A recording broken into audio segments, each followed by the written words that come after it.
Looks like the gang's all here!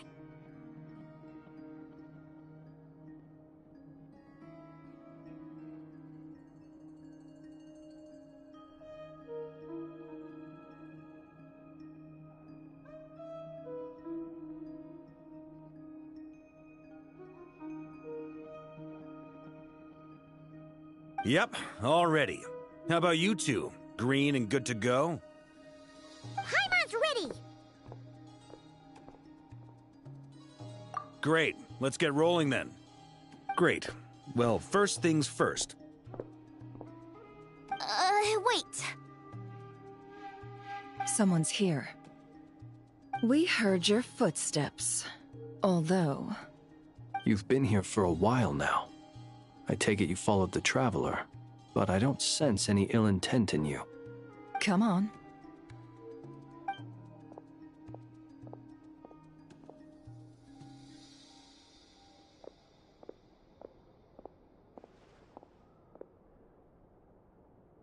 I figured it wouldn't take you long to notice me.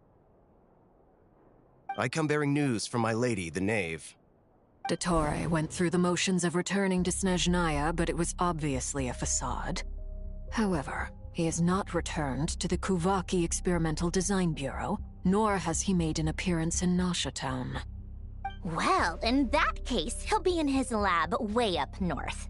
I always wondered why he applied for his own private pad. He was planning this all along. Tell them that Sandrone and I will go on ahead. If they still intend to pursue this matter, they should meet us at the research center in the northern tip of Nodcry. Nice of Columbina's two best friends to think of us. We appreciate the heads up.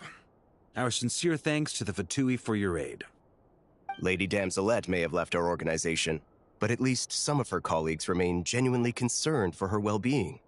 Not to mention that the Doctor's increasingly cryptic conduct gives us great cause for alarm. We have crossed swords many times before, but it's not personal. We're just on different sides. We don't lack humanity. And so, as fellow friends of Lady Damselette, it's only right that you should be in the know about this.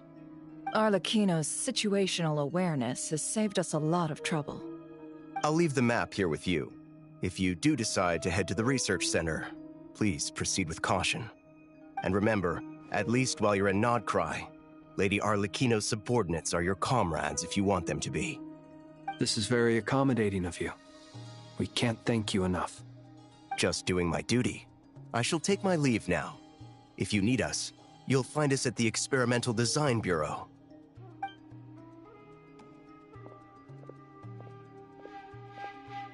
So, the Doctors left the Experimental Design Bureau and headed to some research center up north. Marionette seems to think he's been planning this for a long time. But when did it start? Before he even arrived in Nodcry? It seems his loyalty to the Tsaritsa is lip service at most. Behind the scenes, he may even be working against her. Whatever his motives, we know that he's decisive and incredibly ruthless. Facing him unprepared would be a recipe for disaster. At this stage, it's difficult to predict his next steps. I suggest we split into two groups. We need some people to stay behind and guard Nasha Town. Well, as much as I'd love to help, infiltrating research labs isn't really my area of expertise. But at least take Cool Your Jet's Ducky with you. It should be some help during the battle. And as for Miss Inefa, I suppose you will stay to protect Miss Aino? Detecting operational logic. Protect Aino. Priority. High. Just in case, Servarka, I think it would be best if you stayed behind as well. You can leave the research center to us. I mean, I would have said the Knight of Berea should probably be out on the front line, but okay, fine. Leave Nasha Town to me. Be careful out there, okay? If things get out of hand, fall back right away. Yehoda will be on hand to assist you. In my absence, she can handle any intel gathering work. You got it, boss. You guys make sure to get back here in one piece, all right? We will. Things are moving fast. We'd better head off soon if we hope to keep pace. So, it's infiltrate a secret research facility, or... Yeah, alright. Paimon will help out. We all have to bring our A game here. So, anything you need to wrap up before we leave?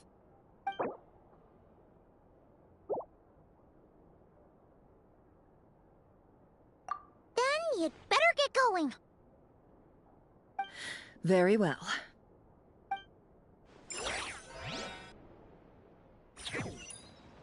All these broken machines on the ground. Someone got here before us. Could it be Arlecchino and Sen...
That's quite a welcome party.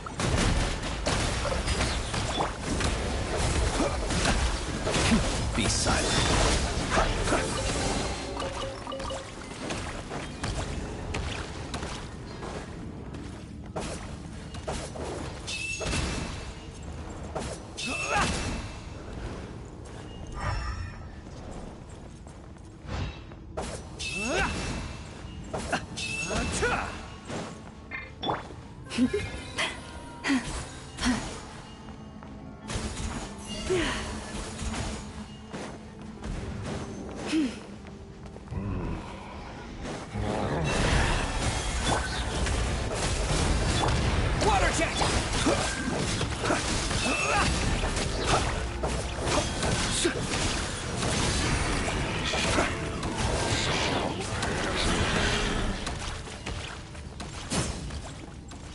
Get back! I said get back! Do you hear me? Why isn't it working? No! Don't come any closer! Don't!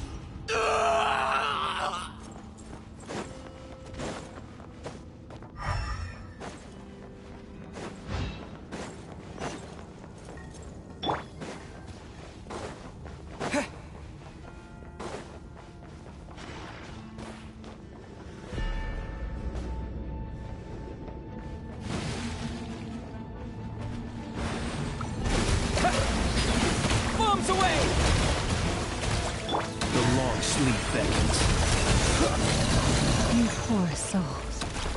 May your spirits find peace. Grab that key on the ground. We'll probably need it at some point.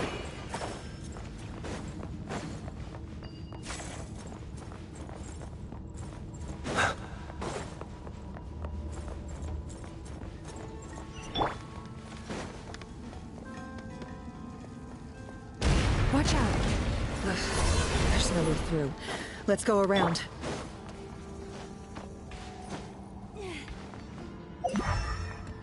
Yeah.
What the?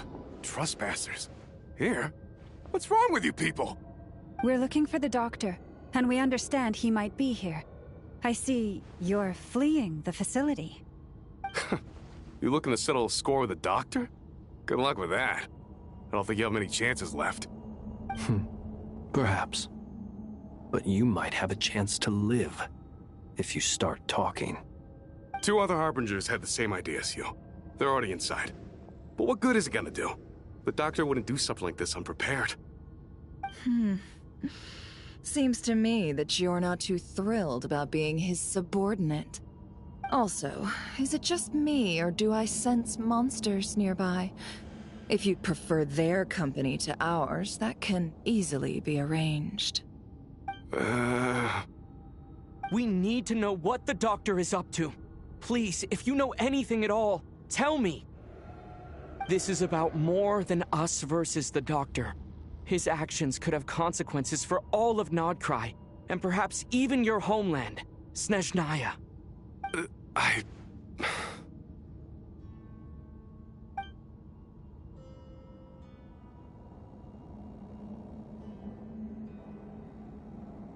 He's building something. Ambitious doesn't even begin to describe it. Feels like this could be the big one. God knows how long he's been planning it. A while back, he told us he'd be returning to Snezhnaya. We weren't expecting him back so soon. This time, he brought some gemstones with him, or something. 2 of them. The moon marrow spheres. He stole them from their rightful owner, Columbina. Oh, Lady Damselet? Last I heard, she left the Fatui. Before she went, she told us she'd finished what Her Majesty asked of her, and wished to focus on some personal matters. I remember thinking that leaving us might not be the best choice. I mean, I always looked up to the captain the most, and... Back when this all started, the higher-ups dispatched 3 units to Nodcry to execute their plan. They were led by the Doctor, Marionette, and the Damselet, respectively. I was a part of the Damselet's unit to begin with. She never really interacted with us much. In fact, she seemed sort of detached from everything. Not because she was distracted, just felt like she was indifferent to the world around her. Like she had no stake in anything that happened. She always seemed like she was staring off into the distance. Almost as if she didn't see anything worth living for in the present, so she had to look further afield. That's right. She always used to stare up at the sky. The Doctor used to stand nearby and watch her. Apparently they got along well at first, but somewhere along the way, she grew wary of him. Started avoiding him as much as possible. After she left, everyone in our unit merged with the Doctor's. He's similarly indifferent to the world, except when it comes to the moons. He seems to have big plans for them. Right now, obtaining the 3 moons is his #1 priority. He even said, if he can only get his hands on 2 of them, he'll create a 3rd one himself. How would he create an artificial moon marrow? Maybe the knowledge he gained from the Hyperborean phantoms has something to do with it. Thank you for cooperating. We appreciate the level of detail. I get the sense that you'd serve under Columbina again if you had the chance. Would that be fair? No, she's no longer a Harbinger. As a member of the Fatui, my loyalty will always belong to the Tsaritsa. I'm only telling you all this because I don't completely trust the Doctor. His actions do not align with the goals that first brought us to Nodcry. I understand. We'll do everything within our power to stop him. The Knaves unit is based at the Kuvaki Experimental Design Bureau. Maybe you can seek refuge with them. Well, now we know what's going on here. Artificial moon marrow. He's likely well on the way to completing it. Dottore's technological capabilities are far more advanced than I thought. I fear this could get ugly. Everyone, prepare yourselves.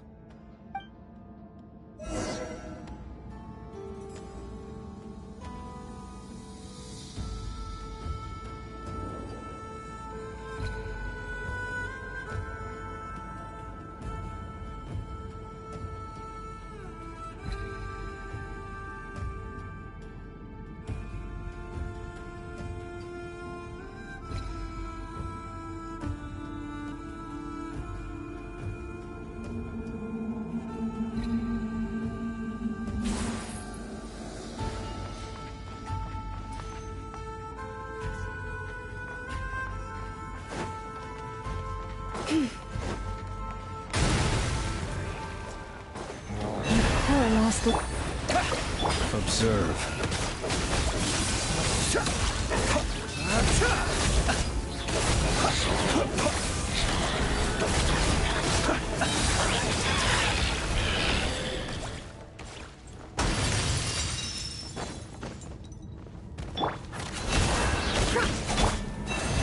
Be silent. Water jet! Wipe out! Beware the creatures of the night.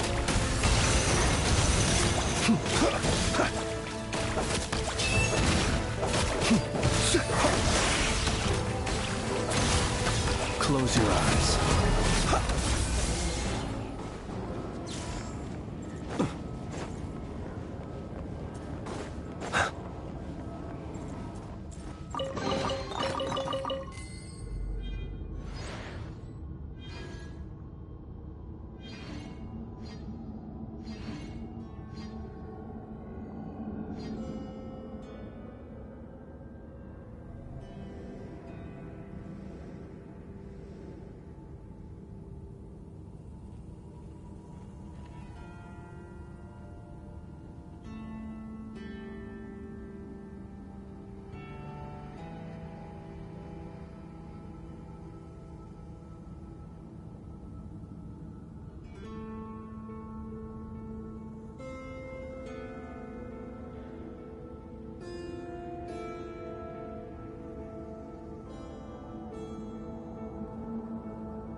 Welcome, one and all.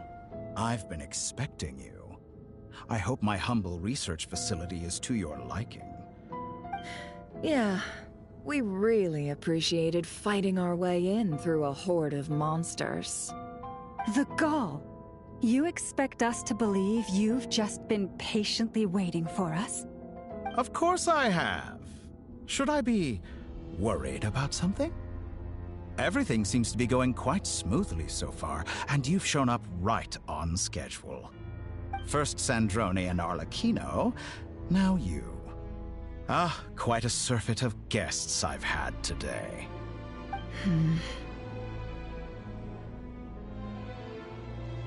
If you were looking for them, I should probably mention that Arlecchino disappeared as soon as she entered the facility. As for Sandrone, why, she stood right here only moments ago demanding answers from me at the top of her voice. Hardly out of character. She never was one for basic courtesy.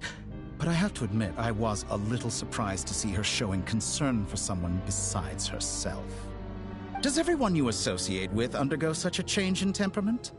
Speaking as a researcher, I have to say, it is not a change for the better. It threatens one's ability to remain objective. Well, since you ask... So you've got your hands on the moon marrow, and now you're claiming godhood. Don't you think that's a bit of a stretch, Dottore? I must protest what you are insinuating with that phrase, claiming godhood. I am not claiming anything. I am stating a fact.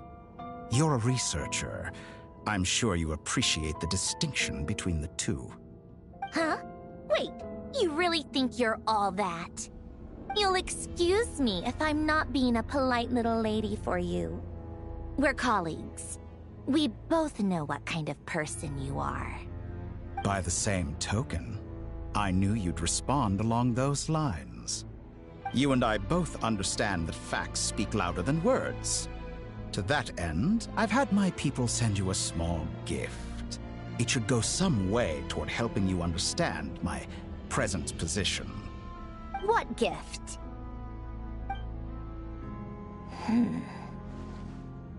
Where have all your troops gone? Who knows? Perhaps they are already marching toward a new world, following in the footsteps of an unknown god. As vulgar and arrogant as you may be, dear Sandrone, I have no intention of taking out my displeasure on your subordinates. They will enjoy equal rights to my own. You sent your people to the Experimental Design Bureau? That's the Tsaritsa's property. Yes, and I am very mindful of Her Majesty's instructions. But you know full well that they do not conflict with my present goals. In which case, all I'm doing is conducting another one of my experiments. Is there a problem with that? Now then, you have a judgment call to make. Am I simply lying to stall you? Or is it possible that every word I am saying is the truth? In which case, your subordinates really are in danger. So now you've turned on fellow Fatui soldiers.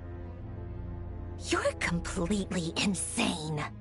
I have set a new rule for myself. Each person gets one chance. Naturally, that includes you, Sandrone. If you wish to leave, I won't stop you. We are colleagues, after all. Scumbag!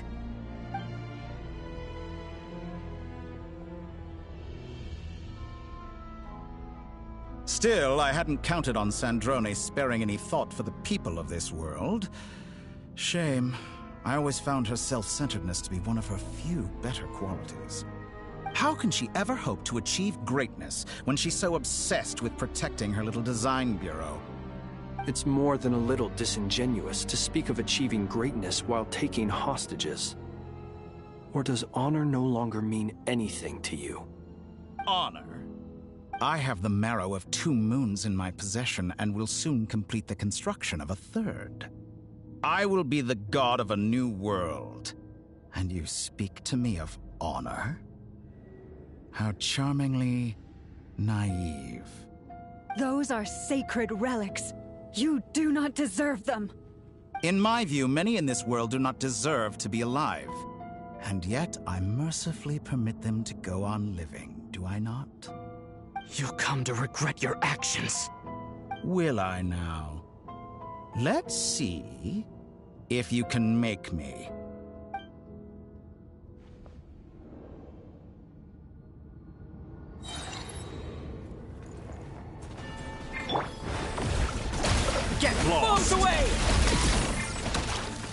Observe.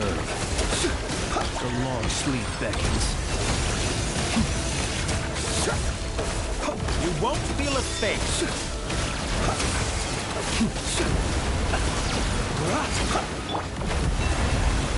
Your actions betray With your one fear heart, of me.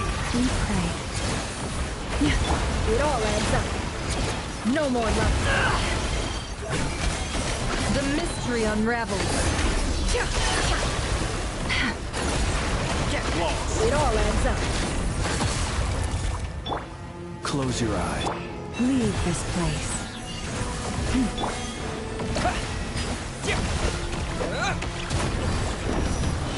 Arlecchino! Thanks for the assistance. Arlecchino. They see you as an ally.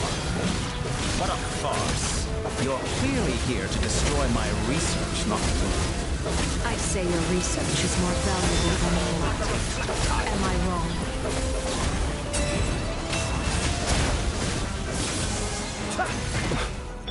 You poor elastic.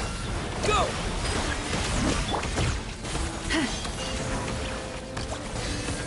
For the everlasting forest.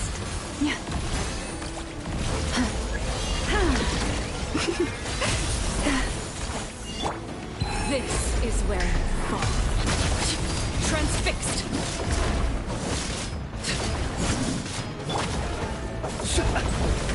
Get lost. Be silent. To dust. Close your eyes. How's this? Leave this place. The deception ends here. No more lies. Can't hide the truth. By the frost moon of old. Water jet! Observe. Is that the best you can do? You won't Close feel a your thing. eyes. Feel the dark. This thing. Laid bare. Everlasting as the moon! The mystery unravels. It all adds up.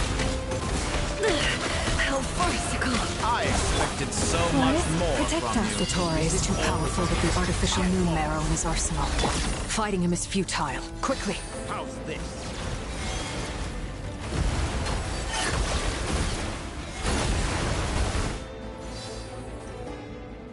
Let's go. I've always thought it is wiser to flee than surrender.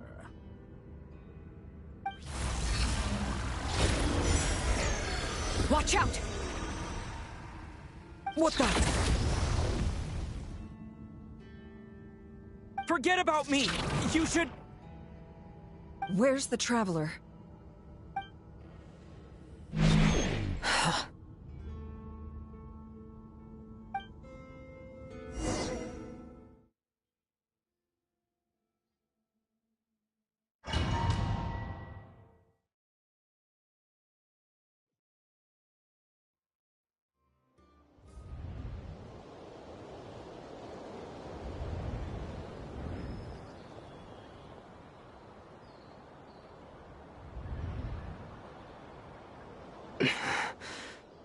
What just happened? Nasha Town? How did I get here? Strange. I remember being trapped by Dottore during the battle. And now all of a sudden, I'm here.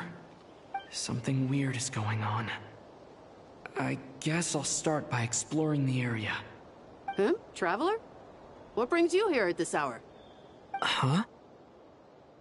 What are you in the mood for today? A hot dog? Or something else? We've got some special discounts at the moment. Want to see the menu? Sorry, I'm not hungry right now. Ah. Well, feel free to take a seat for now. Let me know if you change your mind. Everyone seems to be acting normal. Am I just overthinking? Oh, darling, look who it is. One of our regular customers. Get the Traveler something to eat, would you, dear? Wait, why is he talking like that? Well, I'd love to, but can't serve a customer unless they order something. Anyway, I take it your business is wrapped up? Yes, thankfully. It was a long trip, and it's left me feeling pretty exhausted. But the upshot is, I won't have to leave again for a good while. We can have some quality time to ourselves. Wait, these two are a couple? I see some kids around too. I didn't know they had a family. Hey there! I haven't seen you in ages! What's keeping you so busy? I've been looking forward to playing with you again. You forgot already? You're silly. Daddy brought you over to our house recently. We had some snacks together. What is she talking about? We've had a lot of customers over the last few days, so we've been real busy. And like my mom always says, some people are more than just customers. They're friends. Oh, another customer's arrived. I better go see what they want. This is all wrong. I never once heard the owner of this restaurant talk about their family. It certainly isn't a family-run business. And that child? I don't recognize her at all. Could this be a false memory? Very good. I knew you had it in you.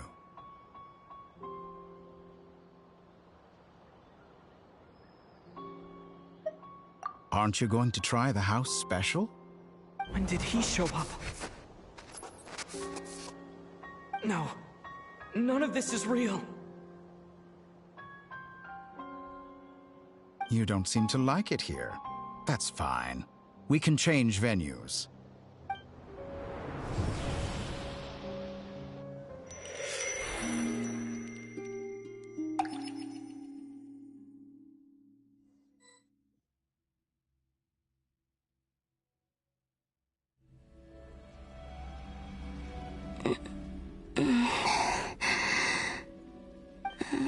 I'm still alive. Where is this place? It took all my strength to open the moon gate, and then I leapt into it. So this is the moon's reflection? The mysterious realm beyond the gate?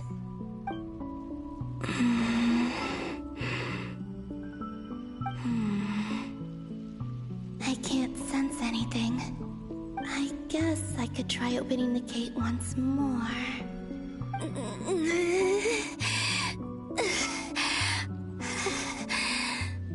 No response.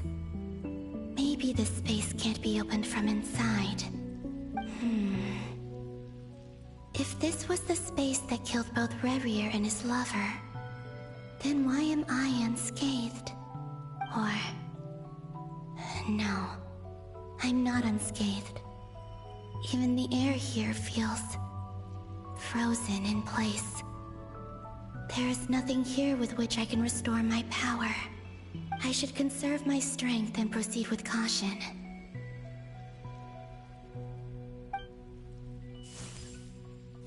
I don't believe Dotori's scheming will stop just because I escaped. If there is any chance that I can get back to the others, any chance at all, I must return.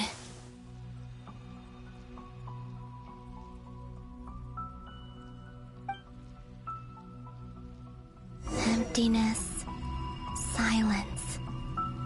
What is this place? Or maybe the real question is, what is it for? What's this? Looks like it responds to my power.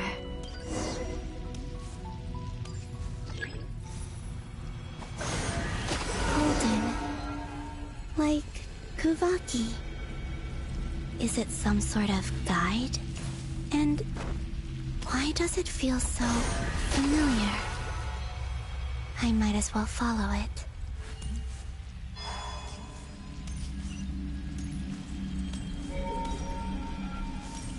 Where does this lead? Could it be the exit?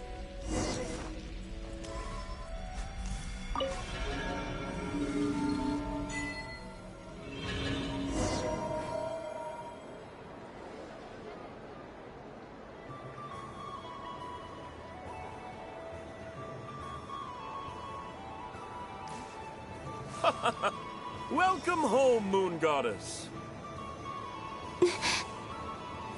Is this Nasha Town? But isn't Moon Prayer Night over already?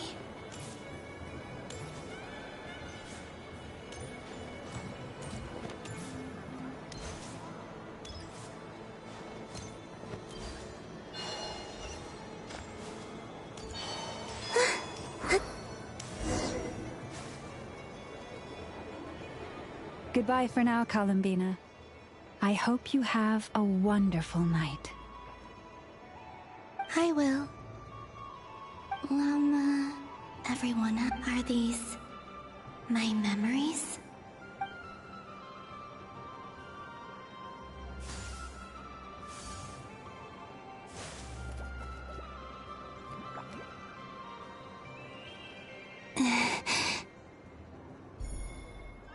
I can't touch them. It's as if we're separated by some impenetrable power.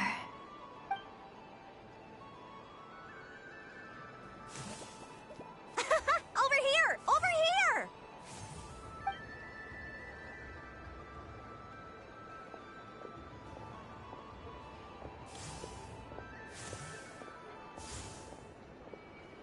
But the people in these memories pass right through me. Just like when I disappeared. If only I had known what would come to pass after that. Even so, I should still take a look around.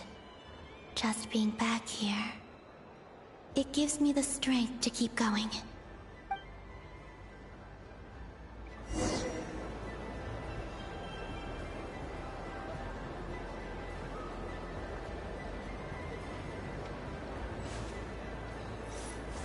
Welcome home, Moon Goddess. Oh, you're the genuine article. Alice was right. This Moon Prayer Night was worth watching after all. Oh? Yes. That was the fortune-telling stall run by Barbaloth from the Hexen Circle.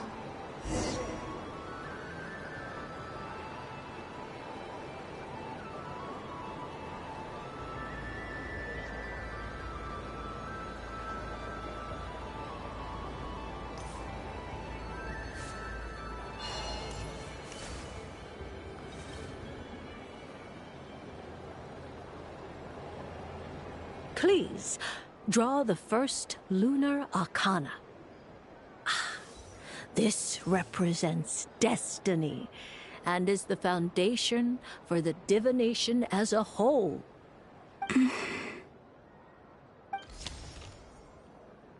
My destiny. I believe the card I drew was the moon.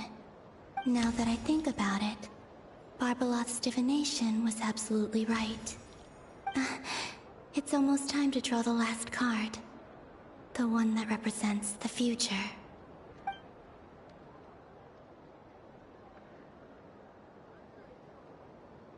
That was the card that popped out on its own. From here, I think.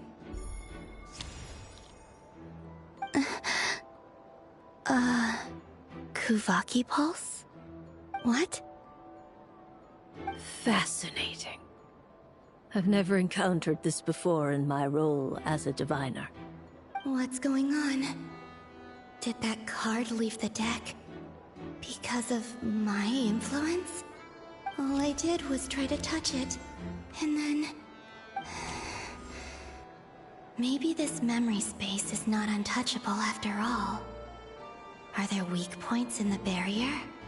Or... is it possible that there's more to this space than my memories alone?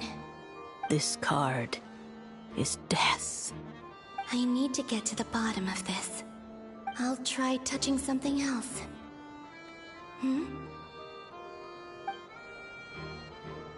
Is this... the wind? No, it's gravity. It's pulling me outwards. No, Traveler!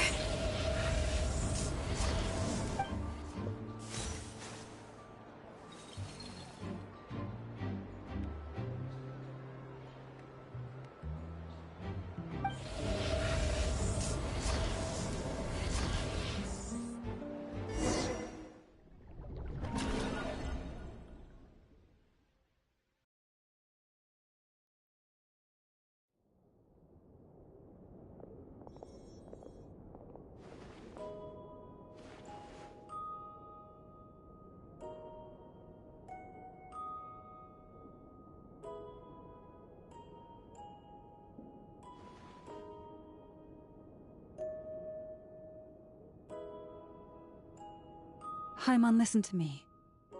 From the bottom of our hearts, we are so sorry. We completely understand how you must feel. The Traveler is trapped, and we all feel responsible for it. Don't say that!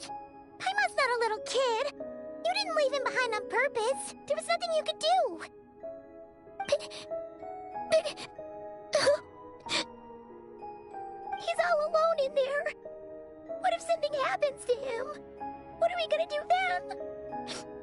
We've barely spent any time apart since we met. Is he gonna... die? We must find a way to rescue him. We were all involved in the operation where he was captured, and we do not abandon our comrades.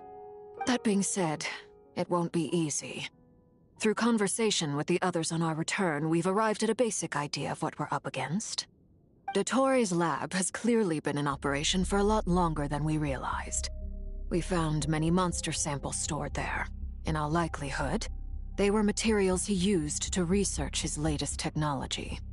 We also know that through his contact with the phantoms of Hyperborea, he gained knowledge about the moons and certain Hyperborean technologies. Using this knowledge, he then fashioned an artificial moon marrow to serve as a replacement for the frost moon beyond the sky. Unlike Columbina, Dottore is not being rejected by Teyvat. And even with 2 of the 3 moon marrows, his power far exceeds all of ours combined. Once his 3rd moon marrow is complete, Dottore will have completely seized the authority of the 3 moons. Teyvat's most primordial powers will then be in his grasp. Does that mean... I'm afraid so. No one could have predicted this level of insanity. Not even from Dottore. And unfortunately, his insanity is coupled with an intellect and ambition that not even his peers in the Fatui can match. This is dire. Sounds like the world is done for. The 3 moons' authority can influence the very fabric of time and space.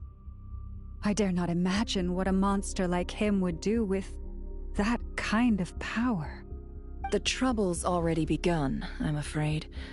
On our way back, we discovered that part of Nodcry is being enveloped by an unknown energy. We cannot ascertain what is happening inside. I'm convinced this is Dottore's doing. Not that there's any way to prove it. The issue is, we have no idea what his intentions are.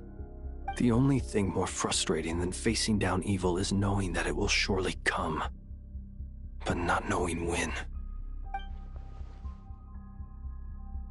The Doctor is guilty of numerous crimes in Mondstadt as well. One of our knights, well, former knights, his father was murdered by Dottore. His ideology and methodology are a danger to everything in his path, from individuals to entire nations. He does not feel guilt, even when he acts against his own people. He doesn't see them as his own people, that's why. People like him see everyone else as beneath them. Right. He views other people only in terms of how they can benefit him. That's the basis of all his social connections. Granted, he's hardly the only harbinger to pursue their own interests. We all do. And Her Majesty is gracious enough to permit it.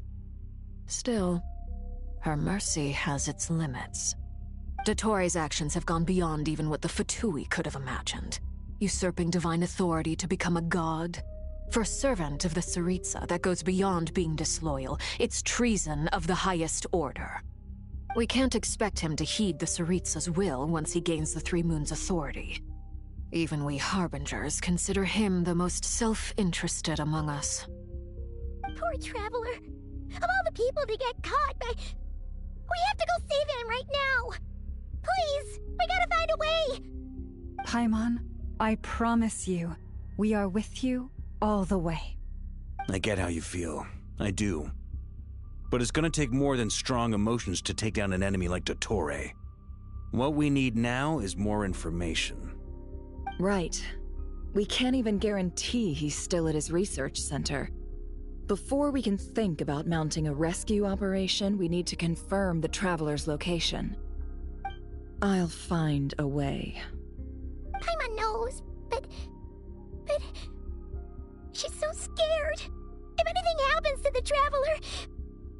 be the strongest person Paimon knows, but he's still human. He feels pain and bleeds just like anyone else. Then think things through before you stick your neck out. Unless you want to lose your head. Sandrone. Miss Sandrone, you're okay? Put the stuff over there, and be gentle with it. Am I okay? As you can see, I've had to move my whole livelihood out of the Experimental Design Bureau. It's been swallowed up by Dottores' energy field. If I'd left it any longer, I probably would have gotten stuck there. Ugh, Dottore always goes a little loco when he finds a shiny new toy. Not that he'd ever admit that. But this time, he's gone full psycho.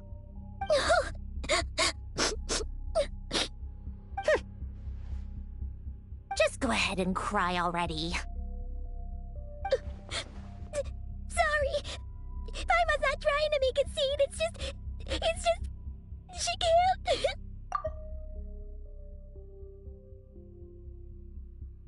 Oh, Paimon. Let it all out. There's no shame in it. When you're overwhelmed by fear and despair, crying can help get it out of your system. You'll feel better for it. Okay then, while the baby of the group is having a moment, how about the grown-ups get to work? Give me your hand. You've made a discovery? Polonia, scan.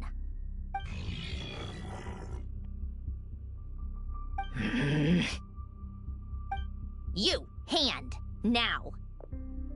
Oh, I thought you'd never ask, my lady.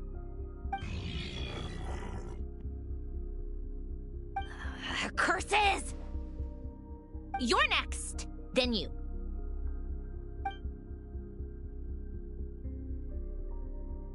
Dottore, you son of a...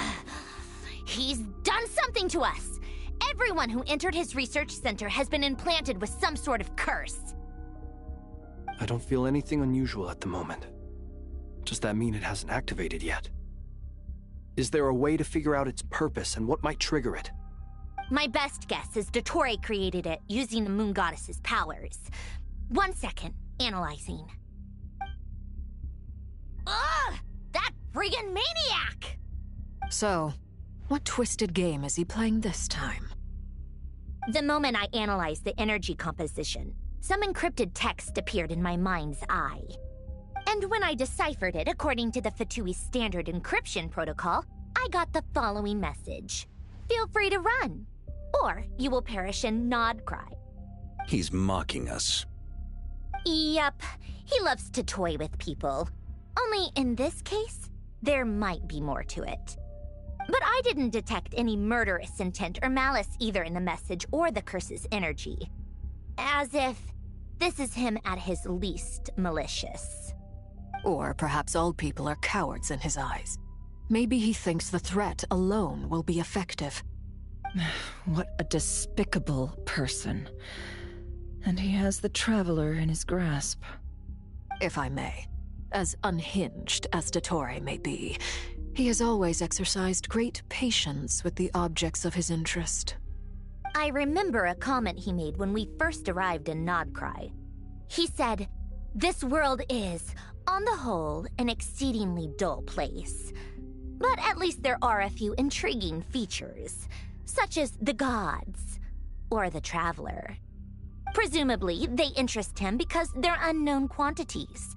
He wants to understand as much as he can about them." Agreed. The Traveler is Tevat's fourth descender. All Harbingers are aware of this. Since Dottore took such pains to capture the Traveler, he is unlikely to kill him right away. Okay, but we still have to do that rescue operation. Of course. I also think we need to read between the lines with Dottore's message. If he's encouraging us to run, that means we mustn't leave Nodcry under any circumstances. My guess is, his curse will only trigger if we leave.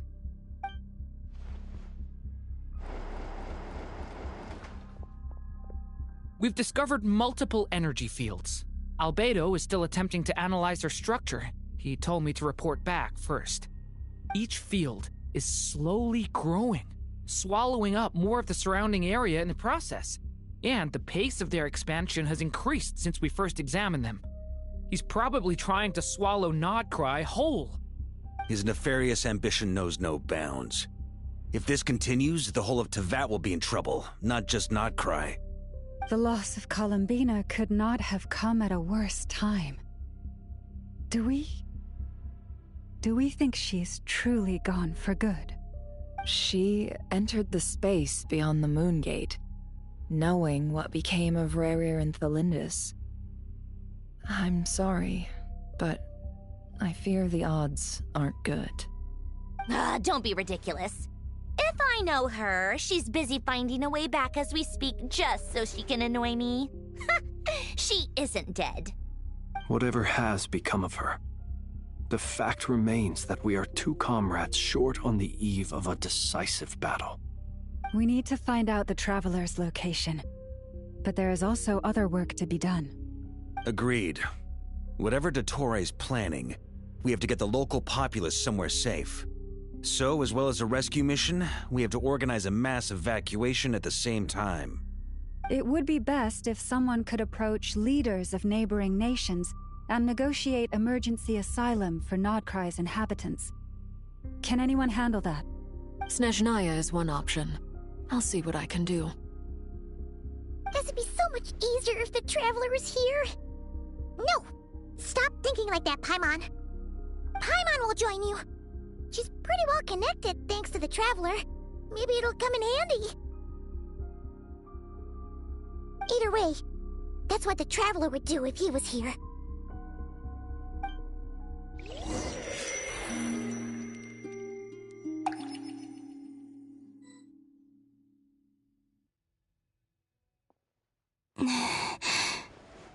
Back here again. That gravitational force that pulled me back. Is this where it came from? When I saw that memory of Moonprayer Night, I think I influenced reality. Was it just a coincidence? Or... if only I could have sent the others some kind of warning on Moonprayer Night. Maybe we could have stopped Dottore. I feel... so heavy. Does entering that space consume a lot of energy? Well, even so, I have to keep moving forward. Back to emptiness and silence again.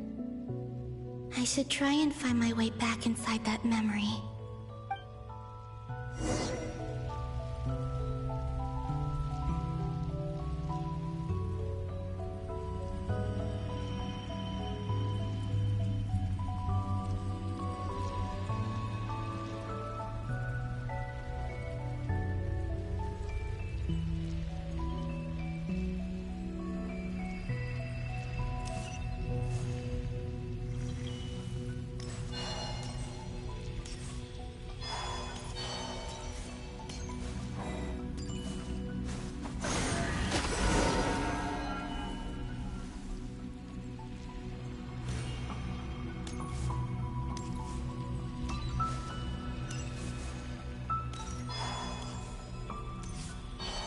Entrance from last time isn't showing up. What? Looks like I need to gather these scattered fragments.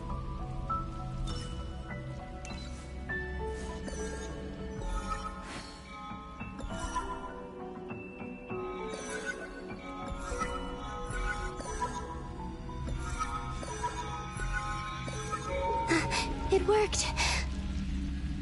Hopefully I can stay inside for a bit longer this time.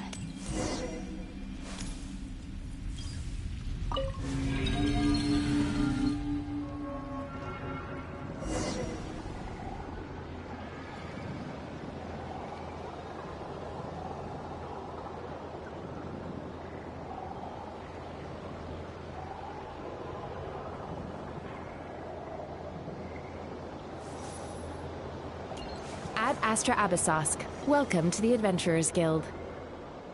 What? This doesn't look like Moonprayer Night.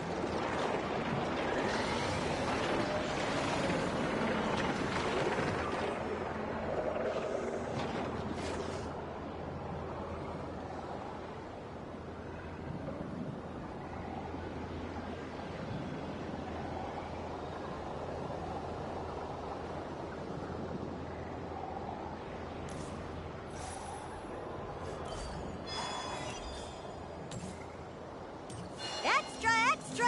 Latest issue of the Nasha Express! I don't think I've ever been here. Maybe this space isn't comprised of my memories after all. There aren't any festive decorations around. Is this Nasha town after Moonprayer Night ended? Did Dotori's plan not affect the town? Or is no one aware of what happened because he used the Three Moons' authority? Let me see if I can influence anyone else. So, what do we do next? Wait, that voice. Paimon? The most important thing right now is to find that mage. Lauma, the Traveler, and Mr. Varga are here too. I'd better go pay the Fatui a visit. Traveler!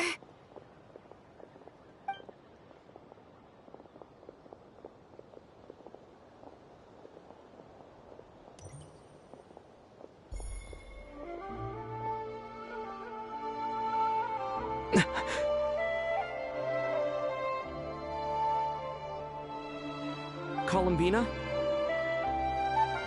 I made contact. It's me, Columbina. Huh?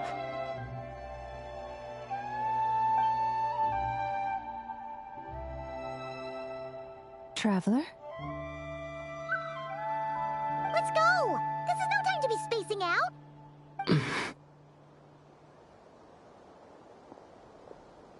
Huh? Wait a moment. This has happened before. This is what happened when I disappeared. I stood right over there, thinking that no one would ever find me again. It was only when he called my name that I decided to follow them. But did he turn around because he sensed my touch just now?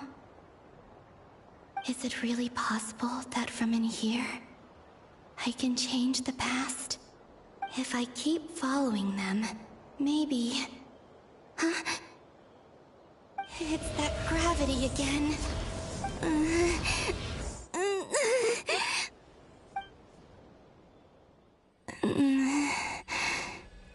Every time I influence reality within that space, this force intervenes and pulls me back.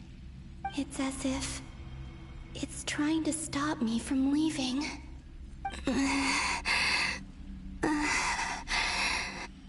I'm getting weaker and weaker. I'll just have to try another approach next time. Come on, Columbina. Keep going. You have to tell everyone what happened.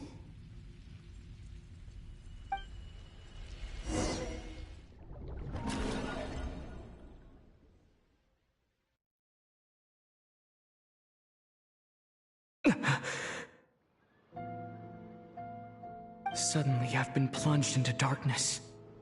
Alone. It feels strange. As if something has grabbed hold of me.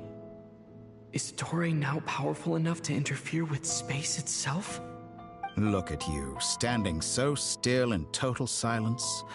I almost didn't recognize you. Hello there, traveler. He seems to be in a good mood. Wait, what's that behind him? Ah, so you noticed. This is the completed Trilune. 2 primordial moon marrows and 1 artificial specimen. You are wary of it. Good. Maintain that reverence. You performed well in that recent battle. Brave and reckless as always.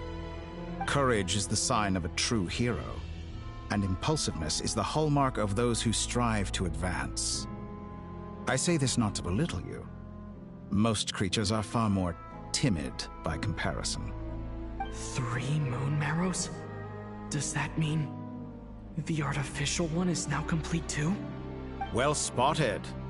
What do you think? For a replica I built myself, I dare say it looks the part. Dottore, are you planting illusions in my mind? I have no interest in fooling your eyes. On the contrary, I hope to show you the true essence of all that you see before you. Is this not a beautiful city? People live in peace and find joy in their work. The streets are safe. People can even leave their doors unlocked at night. You might say it is the Elysium everyone dreams of. All available data indicates your values and worldview conform with the mainstream. This kind of society should be quite to your taste. False beauty is deceitful. Lies are to no one's taste. I wonder, is it your moral standards that are too high? Or your expectations of reality? Answer me this. If someone existed in a sweet dream from the moment they were born, a dream in which they never once felt pain, which do you think they would consider superior? The dream or the reality? That's pure sophistry. It has nothing to do with your actions. As I suspected. You have yet to understand all of this for what it really is. What do you want from me? You sound impatient. Do you think the only reason I'm keeping you is because I want something from you? If it's not, then why haven't you killed me yet? No one can stop you if you're as powerful as a god. I'm delighted you recognize that fact. I believe we last squared off in Sumeru. Ah, the memories. How time flies. You and I have both grown. I'm not surprised that Arlecchino and Sandrone worked with you. You've always a way of slowly but surely ingratiating yourself with all levels of society. People laud you as a hero, but I suspect there's more to it than that. Oh, but to be clear, I don't say that to flatter you. Do you always give your opponent an appraisal before you deal the final blow? Call it a long-time habit. I'm a researcher, and one of my duties is to give an objective assessment of my subjects. But you misunderstand. We are not opponents. Not at this moment. I just want to talk. Think back to Tartaglia, Arlecchino, Capitano, Colombina, and now even Sandrone.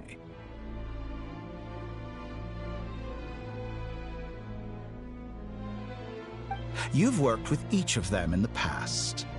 I believe you can work with me as well. What makes you so sure? Well, why not? Should the good associate only with the good and the bad befriend only the bad? I like to think we could have a more mature relationship than that. Surely you don't think all your relationships are grounded in friendship or shared ideals? People come together because it benefits them to do so. If you think of the people you admire, you must surely admit that they have provided some benefit to you. Morality, ambition, dreams. People have plenty of words to embellish the nature of their relationships. But once you break free from those ethical frameworks, you will see that the only thing connecting the two of you is mutual benefit. And that is what I'd like to talk to you about. We're finally getting into it. He's probably been planning to kidnap me for a long time now.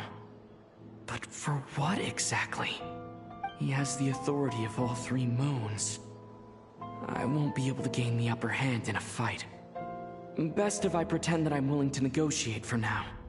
You say you're a god, but you also speak of mutual benefit. What could a god want that the 3 moons cannot provide? Excellent question. But before I answer, I would ask you the same thing. Gaining Colombina's allegiance was a rare and extraordinary feat. But the Moon Marrows are now in my hands, and I have the edge over her. For this artificial moon is not being rejected by Tevat. Her identity and lineage may have been a thing of glory in the old world. But they were also shackles that prevented her from ever integrating into Teyvat. I, on the other hand, you may view me as a thief, but I have overcome that limitation. So what is it that the Three Moons cannot grant you? What stops you from negotiating with me to get what you want? I don't make deals with lying psychopaths. That's quite an accusation. Are you expecting me to get angry with you? Well, this is one aspect in which my personal growth has served me well. In the past, my less mature self might have been disappointed, perhaps even angry, over a small setback like this. Like when you and Lesser Lord Kusanali joined forces to oppose me, for example. But things are different now. Just as the rich do not quibble with the poor, I no longer find myself perturbed by these trivial affairs. Human relationships end with conflicts of emotions and interests. But relations between humans and gods are different. And ours is even more unique. I have ascended to the highest heights and laid claim to unprecedented horizons. And you were no ordinary person to begin with.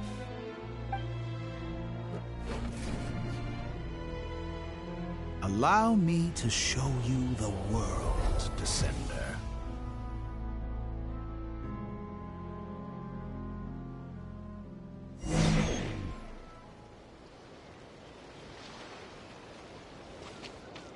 To stand, walk, jump, sit, and lie down. These are the most common of behaviors. Have you ever wondered why we were born following such laws? Who stipulated that we could not fly instead of walk?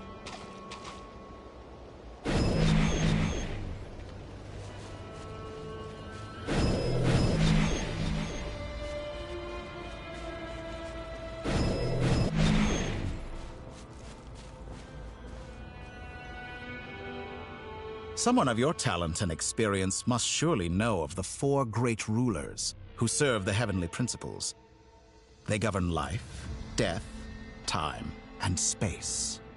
One wounded by a blade will die from blood loss or infection, and one who falls into a lake will drown in agony. The elderly wallow in solitude, and the solitary age faster. Eventually, new life is born, only to embark on the same path of suffering. These four divisions anchor the world and shackle those who live in it. But they themselves transcend its boundaries, squandering the power bestowed by the heavens. All who live yearn for equality, but unless the gods prostrate themselves and profess that they are mere servants of the living, equality can never exist. Who makes the rules we must live by? Who has the right to restrict us? The limits of the body can be rejected.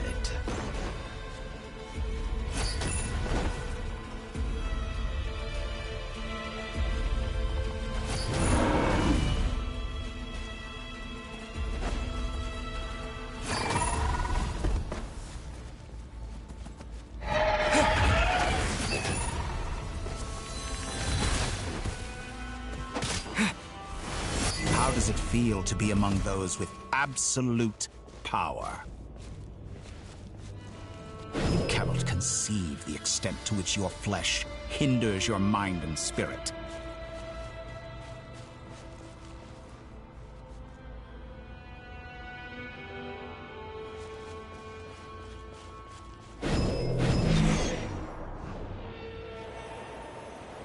Only by discarding our useless, primitive eyes can we perceive a new world. How narrow-minded we all were in the past. Why should the final answer of the world not be the power that predates those of life, death, time, and space? The power of the Triloon. Through it, I have glimpsed new experimental possibilities. Nature suppressed, authority exiled. souls controlled.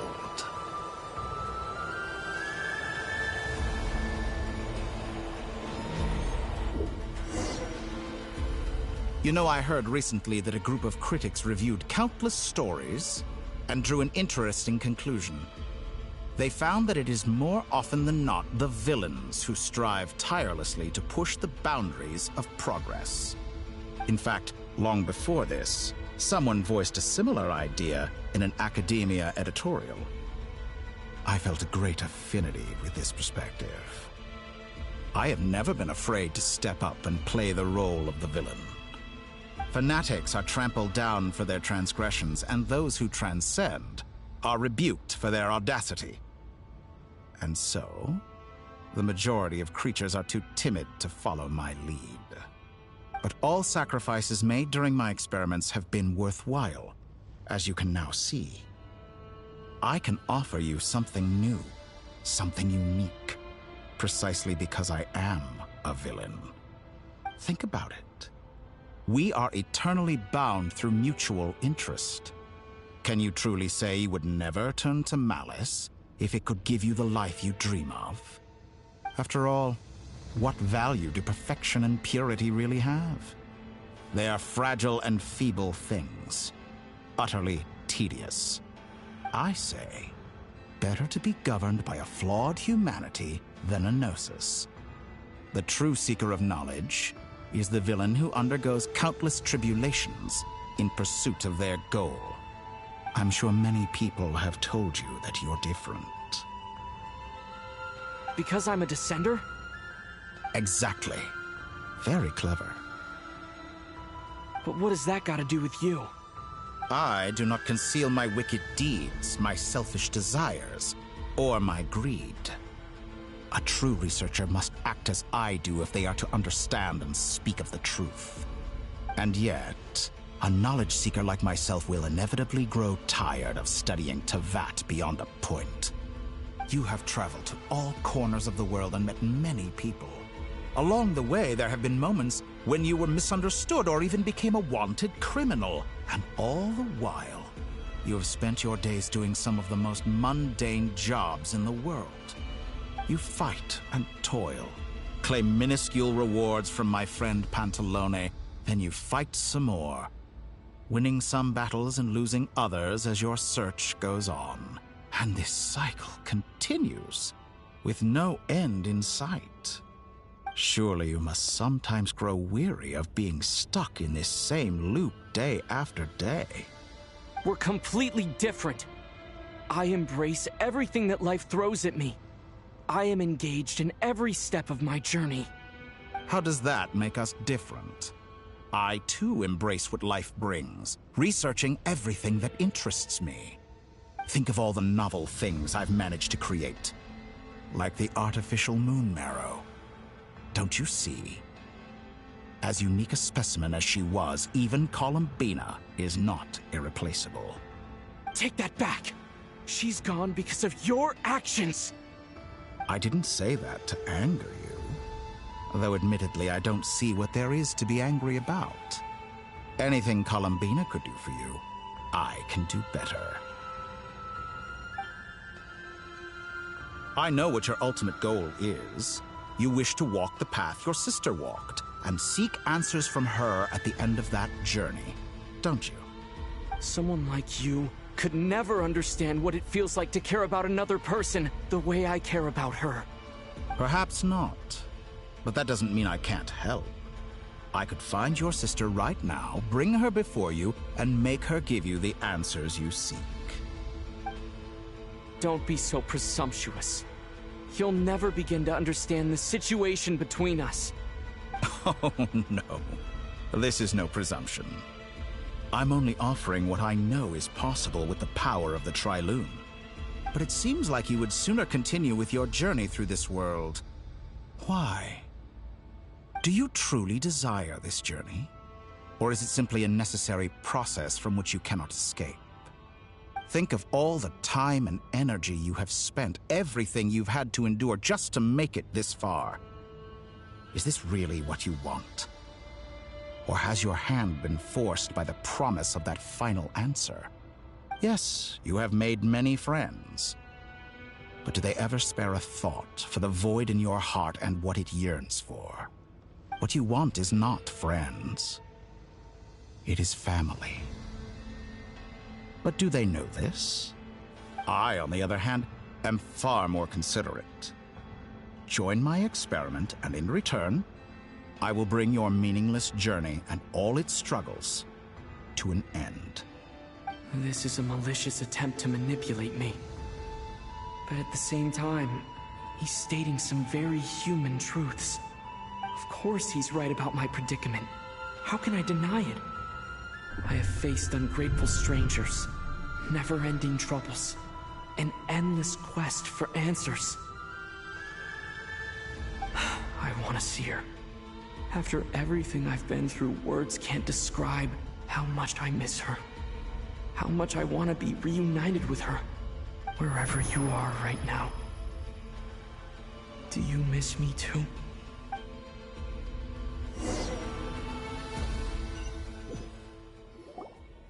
All right, everyone. Our next mission is clear. We need to contact all the major organizations, explain the situation to the public, and then begin the evacuation. The residents of Notcry are quite dispersed. The two most populated areas are the Southern Isles and Pyramida.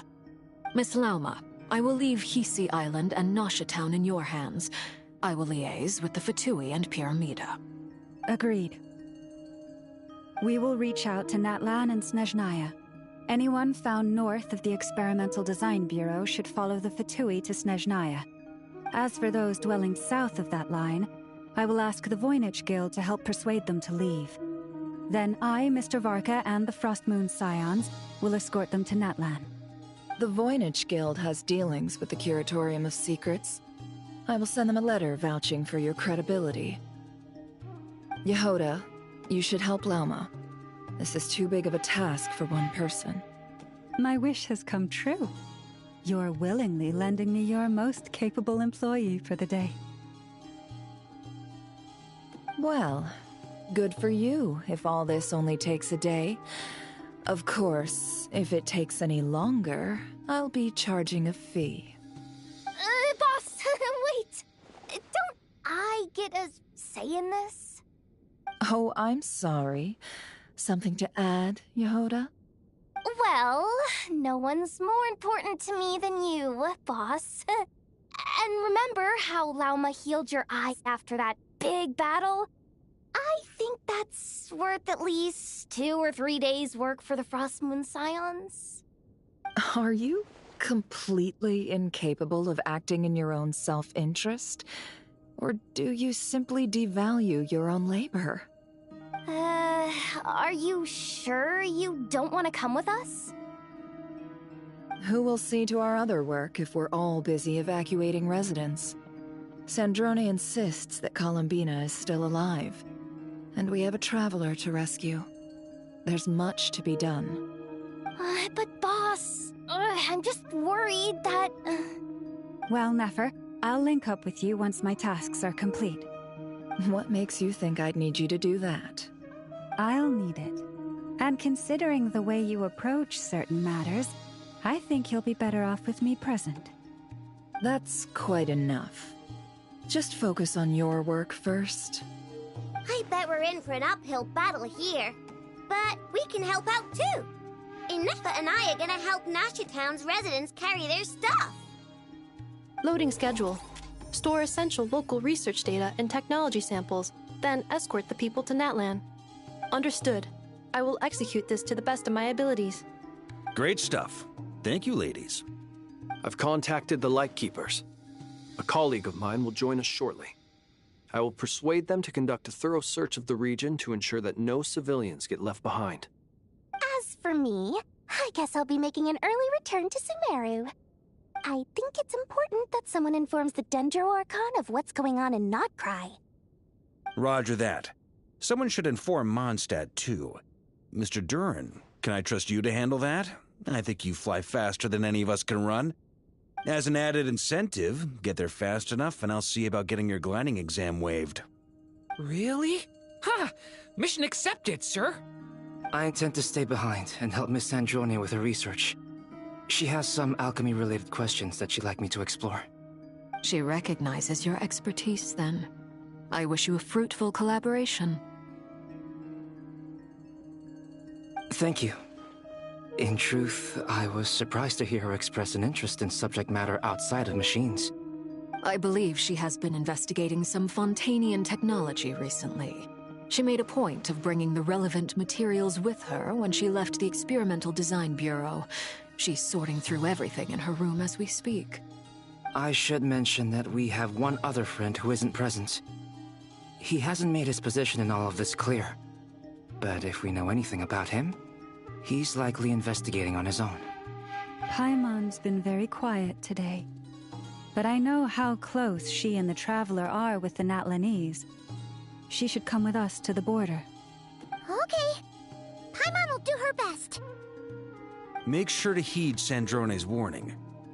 Many of us have been cursed by Dottore. As such, under no circumstances should anyone cross national borders. Remain within Nodcry. That aside, personally, I have faith in Columbina. Things look grim, sure, but who knows how it'll play out. Same goes for rescuing the Traveler. Both of them are important allies and friends. We'll be counting on you to gather intel on them, Miss Nefer. Oh, wonderful.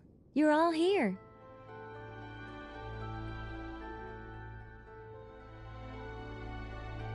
That voice again! Nicole? Whoa, that was loud!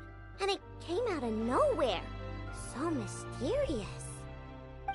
Sorry, this is the only way I can speak to you all right now. Please accept. We're still facing quite a catastrophe here at the world's borders. Alice has roped in every Hexenzirkel member she can get a hold of.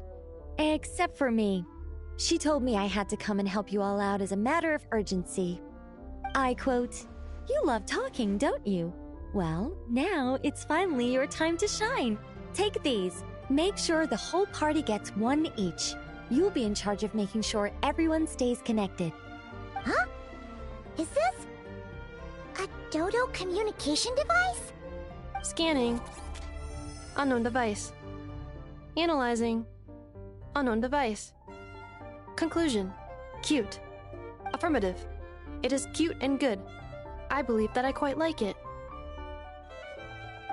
This is no ordinary Dodo communication device. It's my very own special modified version, specifically... sorry. I almost went off on another tangent there. Anyway, help yourselves.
It will allow us to communicate over long distances within Nodcry.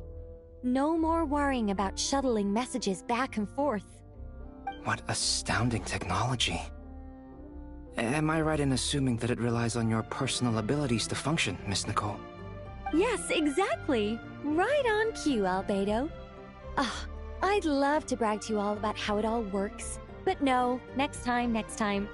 Anyway, I'll be right with you all, serving as a communication hub. That's all from me. Head off as soon as you're ready. I'll be staying here to keep watch, and I'll be sending you my blessings.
Ah, Sir Flint.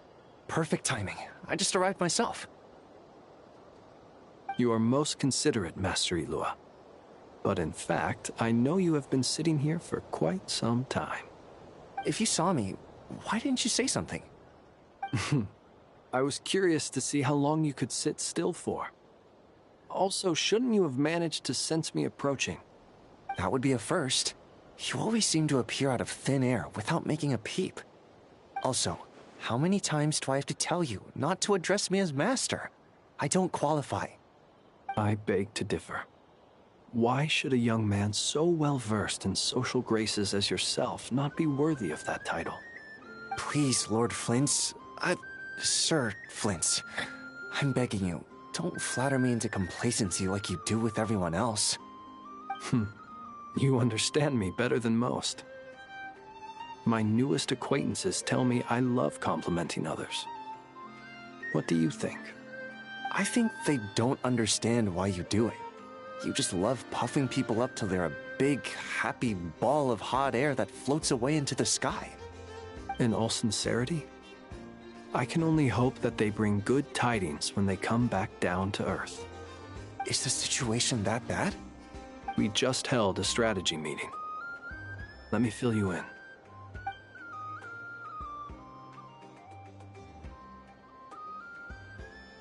In short, we need everyone gone from Pyramida. We also need a team of Lightkeepers to scour the more remote regions of Nodcry for civilians to evacuate. I only hope we have enough personnel. We do. Old Man Nikita will definitely help, and we can recall anyone out on patrol to focus on this instead. Good. I'm sure you and the others will make short work of this. Now, don't forget, once you've completed this task, make sure you and the rest of the team evacuate to either Snezhnaya or Natlan as well. Flint? If you've got something to say, Master Ilua, why not guess what I'm thinking right now? You mentioned that you have something else to deal with later. How difficult is it going to be? I doubt it will be easy. I know you're a Lightkeeper, and it's your duty to protect others in times of crisis. But I have a feeling that you'll be walking into grave danger. However bad things have gotten in the past, Nodcry has never faced a mass evacuation before. But from the sounds of it, you don't intend to come with us. I don't mean to pry, and it's probably none of my business. But whatever it is you're intending, you don't have to go through with it, you know. I've been afflicted with some sort of curse, and I'm told it may well trigger if I set foot outside of Nodcry. As such, I cannot leave. I have to act, if for no other reason than to fight this curse. What? No. Why? Why would anyone want to curse you? There are plenty of people out there willing to trample over others in pursuit of their own goals. Frankly, Sir Flint, I am furious. You're making light of what is an incredibly serious situation. Indeed I am. And? And what? I told you, I'm furious about this. Nothing I can do about it, I'm afraid. Things happen, and we just have to deal with them. If you find yourself feeling angry, perhaps start by drinking a big glass of water. Hey, you mean you're completely unmoved by my anger? I'm devastated. Then allow me to express my sincerest regret. Come by the lighthouse sometime. We'll catch ourselves a few fish, have a little barbecue, play some cards, and bask in the sun. Maybe I need to spell this out. Lean in a little, Flint. Oh my, this doesn't bode well. Word is that you were caught up in a real horror show recently.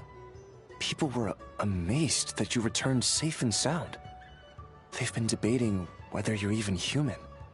I've returned safe and sound from plenty of crises. When you say people, do you mean other people? or do you just mean you? Fine. I'll be frank. You're not human, are you? Heavens. Now that's a horrifying thought. You know what? Forget it. We'll revisit this once it's all over. A sound plan. Albeit a little ominous sounding. Just promise me you'll come back in one piece, all right? For you, Master Ilua. How could I refuse? Also, please pass my regards on to our colleagues. Tell them, thank you all for your assistance. Please put safety first as you proceed with the operation.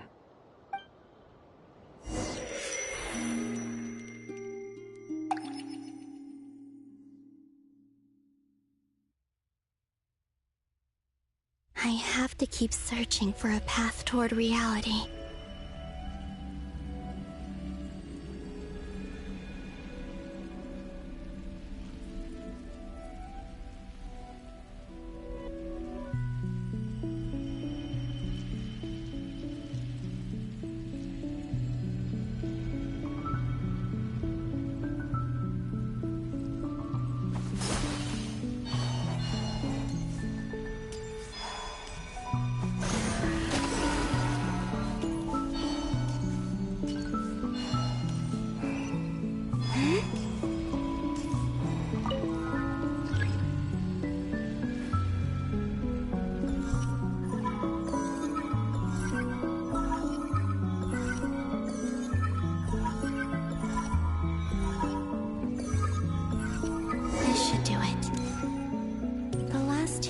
I tried to influence reality in this space.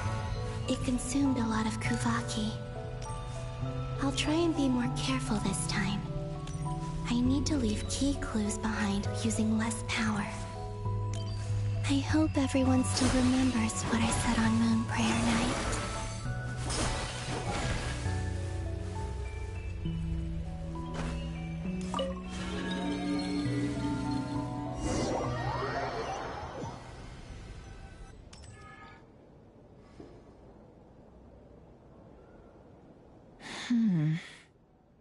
Nothing here either.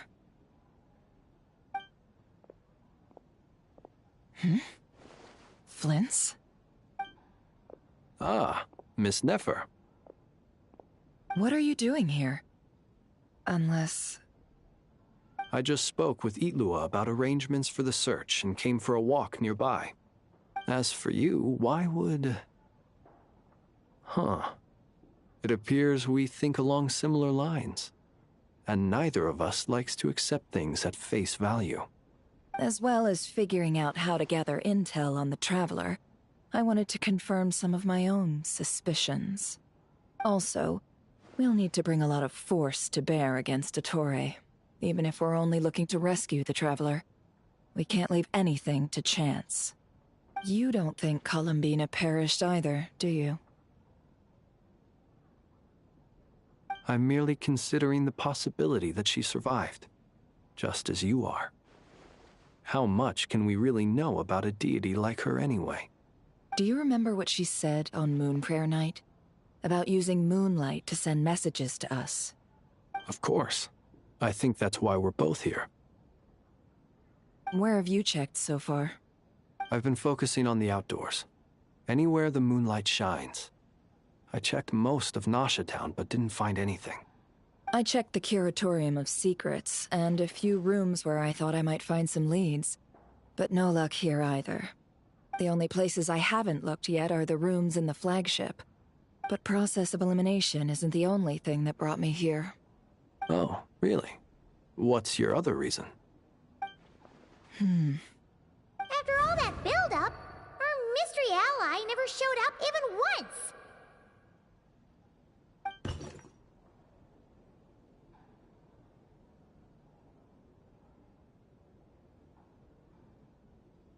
Huh? Am I imagining things?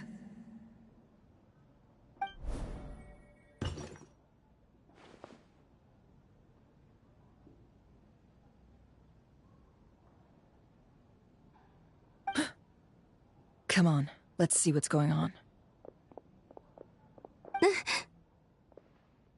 Oh no. I knocked over a vase as soon as I came in. It must have been caused by a Kuvaki fluctuation when I entered the space. Although, it seems like I'm not about to be pulled away this time. It looks like as long as I'm careful with my actions, it doesn't count as influencing reality. Anyway, is this the flagship? The Traveler mentioned that's where he was staying. I only went into the lobby last time, so I've never actually been here before. How does this space work? If nothing else, I can now be sure that it is not simply memory. He mentioned where his room was. I think it's this one.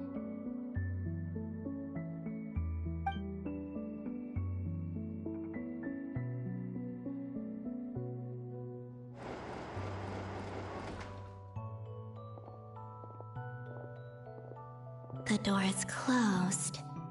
But if this is anything like when I disappeared, then maybe...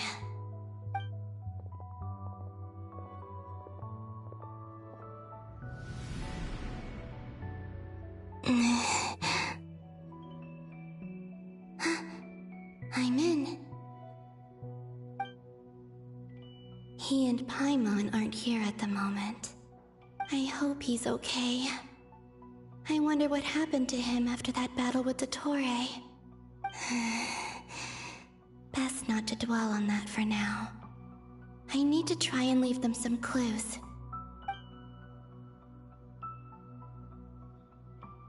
Please, Traveler. I really hope you find this.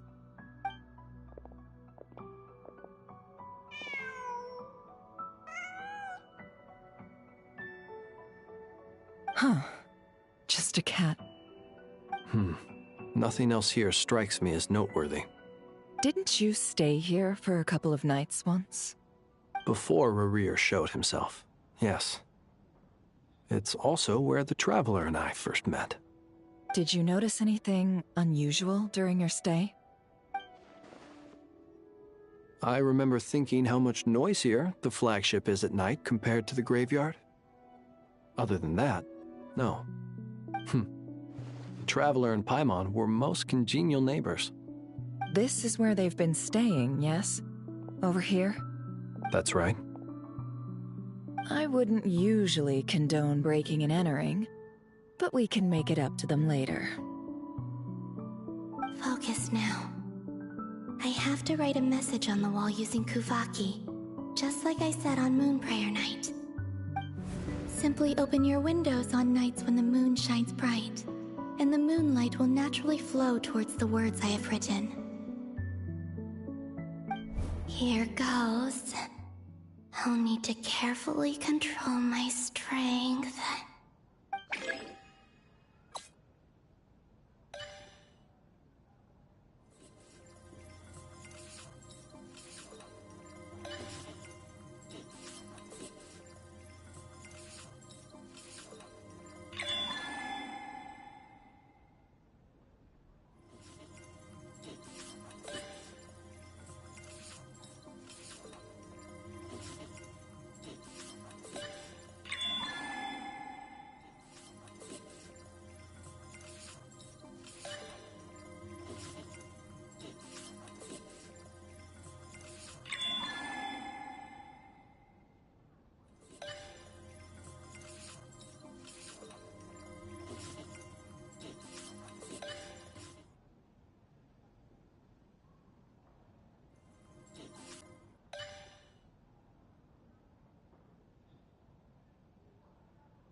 There's a noise outside the door.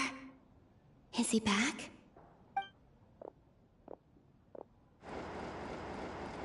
Please, you have to see these words.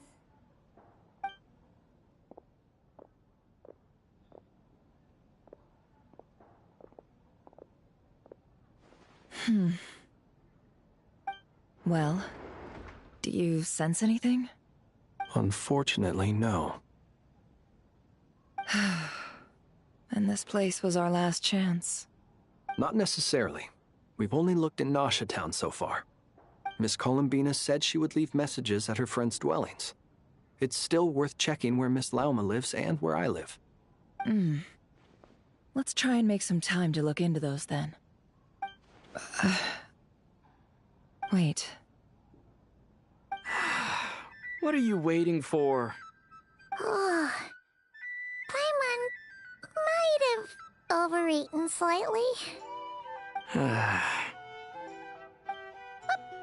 that look for? This is a victory feast. It's normal to eat a little more than usual. The Traveler in Paimon. It's really you. But why are they talking about a victory feast? Huh. You worried Paimon sick while you were out there fighting Rerir. So this is your chance to make it up to her, alright? Wait. So this is the night after the battle against Rerir. How did I end up here? That's quite a long time ago now. Wait. Time. That's it. Every time I've entered reality within this space, it's been at an earlier point in time. Every one of those points has been before I fell into the moon's reflection. And everything I've done to affect reality really did happen in the past. Does this mean that within the moon's reflection, time flows backwards? Starting from the moment I fell in? Not long till Moonprayer night now. It's gonna be even livelier than tonight. Although, it's gonna be sad saying goodbye to the Damselette. She seems like a really nice person. Paimon. No, I can't. Even if I make contact, they probably won't understand what's going on. And in any case, I'll likely get pulled away again if I do. Instead, I have to find a way to get them to notice what I've written using the moonlight. Wait, even I hadn't thought of doing that before Moonprayer night. They'd never conceive of that possibility. Is there truly no other way? Don't lose heart. We'll find a way somehow. Huh? Oh, you say that, but the Frost Moon is beyond the fall sky. If we wanted to go visit her, how would we make it through to the other side?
We might not have all the answers now, but I'm sure we'll find a way one day. Huh. Guess someone's gotta be the optimist.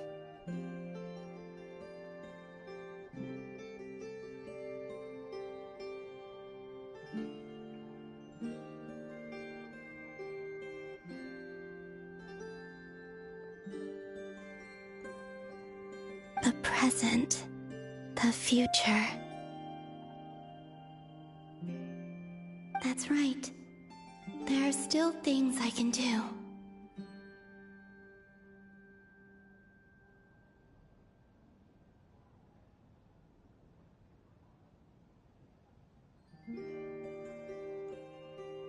What's your plan? Flynn's, when you were staying next door, did you ever open the window? No. The rooms here are dark and damp, and there's such a buildup of dust on the windows that the moonlight can't even get in. I didn't think it was worth the trouble.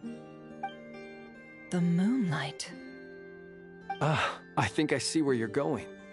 One moment. I'll see if the owner is available. Don't bother. Time is of the essence.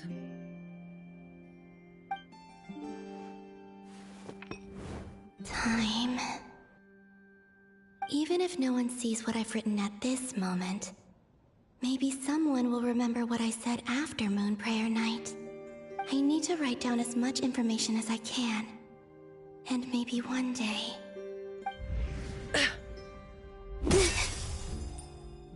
Huh? What's up with you? You can't even hold your cup steady. Are you getting tired? A little.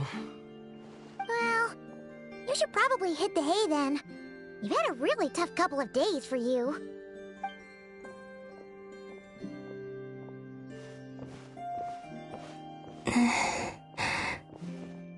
You truly have. You helped defeat Rerir, helped me reclaim my name, and you helped the others organize Moon Prayer Night. Wherever you are right now, I'm sure you're still fighting against the injustices of fate. This is all I can leave for them. How I wish I could stay here. But it's time for me to go. I hope to see you again in the next time, and if the opportunity presents itself. I will surely return to your side. Huh. Columbina. She's alive. Not only that, but she's left us an entire wall's worth of clues. She even wrote down what would happen on Moon Prayer Night. It's just a shame we found it too late. I am here. Time in this place flows backwards. I am constantly moving forward. It sounds like she's found a way to influence the past using Kuvaki. But her future is our past. So, these words have been here ever since we defeated the Ray Hero Solnari. We just never discovered them. Which came first, the chicken or the egg? Do you ever mull over questions like that? Only when I'm in a good mood, and at leisure. Well, I never do. Everything that has happened already belongs to the realm of fact. As a business person, and especially an intel broker, what I do is extrapolate from those facts to try and read the future. An admirable philosophy. It's a means of survival. Let's go. We have a wall's worth of clues to share with the others.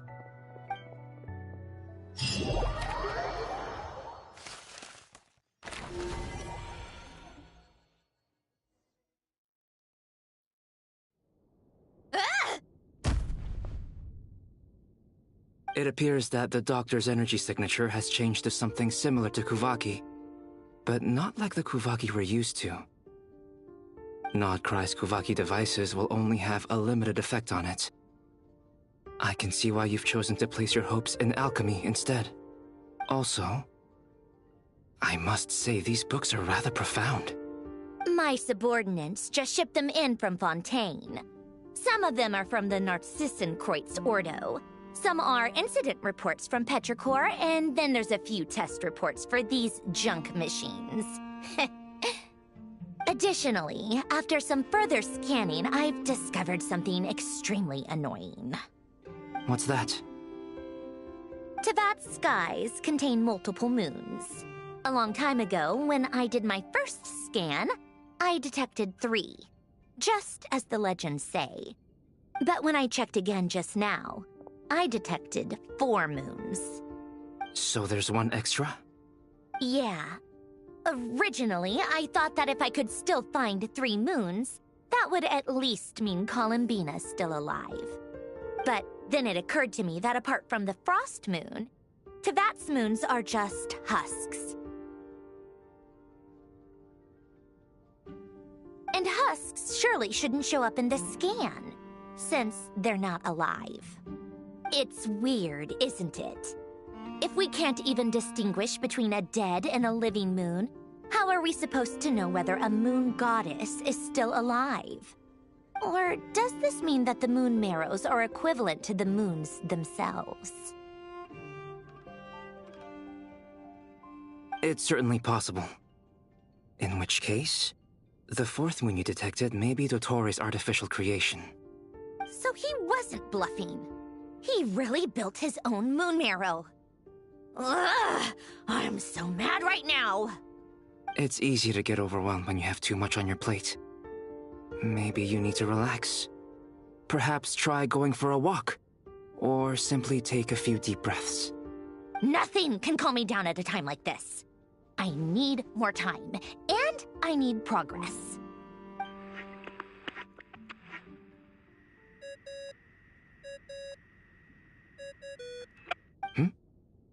It's Mr. Flynn's. I really hate that ringing tone. Ugh. First the 4 orthants of the Narcissenkreuz, then moon marrows. Now what? Oh, sorry if we're disturbing you. Might I ask what's troubling you? What do you want? We're busy. Are you still at the Curatorium of Secrets? Yeah. Look, everyone else is still out, so there's no hurry. Plus, I'm busy, so I would appreciate if you gave me some space. Even though we have crucial intel to share? Fine. I'm listening. Do you intend to share it via the Dodo communication device? Ordinarily, I would, but this is a unique situation. I think it's best that we discuss it in person. See you at the Curatorium.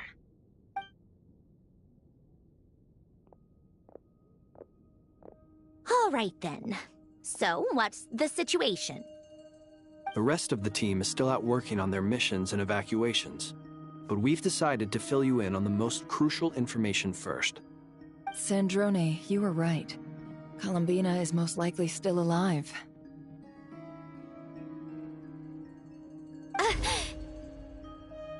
That's the best news we've received in a while. By a long way.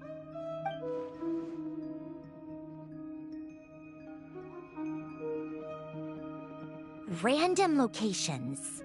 Appearing in reverse order? Are you serious? So not dying isn't enough for the moon goddess, huh? She has to show off too. Anyway, does this mean we can deduce her condition from the moon marrows? Miss Androne, there's nothing wrong with simply admitting that you're happy to hear the good news. I'm not. And she's the least of our problems. We're facing a huge crisis. If she can't control the flow of time in there, she's just gonna keep moving backwards. Different points in time won't intersect, and she'll never find a way out. Let's say life begins with a drop of water. When did time begin? The moment this planet came into being? No, that's not right. Her final destination would be the moment at which the space she is in was created. But it doesn't seem like we can influence that space from the outside world. So how can we help her? Also, if she's alive, Rerir and Thalindis might be too. But as far as we know, neither of them have come back out. That space may not have an exit at all. I'm afraid I must concur with Miss Nefer in this. Can't exactly argue with that. Let's leave it there for now. I've taken notes on everything you said. Will it help with your research? I doubt it's gonna help with breaking Dotori's energy fields. But who knows when it might come in handy. Better to have it all written down than try to remember everything when I need it. Alright, I need to get back to my research. Mr. Albedo has made a lot of suggestions that will require my undivided attention. Sure, I'll stay here. I have things to work on.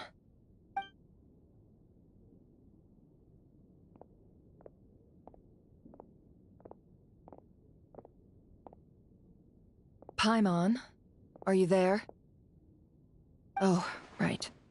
She went with Varka to Natlan, didn't she? Good thing we've moved her and the Traveler's luggage in here. Speaking of the Traveler, where could they be? There's a note from Paimon. Paimon here. Not in at the moment, but if anyone needs to borrow her stuff or the Travelers, go ahead and help yourself. Paimon won't be mad.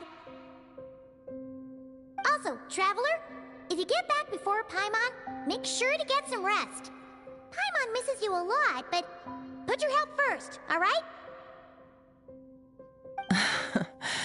How sweet. Well, since you offered, Paimon, don't mind if I do. This is the Traveler and Paimon's luggage. All the items they use day to day are here. It's well organized. I wonder which of them is responsible for that. What do we have here?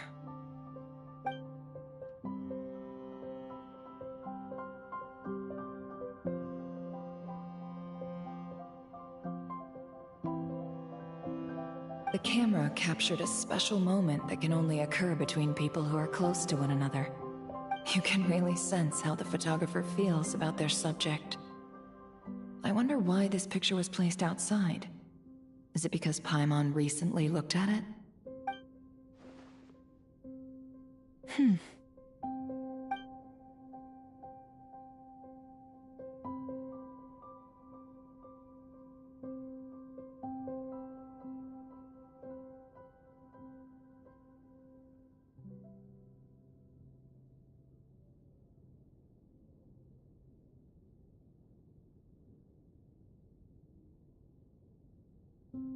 This must belong to the Traveler. Perfect. I'll use this. Hang in there. We'll find you.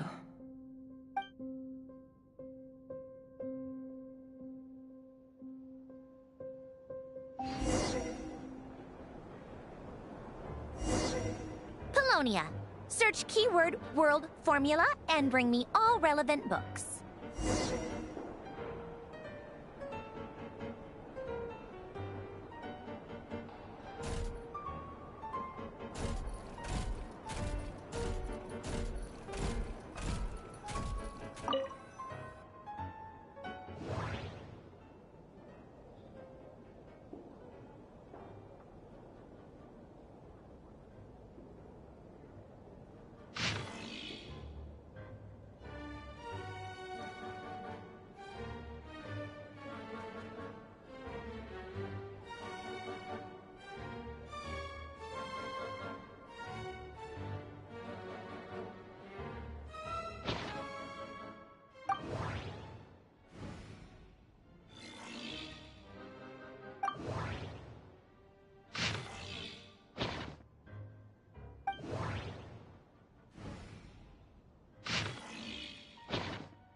Let's see. This one is on Tonki's sermon dictation concerning the apocalypse.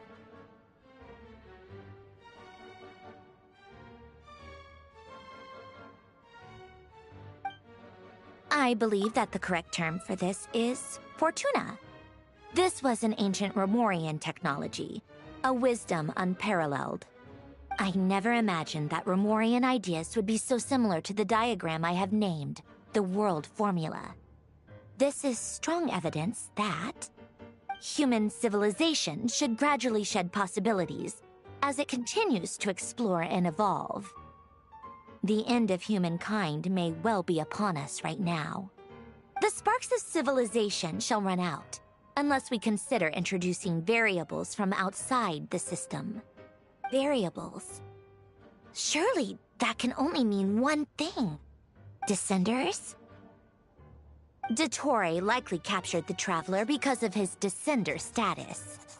But the Three Moons' authority comes from the world itself. Why would Dottore need anything beyond that? Where does this variable factor in? The world formula calculates the fate of an entire world. Introducing a variable would therefore give us...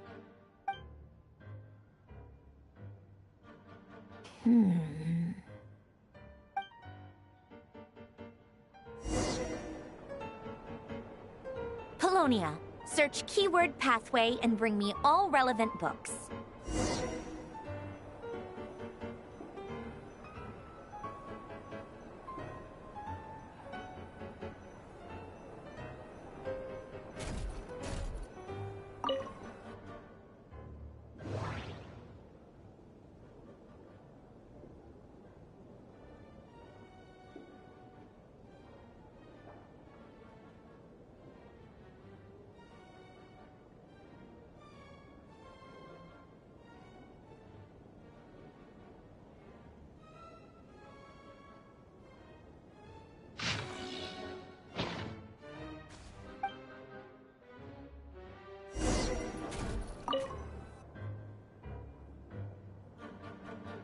Otonki Sermon Dictation.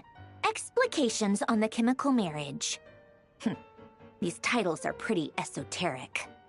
Observe and compute the pathway displayed in the guidance diagram. Deconstructing and reversing its effects could generate potential ideas. So, it's one of Renee's draft lectures. Deconstructing the pathway. I suppose that could lead to a breakthrough.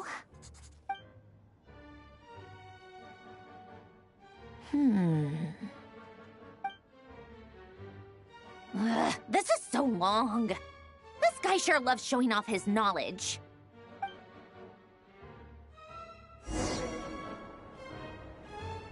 Polonia, search keyword tree model and bring me all relevant books.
Most of the experimental devices proposed by the Lilia Crucis Ordo are built based on the simple and basic logical structure of a tree model.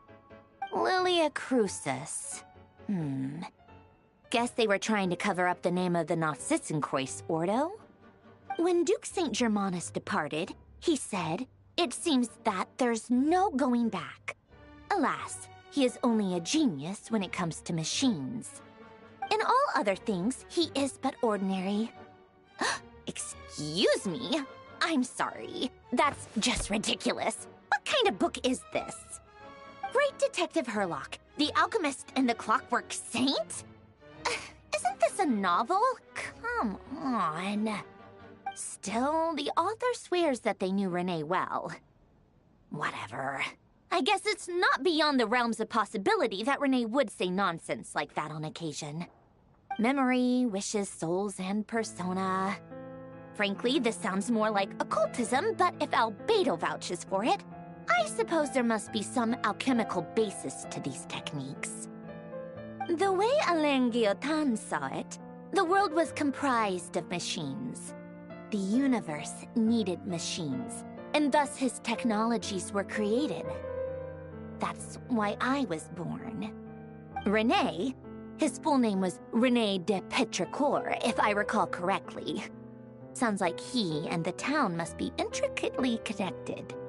That place was also the source of most of our information regarding Remurian civilization. Seems like some of his projects were based on their technology. The cutting of souls and storing them in vessels. These seemingly unrelated techniques underpinned René's research. Assuming that the 4 orthants correspond to alchemical categories. The chemical marriage model? Alain would have scoffed at that. He never would have let those theories or parameters anywhere near his mathematical formulas.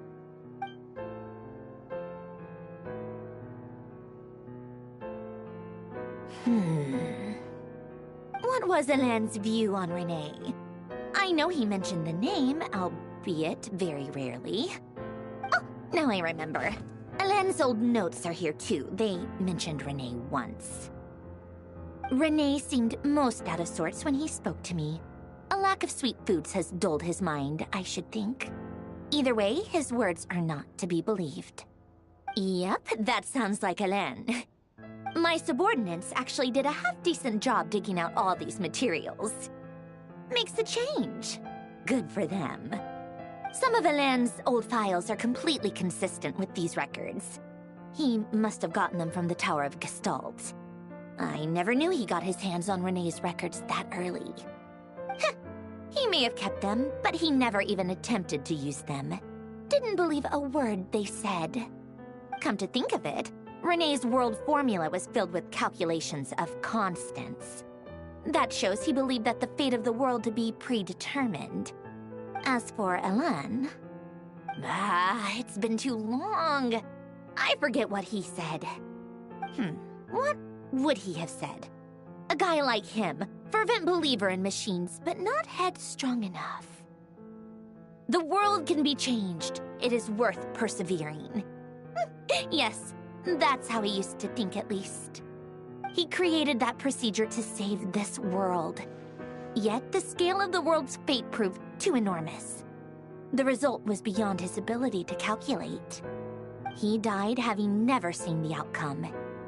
And there I was, left behind in the ashes of his dreams. Did you really never take a close look at René's research? Or did you read it, but deem his philosophy incompatible with your model? The very thought of trying to incorporate his ideas probably made you feel sick to the stomach. Well, don't worry, because there's a whole new category of lunatic in town.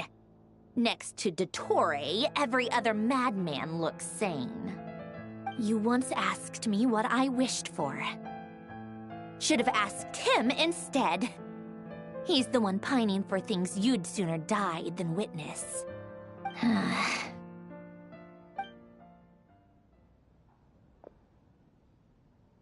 Even the tiniest variable can make big waves in the present. Now then, allow me to put these incompatible fragments together in your stead. First, establish and verify the existence of the Great Circle. Absolute nihil on one end, absolute reality on the other. Now, search between these two extremes. Then, the construction criteria. Variables. The sparks of civilization shall run out unless we consider introducing variables from outside the system. Input variables. Traverse the world, space-time, and civilization. Then extract the essential nodes from the records to determine which variables they point to. The primordial power that differentiated itself from the void. The power of light. Yes, light. Records. Hyperborea. This is so horrendously complicated. After all that, I'm still missing a few variables. I need to think this through again. How do you think it looks, Polonia? Like the frenzied scrawlings of a madwoman?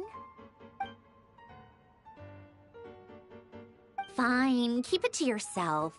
It's not like you can talk anyway. I'll assume you gave it a passing grade. I jest. But true madness does often start with trying to save the world. What would Arlecchino and Columbina think if they saw this incomprehensible hen scratch? They'd probably have me institutionalized. So would Rosaline. She's been dead for a while now. When I close my eyes and think back, I can still see her face. And that enormous dress she used to wear. Such a bizarre choice. What possessed her? Oh, and the clack-clack of those heels used to drive me insane. No one's asking me, obviously, but I hope you all know that I never wanted to save the world. I'm not crazy. I don't have delusional ambitions, and that's a clinical fact. The world needs a solution, but I don't need the world's validation. It's the world begging me for answers, not the other way around.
Oh, cookies to go with the tea. Let's see. They must be from that person who brought those documents. I see they're from Hotel de Boer. Something's written on the box. We are proud to present this homage to the Fortress of Meropede's fun-filled mill collection system. Fortune cookies. Have a lucky start to your day. Sounds like a dumb gimmick to me. Be early to bed and early to rise. Get plenty of sun and drink plenty of water. Then things will surely go well for you. What? Are you kidding me? Somehow I doubt that an early night and a glass of water is magically gonna save a world on the brink of existential peril.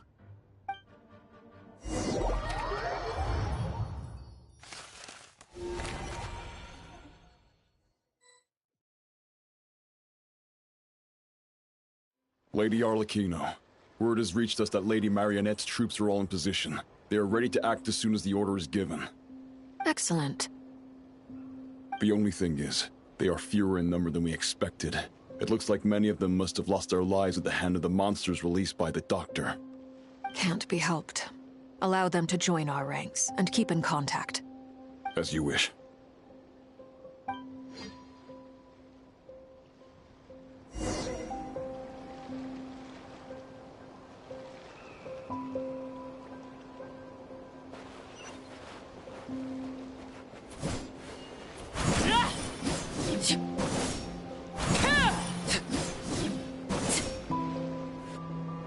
It's been a while, Arlecchino. You look well. Did Dottore really have to build his lab right on the sole path between Snezhnaya and Nodkrai? Had to go on a huge detour to stay out of its line of sight. Sounds like an arduous journey. I assume you've brought word from Her Majesty? Of course, all part of the job. Firstly, the Tsaritsa has authorized Fatui Internal Affairs to review Dottoro's case. They will reach a formal verdict on whether he has turned traitor and whether he poses a threat to Snezhnaya. While they're working on that, I've been ordered to come and receive the refugees from Nodcry. They are nearby. My team will escort you to them shortly. Great. Aside from that, Her Majesty has a message for you and Sandrone personally. Huh? Where is Sandrone? She stayed behind to work since I was making the trip anyway. It seemed sensible to have one person on standby at base while the other came out to meet you. All right, guess that's just how she rolls. In that case, tell her that the Tsaritsa's decree this time is pretty awesome sounding. I think she'll like this one. Still, I wonder what... Wait, what's that? Did one of our troops turn into a monster? Take him out.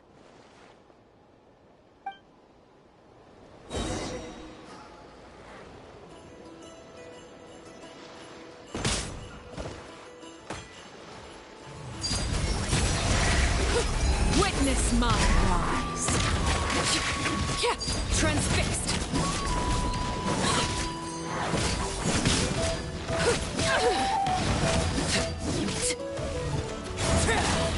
You've gotten stronger, Arlecchino.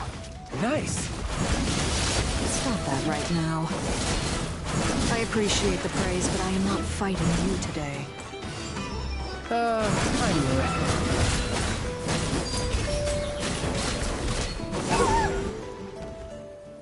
I can't believe it. He was a living, breathing human one moment, and the next... Another fine piece of work by our dear colleague, I'm afraid. What in the world has been going on in Nodcry? A lot.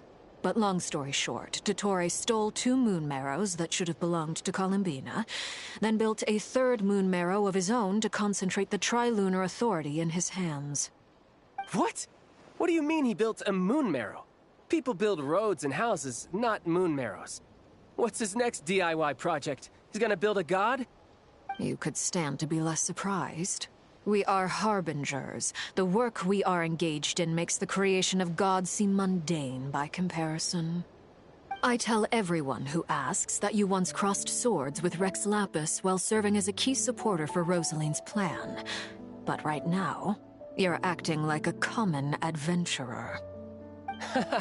Thanks for speaking up for me. Those 2 really took me for a ride back then. Then again, surely no common adventurer would manage to get tangled up with them the way I did. That's gotta count in my favor, right? It almost sounds like you wish to repeat the experience. I might have to lower my opinion of you. No. I'll stop talking. Please, go on. Dottore is currently still experimenting with his newfound power in ways that continue to corrode the outside world. As for the human mutation, I believe this is simply a consequence of his experiments, and not a strategic move. That radiant beast was once a subordinate of Sandrone's. I suspect he was only allowed to live so that he could become an experimental subject. Also, those of us who fought Dottore have been afflicted with a curse. As such, I cannot leave Nodcry. This is so much worse than I thought.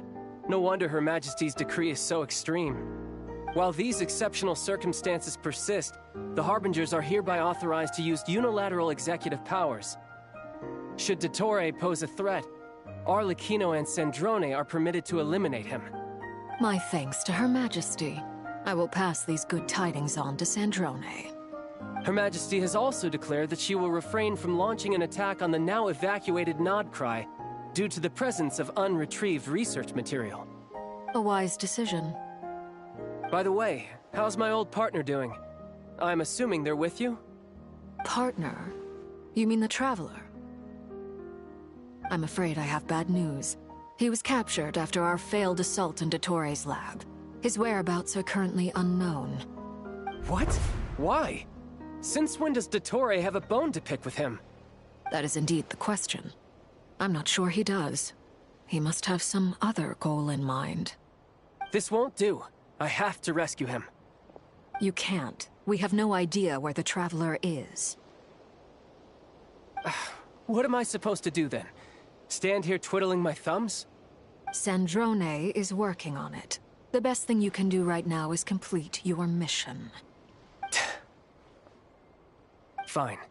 I guess I'll leave this to you then.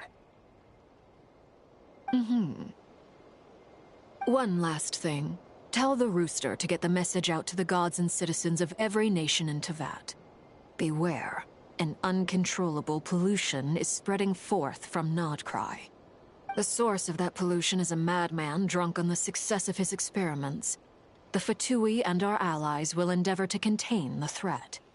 However, if Nodcry falls, things are likely to escalate. Considering Dottore is one of our own, all Fatui stationed in Nodcry consider it our duty to stay and fight him to the bitter end. Whatever the cost.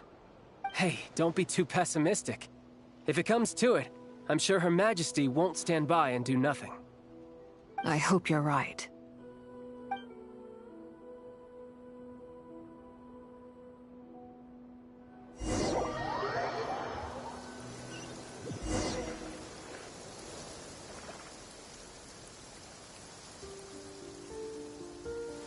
You're right on time. Thanks. Hey, do you think I'll get that gliding exam exemption? I made sure I was on my best behavior in Mondstadt. I landed well outside the city and walked in through the gates. I'll help you apply, don't worry. For now, let's see what we have here. What are the Doctor's energy fields even made from? The usual attract and repel principles that govern Kuvaki don't seem to apply to them. They are very mysterious, but ultimately, they appear to be comprised of energies from the three realms. Thanks to research by Master and the Hexen Circle, we know that Teyvat's 7 elements are derived from the more primordial power of the Light Realm, which is antagonistic with the power of the Void Realm. Since you have the power of the Dragon Durin within you, I'm sure you can already tell that this energy field contains no abyssal energy. That's true. It's not abyssal energy, it's something pure, wild, and untamed. I've been thinking about something.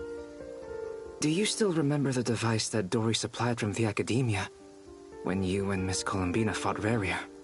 That was one of the most marvelous feats of ingenuity I've ever seen. The design, the craftsmanship, the material selection. I couldn't fault any of it. Not to mention the operating principles. Surely the most ingenious feature of all. Dory didn't go into detail on how it functions, but I have a working theory. The clue was that Miss Columbina was somehow able to use the pyro energy that you provided, despite the fact that, as a moon goddess, she should only be able to use Light Realm energy in principle. Now, all elemental energy is, of course, derived from Light Realm energy to begin with. Hence, I suspect that the device works by restoring elemental energy to its original state. This presumes a theoretical model of the 7 elements akin to that of light refracted through a prism. Perhaps it is no mere analogy. Maybe there is indeed a prism in this model. I almost wonder if the idea for the device was conceived based on direct observations of said prism. It would explain how such an ironclad design concept was achieved. It is at once a masterwork of engineering and a groundbreaking application of the Academia's latest elemental theories. I suspect only Lesser Lord Kusanali herself could have devised such an ambitious technology. But back to the energy field before us. If this is pure Light Realm energy, its relation to elemental energy is one of integration versus division. Or you could say that the former contains the latter. Could this mean that elemental energy can dilute the power of the Light Realm? Should we give it a try? We should.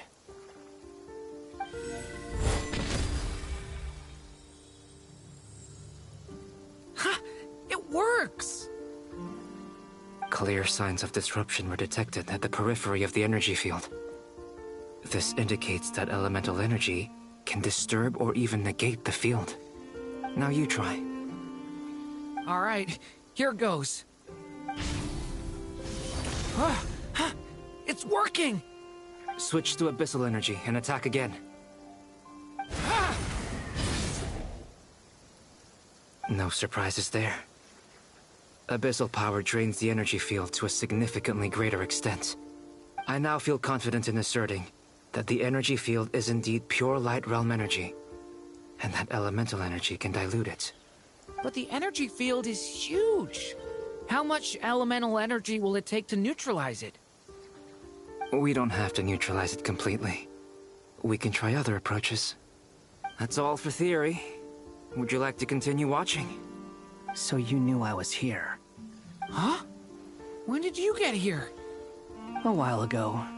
But Albedo sounded like he was working on his thesis defense back there. Back in Sumeru. You can end a person's whole career by interrupting them mid-speech. Very thoughtful of you. I'm truly touched. Could I ask you to lend me a hand? With what? A little test.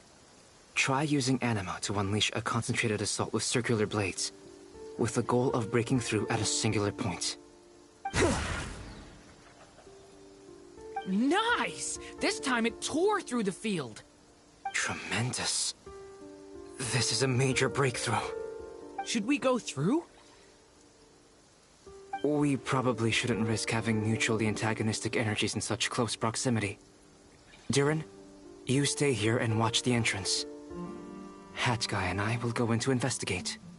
Sounds sensible to me. Keep your eyes peeled, Durin. Don't worry, I got this. You two be careful in there. Just give me the signal if you need help, and I'll dive right in. What do you mean, signal? It's based on a new alchemical concoction I developed last month. When 2 bottles of it are smashed on the ground together, they emit a blinding burst of light. If it comes to that, remember to shield your eyes with your hat. Glad I asked. Thanks for the heads up.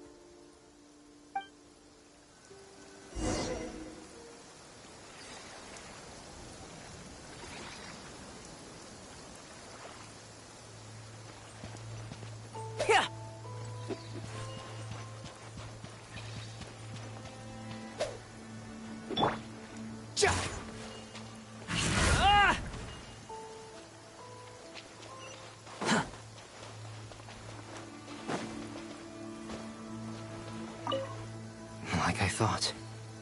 Beyond a certain distance, we can't see the opening where we came in. Maybe that's to prevent people from escaping. Sounds like Dottore style to me.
Not much has changed. Things are basically the same here as they were before the energy field. They have no heartbeats and they're not breathing. We can only assume they're dead. But there are no visible wounds.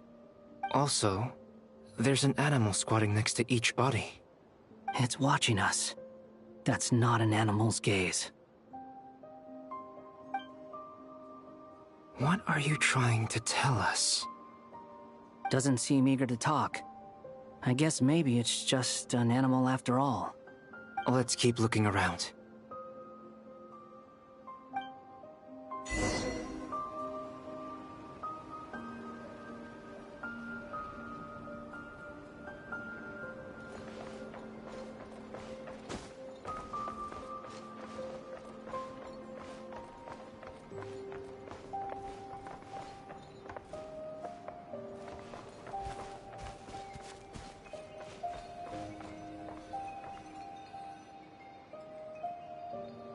Same situation everywhere.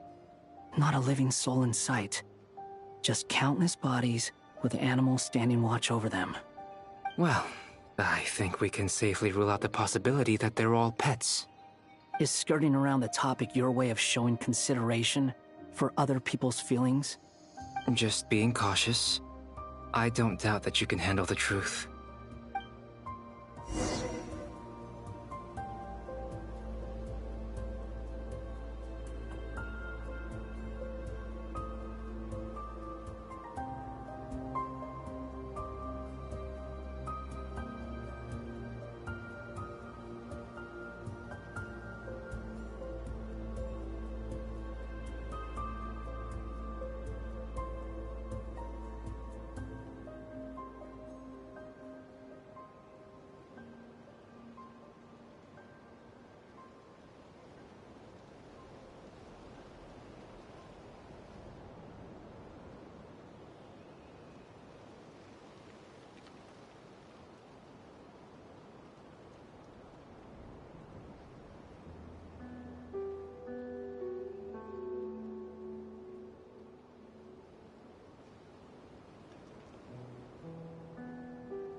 Careful. Please. Help us. Please. Over there. Please. Help us. Please. What happened here? I don't know. Suddenly, everyone collapsed. Then my line of sight got lower. I still have some of my senses left. I gotta get out of here.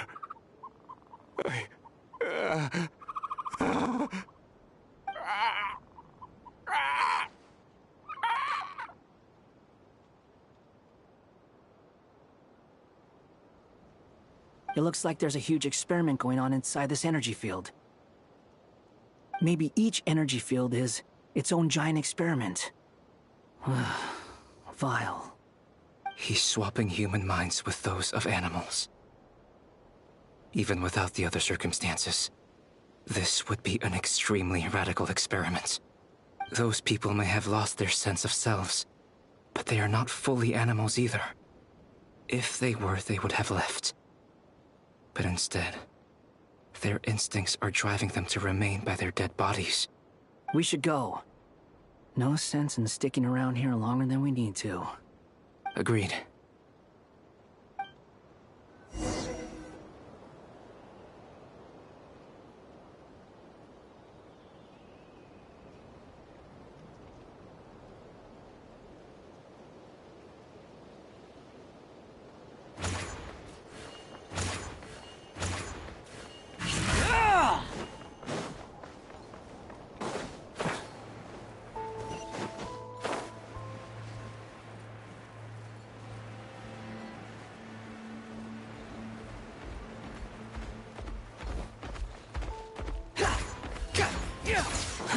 Too slow.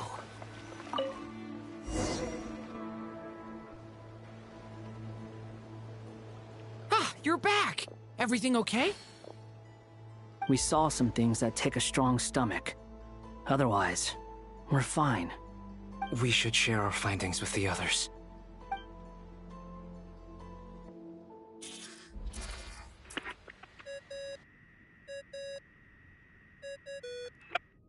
Yes? Who is it? Miss Nefer, it's me, Albedo. We found a way to break through the energy fields. With enough control, it's possible to tear them open using elemental energy. Also, we managed to take a look inside. Dottore is carrying out his cruel experiments on an immense scale. Any residents who have failed to evacuate in time will likely meet a grisly end. Sounds like he's living down to our expectations. Might I ask how things are proceeding on your end? I'm just about to get started. I'll be in touch once I have a result. Understood. Stay safe. I will.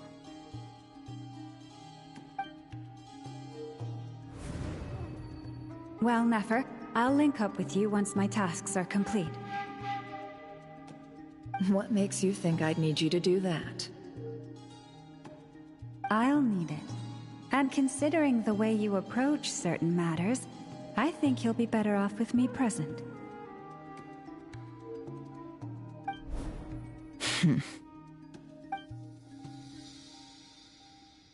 Let's begin. Entering simulation mode. A vast wasteland. Is this the Traveler's inner world? I was expecting something more vibrant, to be honest. Wait, someone's there. What are you looking at? In that case, I'll look at it with you. I want to know all about everything you've seen and experienced. Is there somewhere I should return to? Or should I stay here and be the hero everyone says I am? I don't dislike my current life. Roaming the land, fighting battles, accomplishing missions, earning a living, looking after Paimon. It's not so bad. I guess the only thing that's missing is that you're not here with me. This is the conscious layer, which contains a person's true feelings. It is filled with both longing and kindness. I suppose anyone who lives long enough ends up wishing for someone who can't be there. Maybe it's the only way we can feel truly alive. Time to delve a little deeper.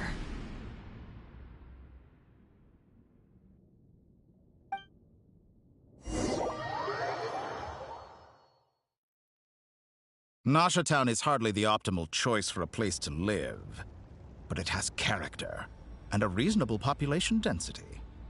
What are you trying to say? Oh, don't be nervous. I was just thinking where might make a good starting point for your journey. Perhaps I should send you further afield. Conria, perhaps. Conria ceased to exist long ago. Once again, you fail to understand the possibilities that the Tri-Lune creates. Anything that has existed in the past, I can now recreate. You simply do not wish to see that happen. That might be because you miss your sibling and fear getting answers that you are not ready to learn. But this is not for me to judge. If we are to collaborate, we need to maintain an amicable relationship. In a moment, you will be able to... Oh no. What are you...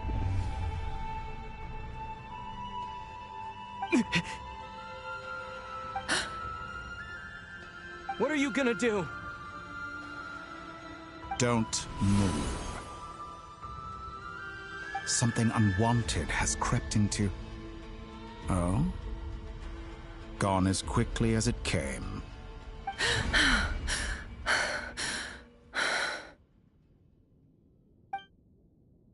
Did you save me? If I hadn't cut the connection, Dottore might have caught you from the other side and destroyed you. This was a good idea, but once is plenty. You were exceptionally brave. Excellent work. Thanks, but now's not the time for that.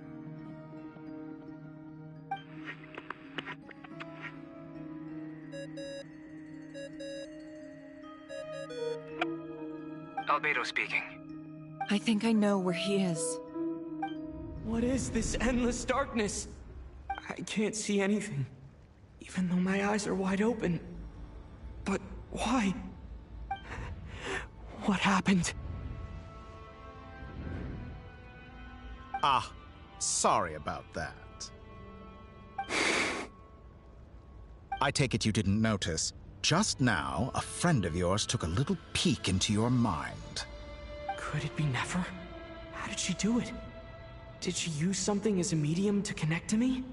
Do you think she's aware of your current circumstances?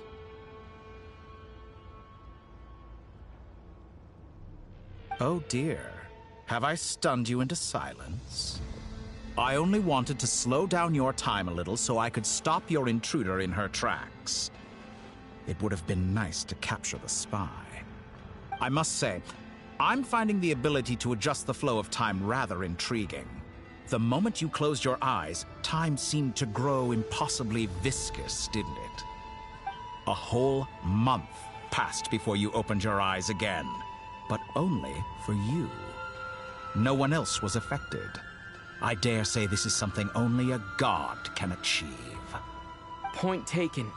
You've proven once again that you have god-tier powers. Oh, you misunderstand.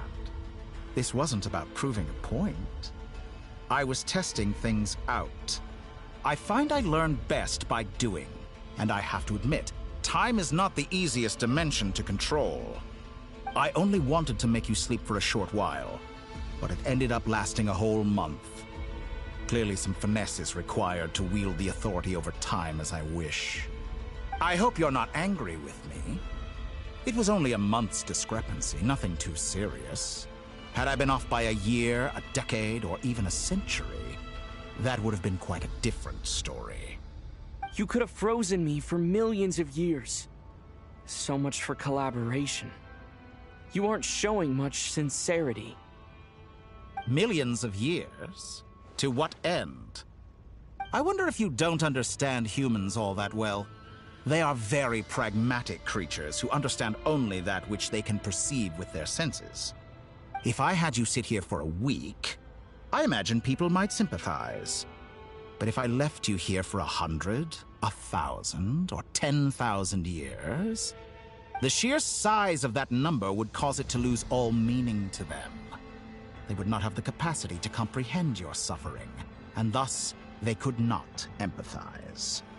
Unfortunately, while gods do exist in Teyvat, it is ordinary humans that account for most of the population. Their lifespans are so limited, their bodies so fragile. Did you ever really hope that they could begin to understand someone like you? Your long life and unique origins make you fundamentally different from them. How long will it be before they start to treat you like the alien you are?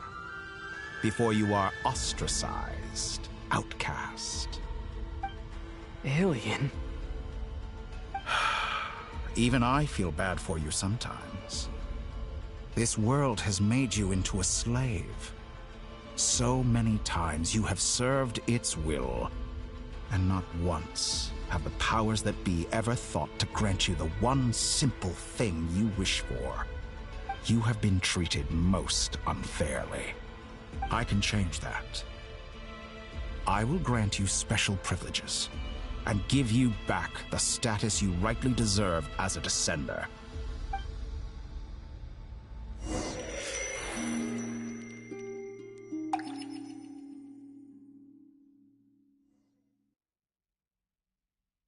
I've entered the past 3 times at this point, but I still have so many questions.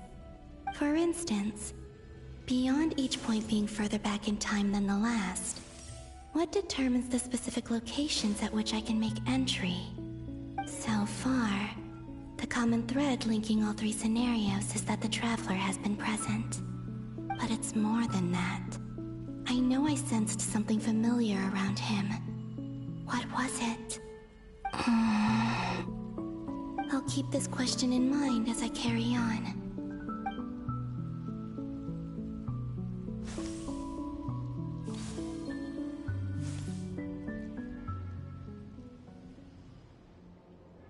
Humans, you never change. Always trying to use powers you neither comprehend nor control. This looks like Star Sand Shoal. Was this before Rerir regained his physical form?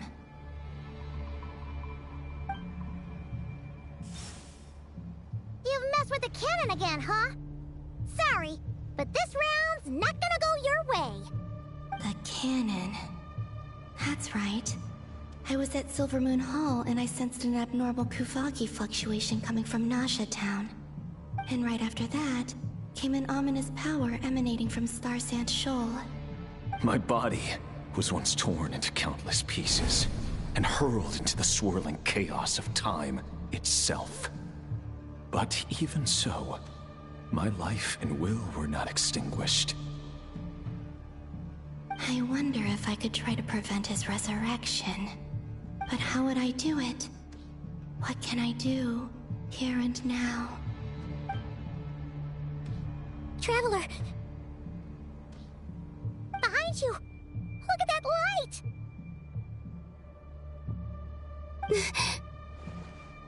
No, I won't make it in time. He's using the Kuvaki shield, like I taught him. Is he going to use it to block the cannon's beam? He's strong. I'm sure he can manage. But the force released when the beam impacts the shield might lead to collateral damage. Easy Island. The Frost Moon Scions will be exposed to lethal levels of Kuvaki. A question, if I may. Kind Miss Columbina. When the cannon's Kuvaki beam was deflected earlier, I saw several bolts of energy streak toward Hisi Island, only to be blocked. Did you also have a hand in that? Maybe that really was me after all. Well, future me. But I don't know if I have enough power left. Siki Sato Pasa Sax, Niti Ipotofutos. There's no time. Osestikos paratini tiram to risuiku, topia to aithion feraton. I have to make it. Oh, Frost Moon. Oh, great land. Oh, slumbering moonlight of Notcry.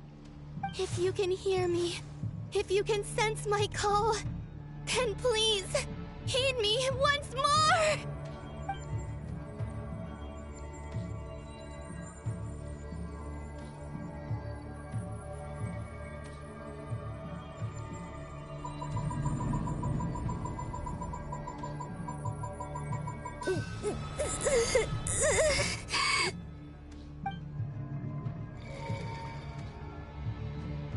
Did it work?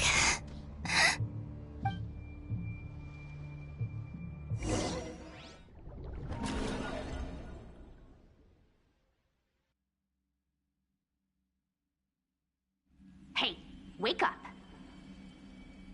Hey, did you hear me? Columbina, I said wake up, now! Oh, good morning, Sandrone. It's 3 in the afternoon, actually. And could you kindly not use my quarters as your personal nap room next time? But I feel so safe here. And your coffee, right? It's so bitter, but it smells lovely. It's like you were raised by wolves in a forest or something. What did you drink growing up? Grass tea? The Frost Moon Scions certainly led a more frugal existence than the Fatui. Then I'll bet you've never eaten one of these before. It smells delicious. That's because it's a Fontanian recipe. I had a little free time today, so I made a batch. Rosaline will be here shortly, but if you really can't wait, I guess you can go ahead and...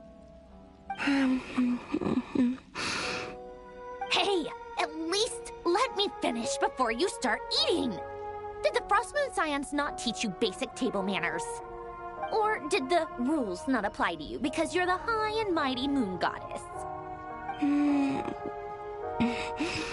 These are so tasty. Of course they are. I made them. I was worried they might contain traces of machine oil. What?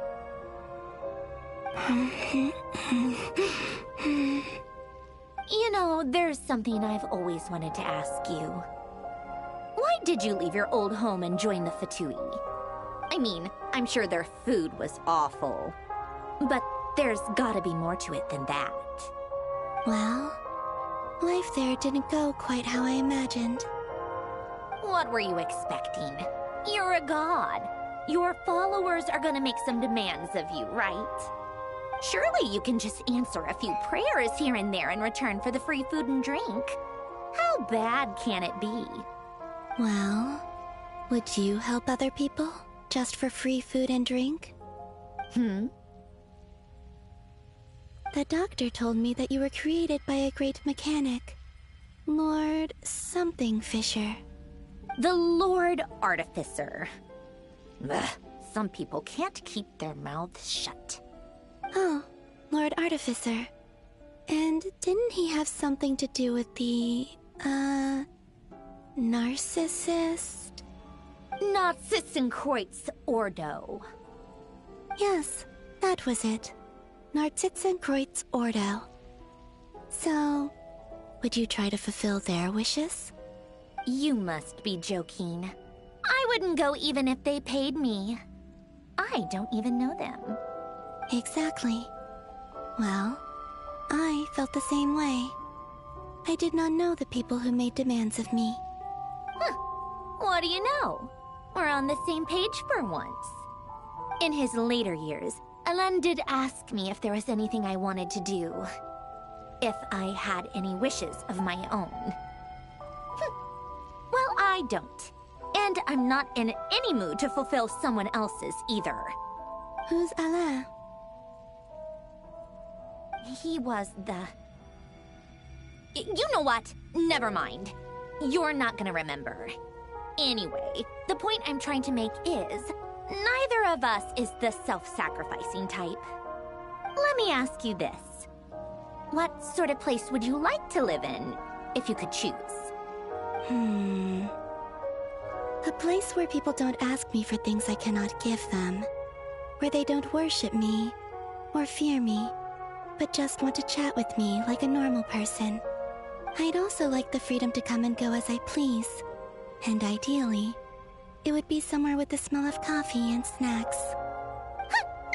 Not to burst your bubble, but no such place exists in the world. Now, take your snacks and scram.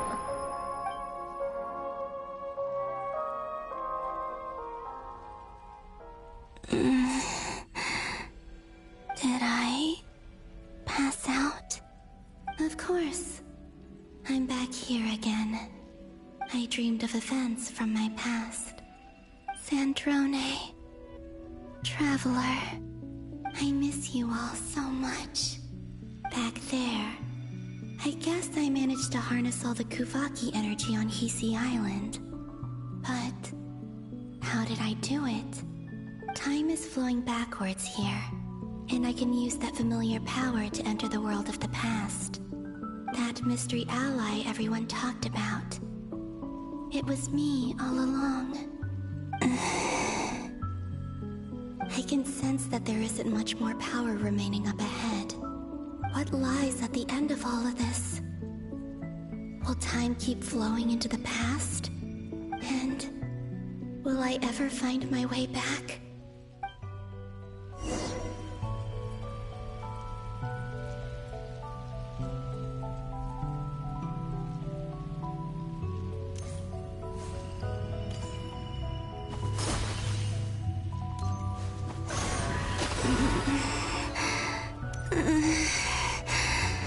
It's getting harder and harder to use my power.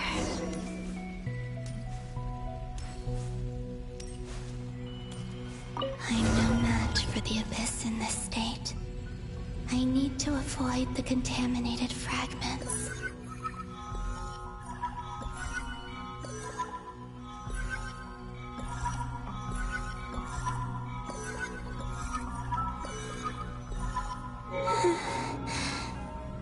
Time to go.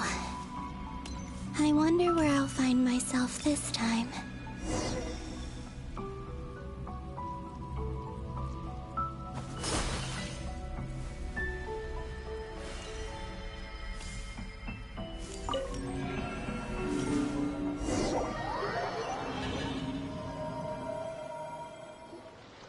The Final Night Cemetery. This is where Flint's is based. Or not! How are we supposed to read through this many files? Difficult, yes, but it is also our most efficient option. Seems like they're searching for information. Oh, I remember. Flint and Varga talked about some files on the Wild Hunt. Was this my doing too?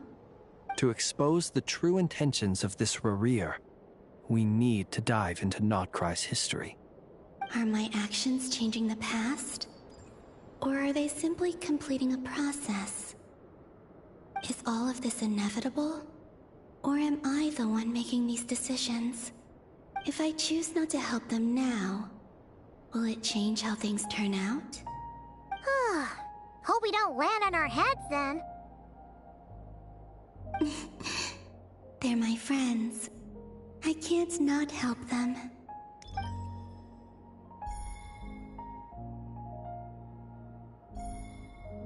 Ghost! And the other one was... here. Hey! Another file's moving!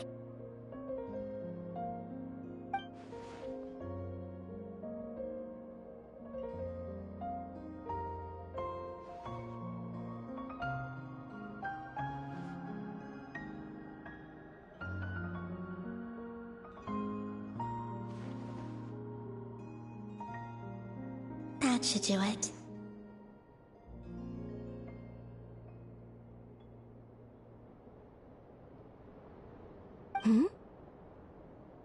Luanatar? You can sense my presence? Wait!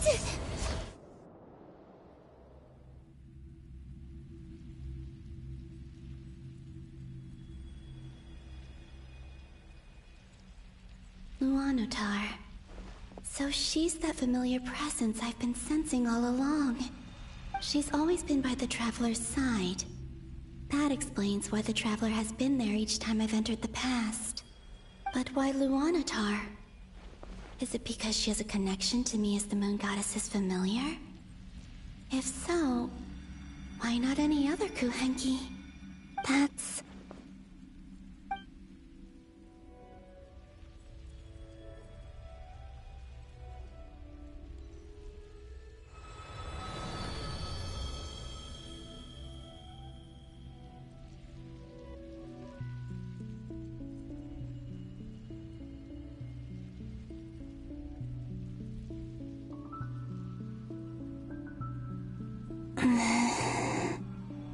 I cannot sense any power up ahead.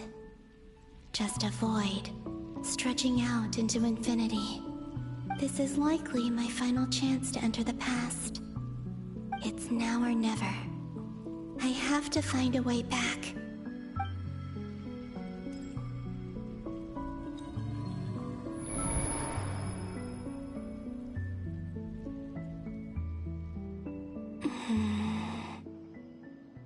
Hisi Island?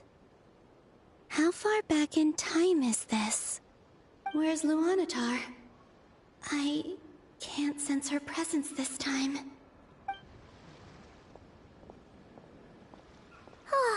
Seeing Enefa and Aino reunited like that sure was heartwarming. Traveler, Paimon. No, stay calm. I don't have much power left to change things. I don't even have that much time left here. Think, Columbina. How do I find a way back? A way back...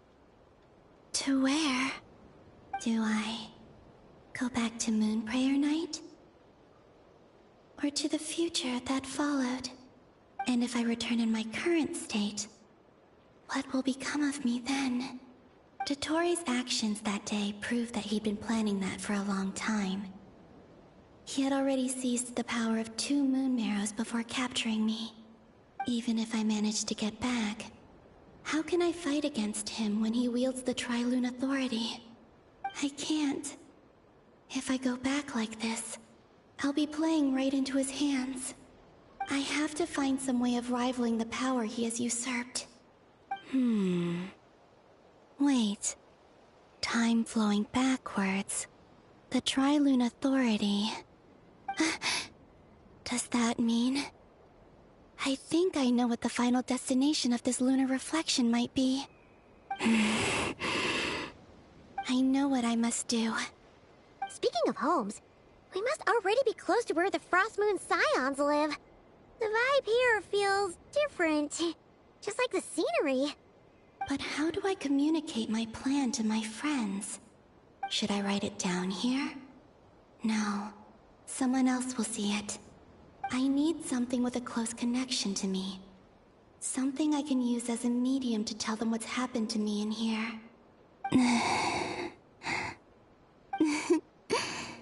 Now it makes sense.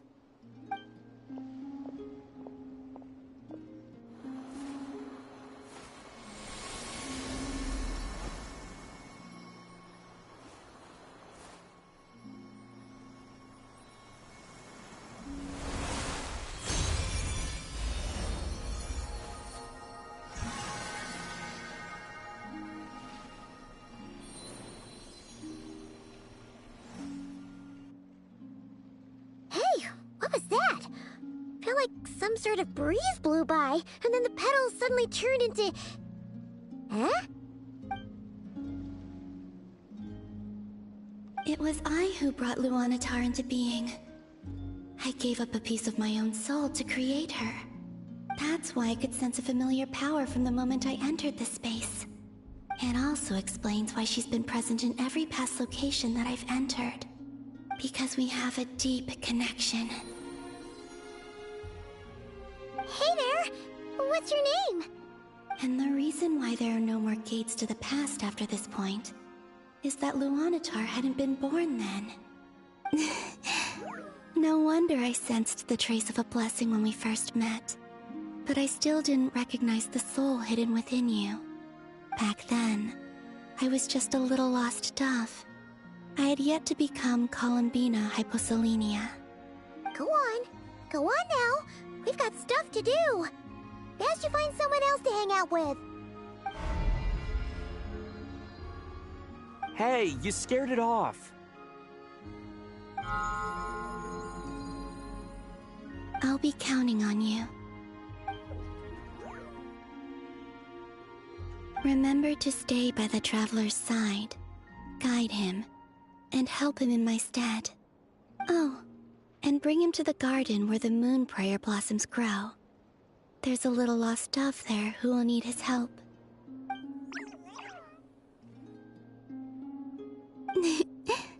Go on.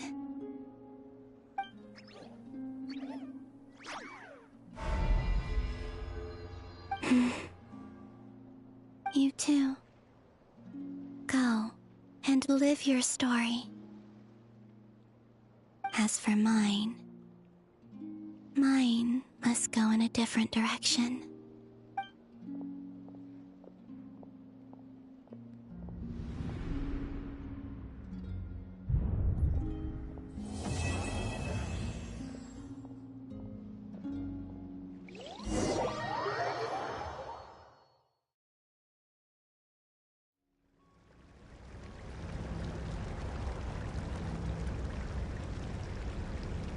How would you like to experience the thrill of never being held accountable for your actions? You could crush people like ants without consequence, or tear off their heads or limbs as you please.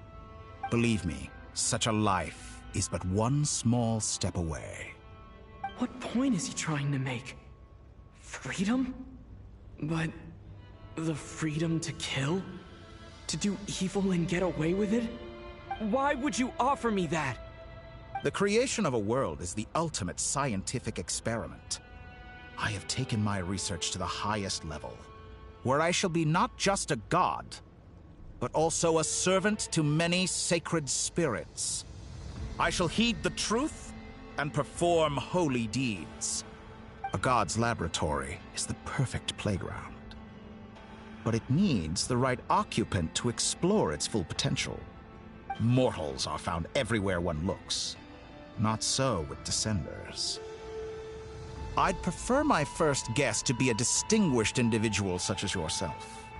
And I know you could make the most of the opportunities it offers. So the condition for entering the new world is to take innocent lives. In the same dilemma that Rerir once faced.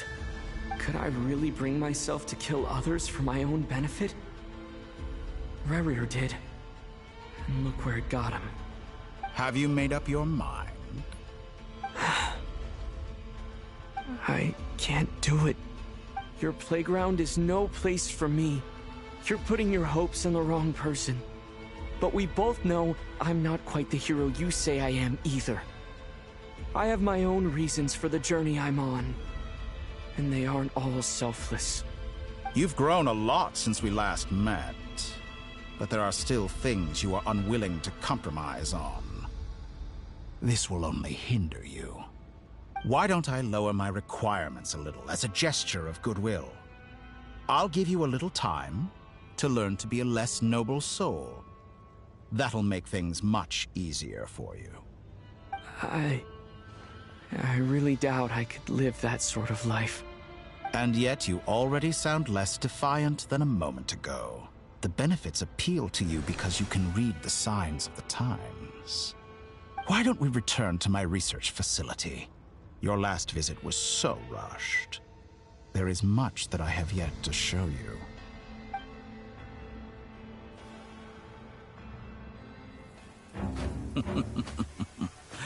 Now to that question,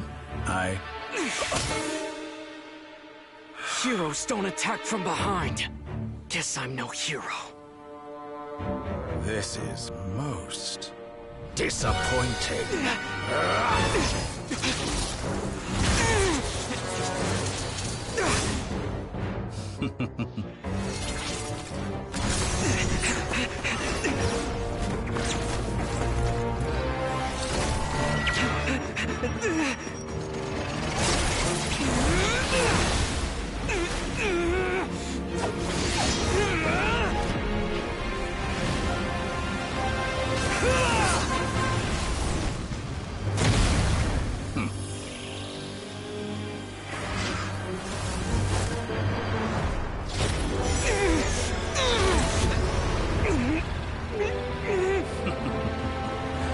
Now then.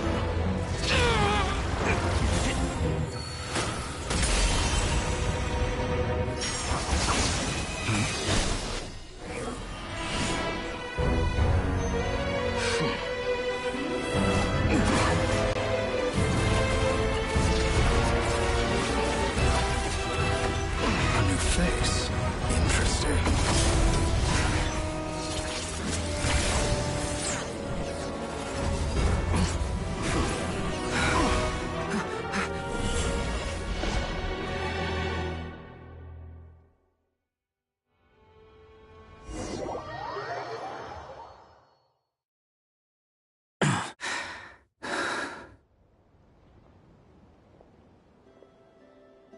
You're still gonna call me Hack Guy after that, huh? I didn't see anyone else in there who needed saving.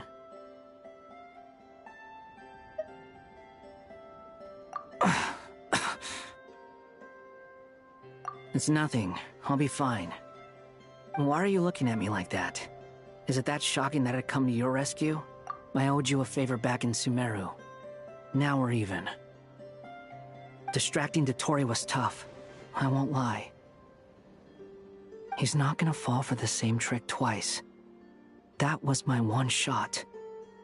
I'd hoped to use it to take him out. Ugh.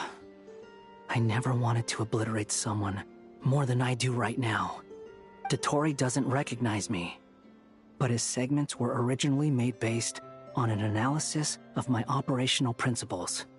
I expect it's only a matter of time before he figures out what I am. So Dotori doesn't recognize Wanderer because he deleted himself from Irminsul.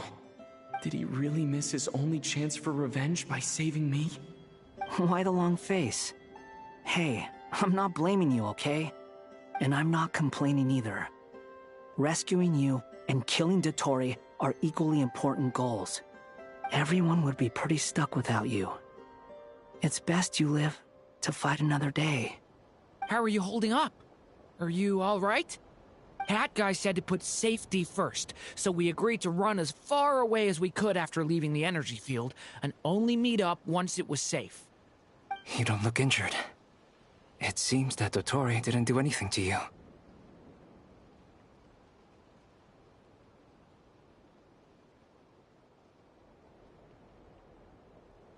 All right. Rescue operation complete. Let's head back. There's a lot more work to be done before this is over.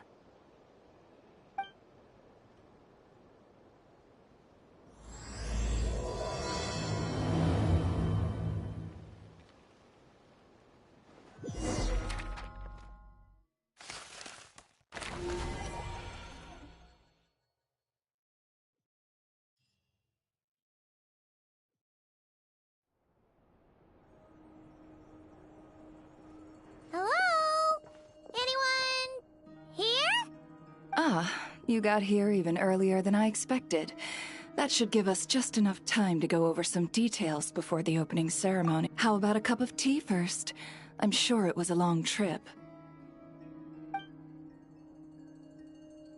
Now tell me, Traveler in Paimon, have you heard of the Nod Pride Trade Expo?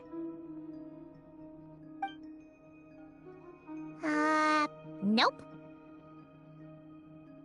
A long time ago, back before Nasha Town even had that name, this place was essentially one giant black market.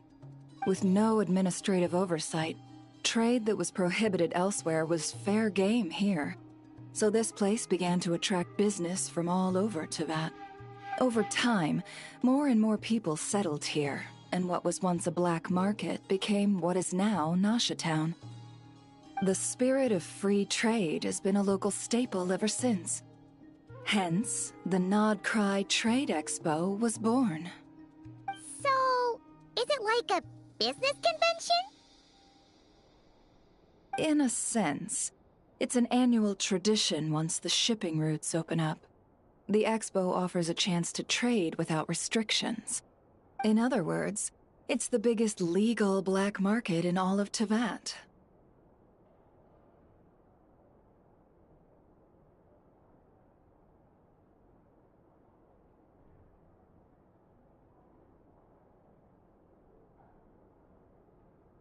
Yes. The Voynich Guild is organizing the event, and that comes with a lot of responsibilities. Normally I would let Yehoda handle most of the work, but this year, it might prove too much for her to manage on her own. Something tells me we'll have a lot of big names in attendance this time. Working with VIP clients takes someone with the right experience and connections. Hence why I think Yehoda might need a helping hand. Oh, so that's where the Traveler comes in. Exactly. I was hoping you could help her with participant coordination. I don't know if I'd put it quite like that. I'm just interested in playing to people's strengths. In addition, I think you'll find the compensation to be quite to your satisfaction. So, are you in?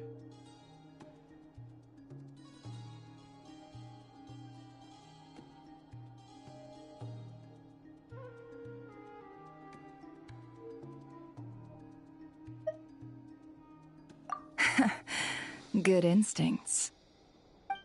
I do have one special request, as the one offering this commission. In principle, the Nodcry Trade Expo is a platform for commerce with no restrictions. That said, the Guild does have one line that is not to be crossed. I'll need you to help make sure all participants are clear on this unspoken rule. As long as everyone complies, the expo should go off without a hitch.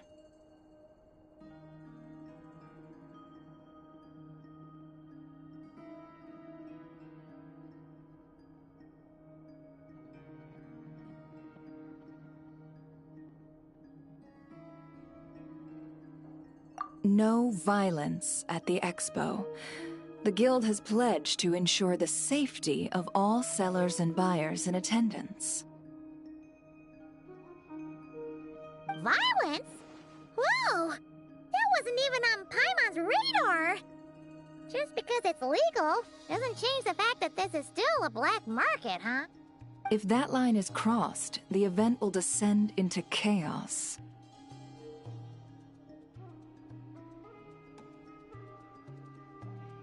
Of course, mediating such situations might prove complicated. So, if you ever want my judgment on the matter, just come find me. The expo is being held on the shoreline to the southeast of Nasha Town. Yehoda is working on setting up the booths as we speak. She'll be able to provide details on the participants as well. All right. I suppose I'll leave you to it then. Yep, we got this!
This is where Nefer said the expo should be. Let me think. Yeah! Let's go with this. We can't keep changing the setup. Where are the goods being stored? You still haven't told us. And what's the Guild's cut on transactions this year? Sorry, one question at a time, please.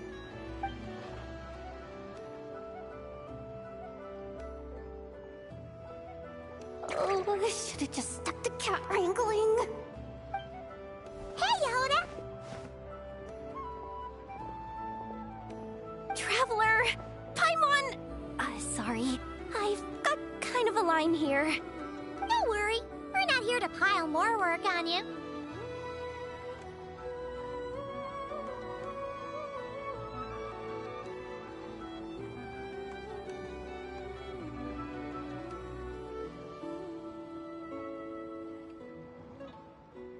Really?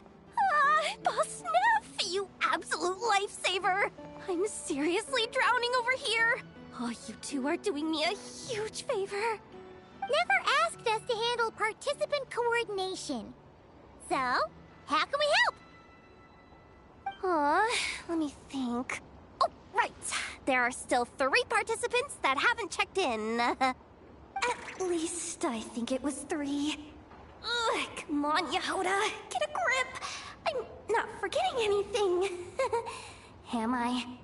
Looks like Yehoda's doing her freaking out face again.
sorry.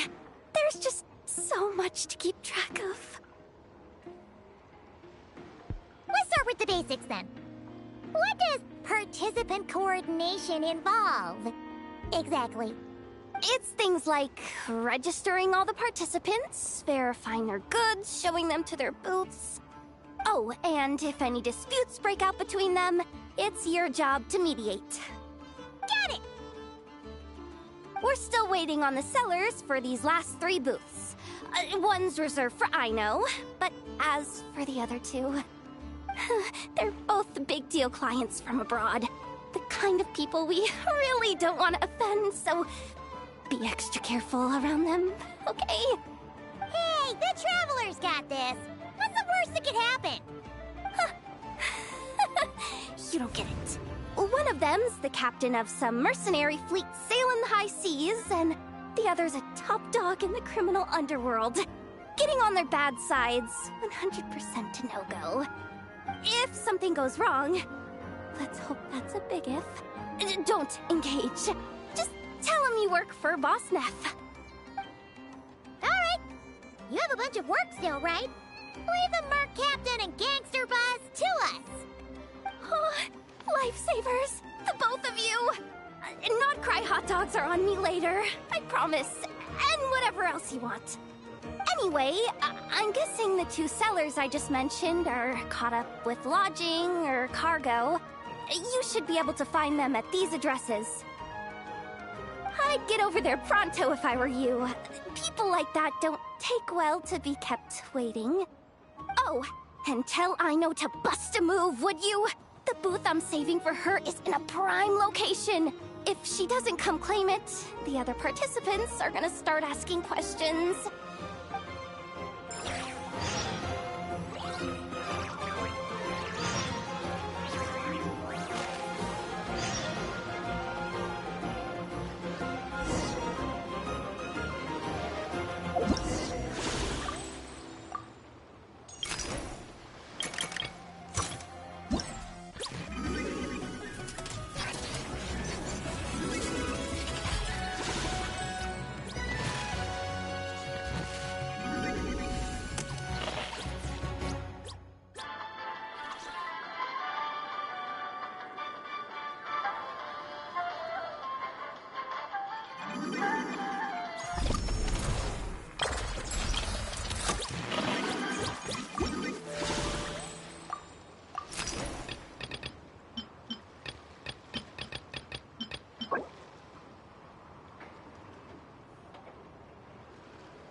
Here's how I allocate my energy on a job.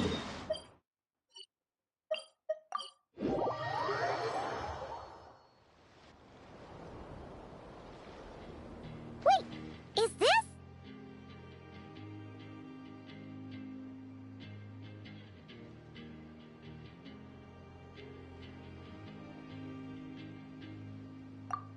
Actually, this is the 2nd ship in our fleet. The Alcor's back home patrolling Guyun Stone Forest. Beidou! The infamous Merc Captain who sails the high seas! Yeah. We've met, remember? What's with all the pomp and circumstance? It's a long story. Well, no sense standing around. Take a seat, tell me all about it. I'll have my men roll out the welcome mat.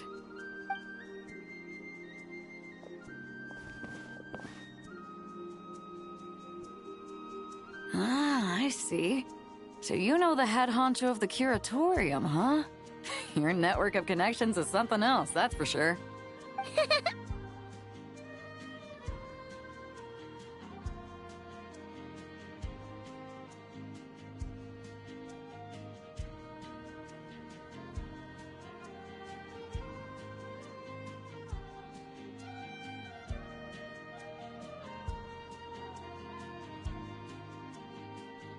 Right. We need a record of who's participating in the expo and what you're planning to trade. Well, mark down me and a few crew members as participants. The rest will stay on the ship. As for what we're trading, take a look.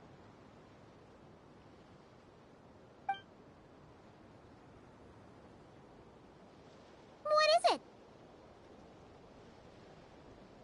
A while ago, Ningguang revamped the Guizhong Ballista. The beauty you see here is one of her new and improved models. It has insane firepower and comes complete with remote guidance for accurate striking even at long distances. I just know people are gonna be fighting to get their hands on it. Are you sure you're allowed to sell stuff like this? Don't worry. Compared to the model the Millileth's using, this one might as well be an antique. Never wasn't kidding when she said no restrictions, huh?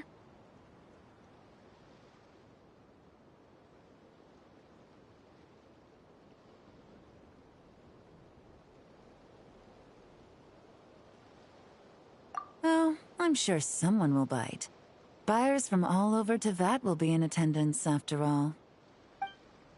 Yelan? Ah, sorry. I was so busy with the cargo, I forgot to mention that Yelan was aboard. No worries.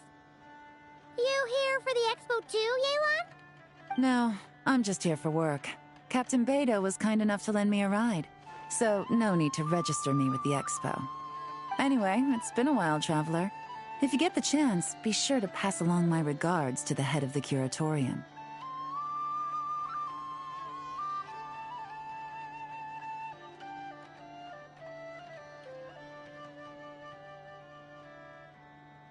The sensitive kind. Sounds like our cue to stop asking questions, doesn't it? Well, I'll be off then. Once I'm done with this, drinks are on me. About time! I've been itching to see Nod cry from the bottom of a bottle. Alright, that's it for registration. Follow us, and we'll take you to the venue.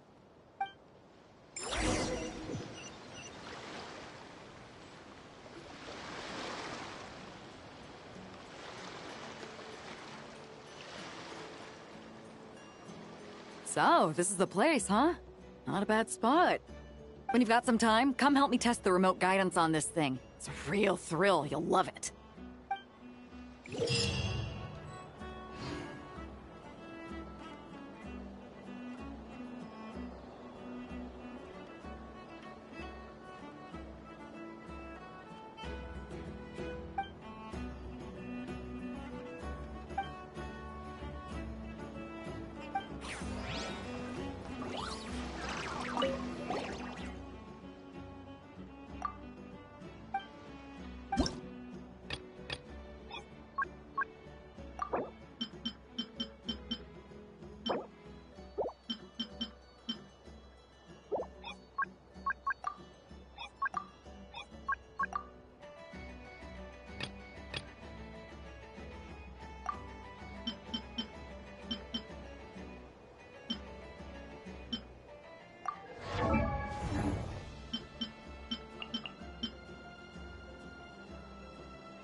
Frontline guidance is up to you.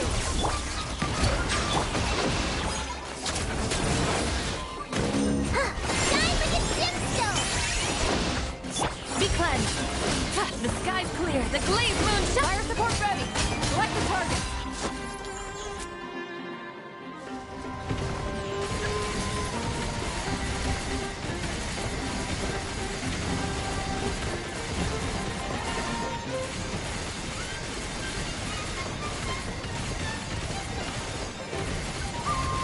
Switch to ground attack shells and increase firepower.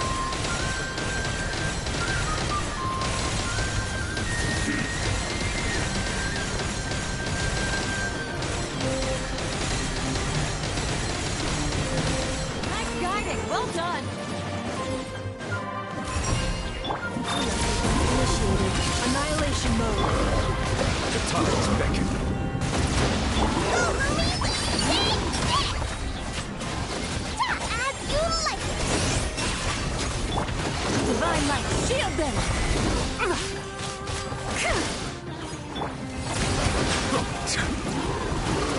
Preparing for Dosta. So, Lumi, like it or love it! Be cleansed. Fire support ready. Select the target.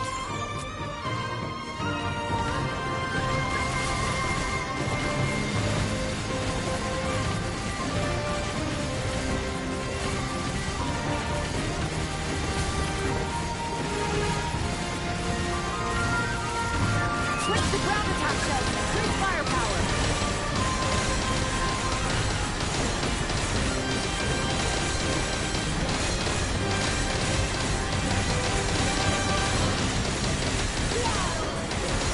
Nice guiding, well done.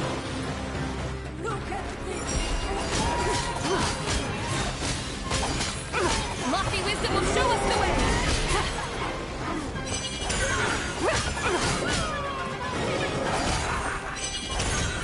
Come say hi! A gift from the land of the young! Annihilation mode. Be cleansed.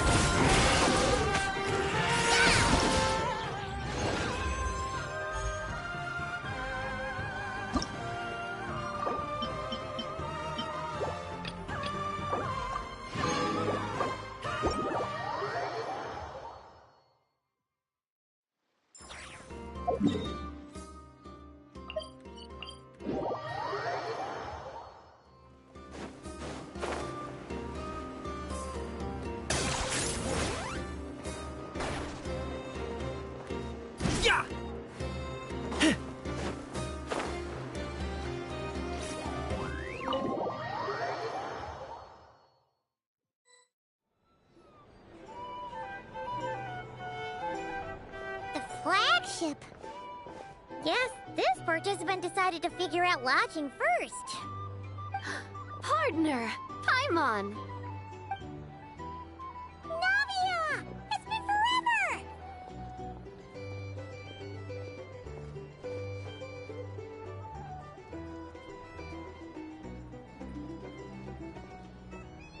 You got that right. Representing the Spina di Rosula, of course. Top dog of the criminal underworld. Yeah, that checks out. Is that my new nickname? I'm not opposed. It's kind of snazzy. It's great that we found you. We're working a commission to help with participant registration right now. You know, goods verification, stuff like that. Oh, I see. Well, in that case, take a seat. I ordered a whole bunch of food. Clorand and Chevreuse went to unpack some things, but should be back in a sec. Oh, speak of the devil. Talking about us? Clorand! Chevreuse! You're here too! Nodcry is a chaotic and dangerous place. Considering the Spina's importance to Fontaine, the last thing we need is for something to happen to its president. I do find it nice to travel with friends, but come on, look who you're talking to. What's the worst that could happen? With that nonchalant attitude, it's anybody's guess. Fair enough. Guess you can mark down our champion duelist here as my bodyguard. Gang boss and her bodyguard. Got it! Should we mark you down for the expo too, Chevreuse? No need. I'm here on official business. A lot of our recent cases have had ties to Nodcry. And that's Paimon's cue to butt out. Oh, one more thing! What's the Spina planning to trade at the expo? Oh, this right here. It's one of the Fontaine Research Institute's newest inventions. It's a kind of relay system that allows the user to unleash Pneuma and Usia energy in battle. So it's a weapon? Of course. At a market with no legal oversight like this one, weapons are gonna be the first to go. Guess so.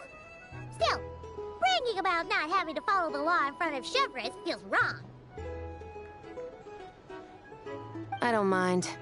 I've read quite a bit about lawless territories and crime novels before. As a detective, I know that I'll need to put the rules aside for now if I want to get things done here.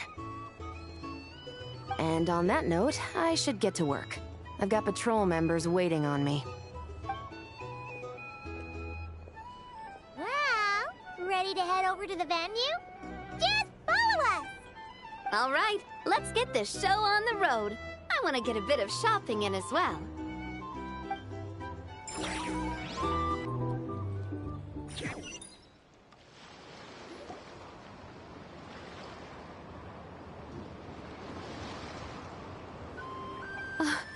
Wow, it's even bigger than I expected. I'm hoping more people will show up, though. It'll get busier once things kick off. Still, looks like Yehoda needs a lot of help. Well, Clarand and I are all set up for now. Be sure to stop by our booth when you get a chance.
Ready, partner?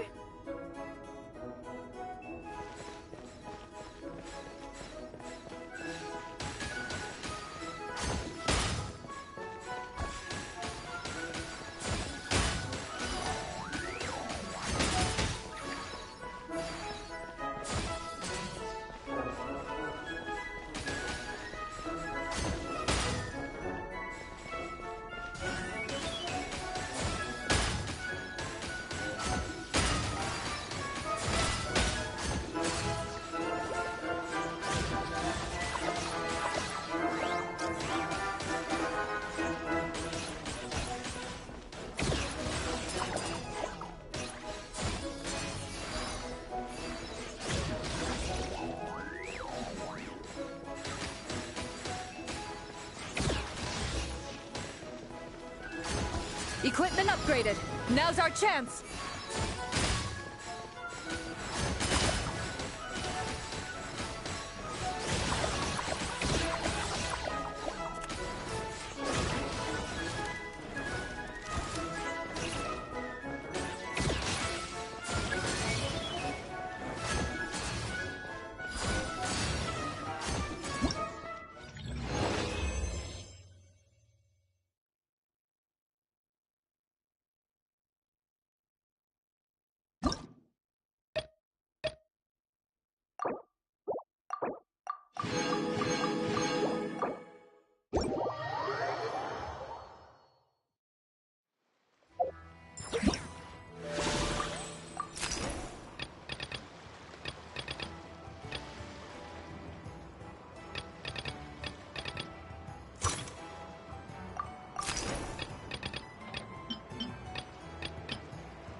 Wow! Ino's console has gotten even more advanced! Traveler! Paimon! Got more scrap for me? Thanks.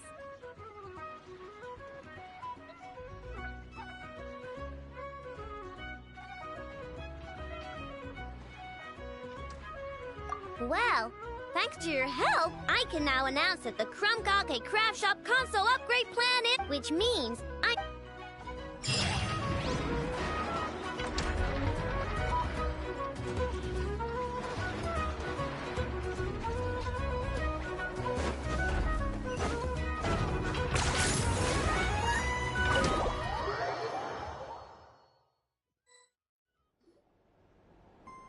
Hey, you two! Traveler, Paimon, hello. We're helping out Never with some expo stuff, and we heard the Krumkake Craft Shop is taking part. Correct. Ino is just doing a final round of debugging on her Thwack and Smack defense bots. Oh! Is that her submission for the expo? Yes. Moles and other small creatures often steal from the craft shop, so Ino designed a defense bot based off of them to protect this place. Upon further testing, these bots turned out to be highly effective, so she decided to perform some upgrades and bring them to the expo. Wait! So Ino is actually gonna trade one of her bots? Not exactly. With the exception of a few special orders, Ino rarely sells her finished products. What she's trading at the expo is the blueprint, not the finished product. Oh! So, are you guys ready to head over then? Yehoda asked us to speed things along a bit. She's saving a super good spot for you, and she's worried people are gonna start asking questions. I told her I need to finish debugging first. There's no point in rushing or I'll have nothing to trade. Oh! Paimon's never seen Ino this serious before. The craft shop is experiencing a severe shortage of funds. Ino is hoping the expo will improve our financial situation, so she's being extra thorough. Where'd all the money go? Some kind of expensive research? Negative. It's our dessert funds that are lacking. We have had at least 47 cases where excess dessert purchases have led to a shortage of research funds. As such, I decided to split up our research and dessert budgets. Ino is forbidden from dipping into one to transfer to the other. And not too long ago, she cleaned out the entire dessert budget for this month.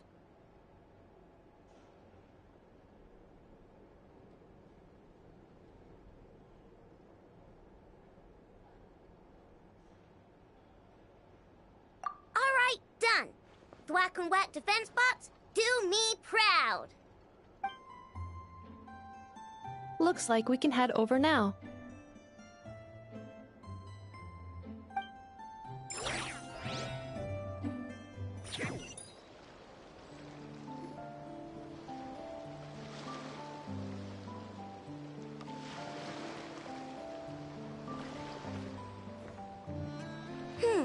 This looks like a good spot for the demo platform. This new bot looks pretty interesting, I know.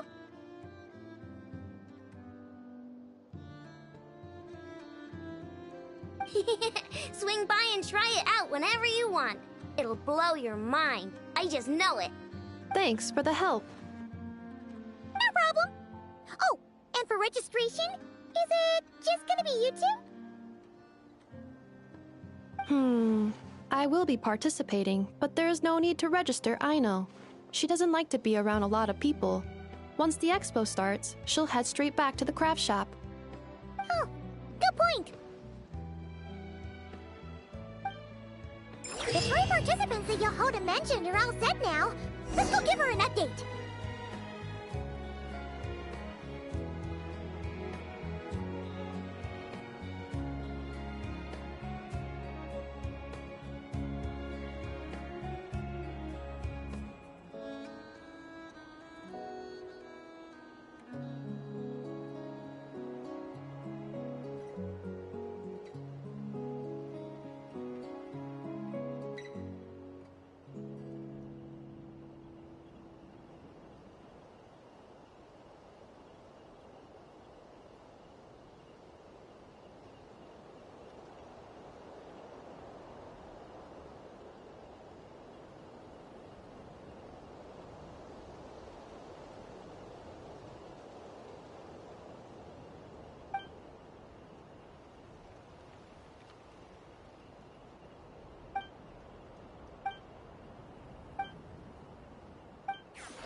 The match is about to begin.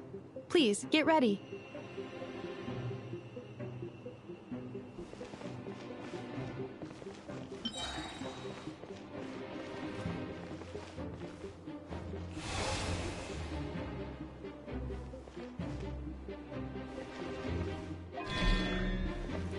Two separate mechanical combinations, like placing a cake atop a steak. I'd almost never hear this analogy.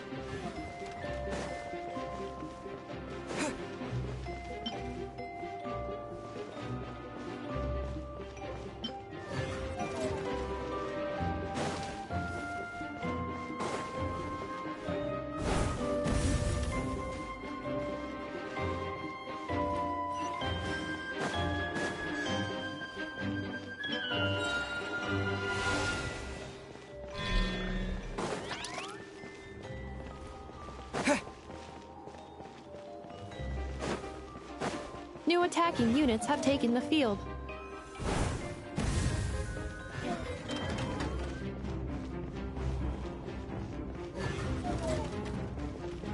Traveler's defenses have been breached.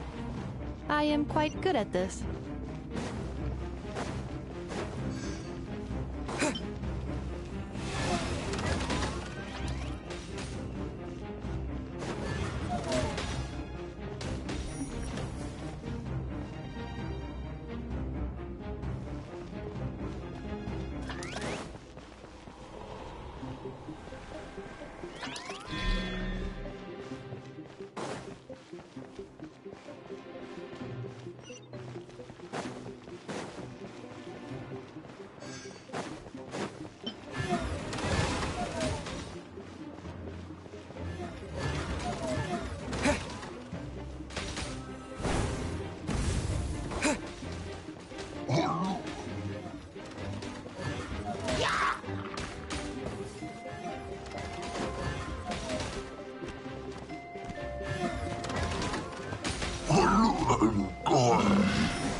Efficiency of commands.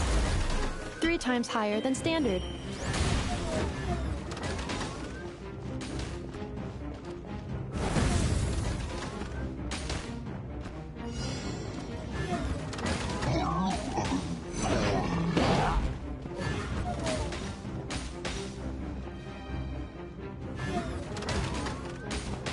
This will be my final attack. Ha, ha, ha.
Just shut up and move along.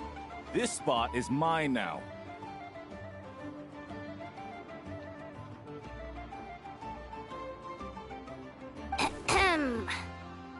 It's the lady in charge. We were just setting up our booth and he's trying to take it from us. A troublemaker, huh? The expo announcement spells it out clear as day. All forms of violence are strictly prohibited. Read it and weep, Buster. I've been wanting to talk tough like that for ages. Should be enough to scare off a punk like him, no problem. It's not like I wanted to hit anyone. It's just not fair. What's that supposed to mean? We all know the black market stuff is in the highest demand here. So how did these dwarfs get a spot selling these stupid toys?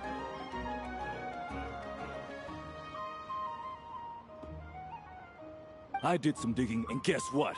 Turns out these brats have connections in the Voynich Guild. Obviously, someone pulled a few strings to get them here. But me, I missed one stupid deadline, and that's when the rules start to matter? Give me a break. Hey, we earned our place, fair and square. As if. So, you're slinging out the easy targets, huh? That might work for you on the outside, but not here and not under my watch. These kids earned the right to be here, same as everyone else. Don't believe me? Take it up with the guild. We'll see who comes out on top.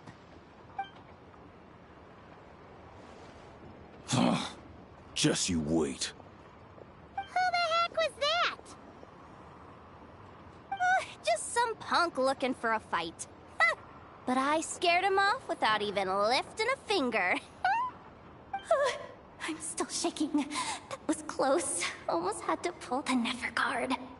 Well, he's lucky he decided to run off, or we'd have helped teach him a lesson. Thanks a million, miss. All in a day's work. Anyway, knew I remembered you guys. Your guardian works for the guild, right? Was it again? Auntie! Are you alright? I'm fine. Just got a little scrape when he pushed me. I got caught up with something. I should have been here. I'm sorry. Right! Ashvapati! The one man in the guild who wouldn't know profit if it hit him in the face. You get a spot in the most lucrative market in the world, and you're letting the kids use it to sell toys. No one else would even entertain that idea. Well, the purpose of the expo is free trade, right? There's no rule that participants have to sell weapons. No, but most people know what's gonna make real dough. Unlike a certain someone. Ati, Neb, Rhea, head back to the booth. If anything else comes up, you call for me, okay? Don't be reckless. Okay, got it.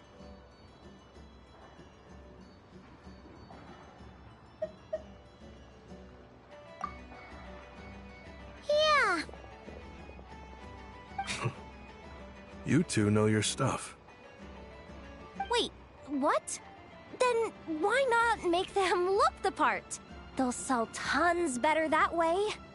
If you were to leave your kids a gift, would you choose a toy or a weapon?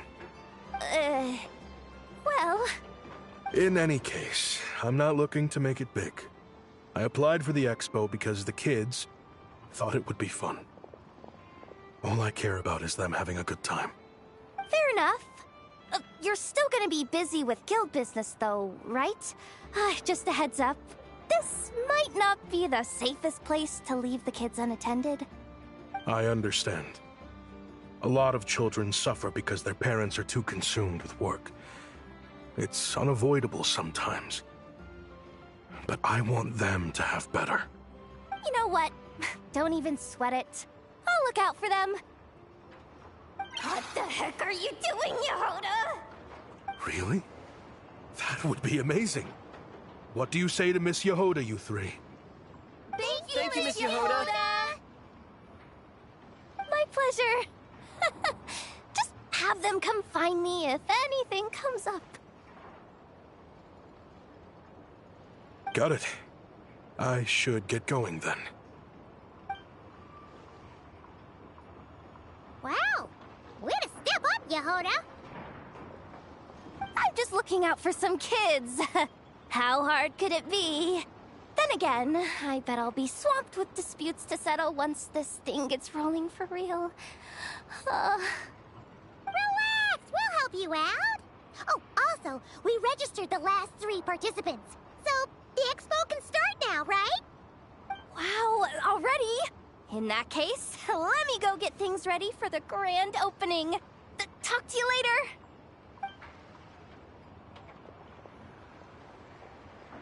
She really does have a lot on her shoulders.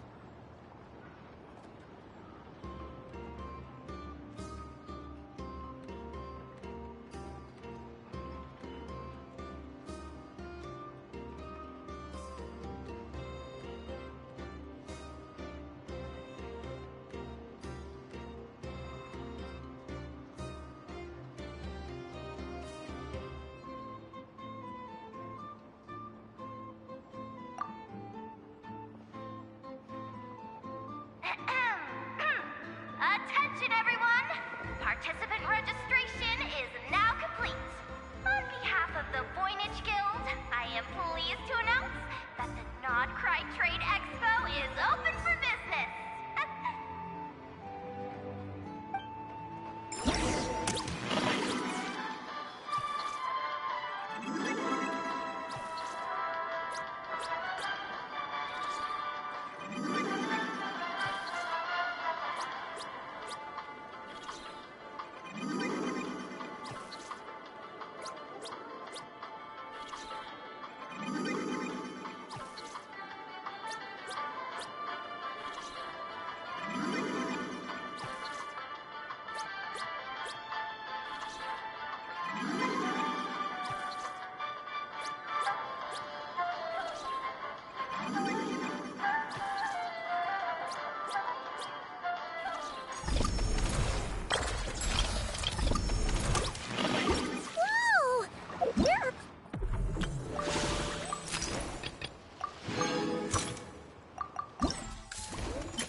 Antagonistic.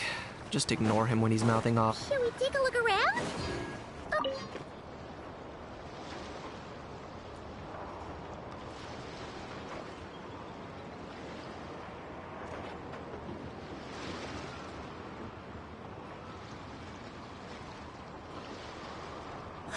It's her! The boss of the Spina di Rosula! Huh? Uh-oh. Things are about to kick off. What are you worried about, Yehoda? Shh! Don't you see him over there? Parasol Lady's the head honcho of the Fontanian underworld. Rumor is she pulled the crumbling organization back together and avenged her father with her own hands. Oh, we don't want to get on her bad side. An eye patch over there is a merc captain from Liyue. She has a fleet of her own that sails the seas. Most people know to steer clear. I was worried this expo might not be big enough for the 2 of them, if you catch my drift. So I kept their booths far apart. Looks like they wound up meeting in the end, though. You don't think they're butting heads already, do you? What am I gonna do?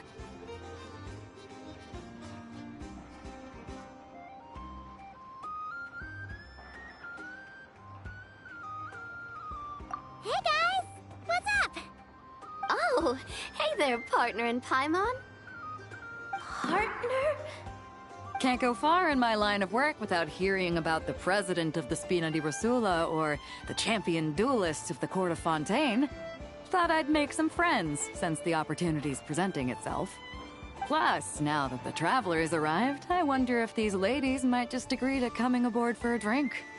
What's the Traveler got to do with that? You're too kind, Miss Beto. So, the thing is, over there is a friend of ours. She's managing the expo, and seeing as you're all big shots where you come from, she was worried you might, butt heads. Is that so? Well, I think you can put her at ease. Yeah, and if there's anything we can do to help, just say the word.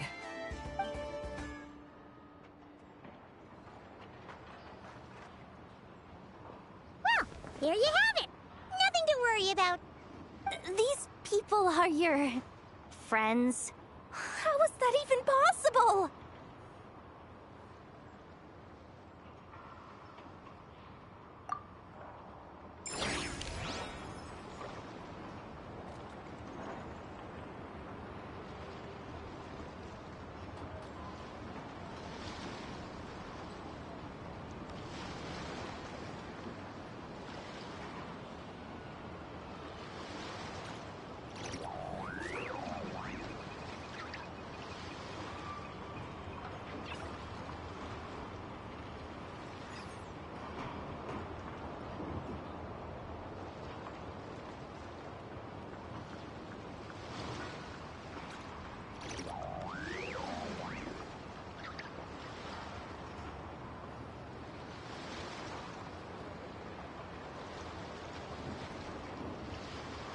I'm not the friend to come to for words of comfort or encouragement. But when it comes to weighing the costs of your actions, ask away.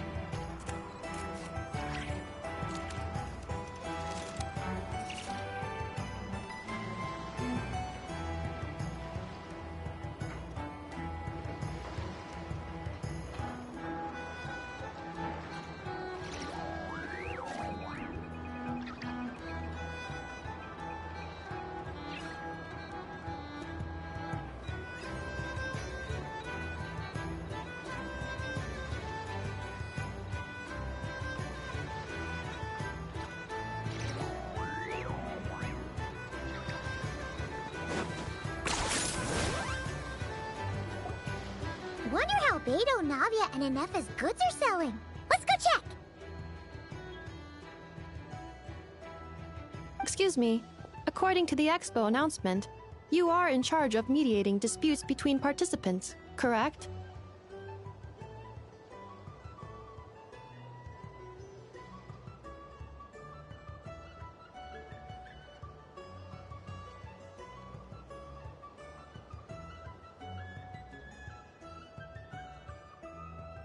Just now, as Aino was about to return to the workshop, she got dragged into a conversation with some individuals who appear to have unofficial ties to the expo. My database does not have relevant information on how to address the situation, so I came to you for help.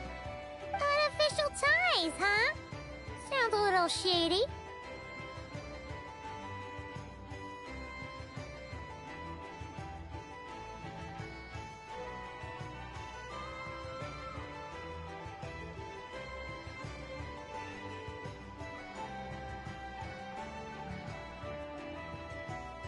Come with me.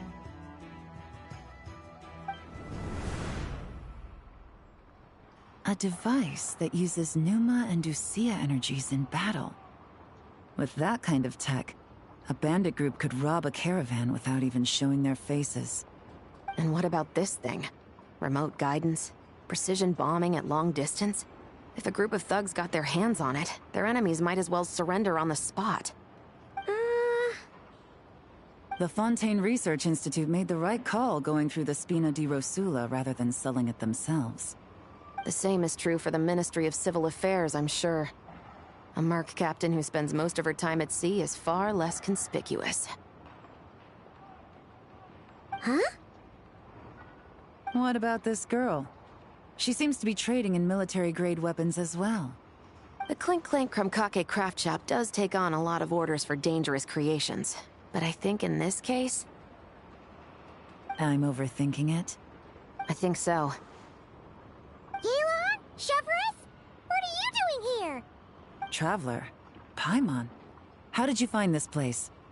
Although this location is indeed rather secluded, Aino has equipped me with a special sensor module.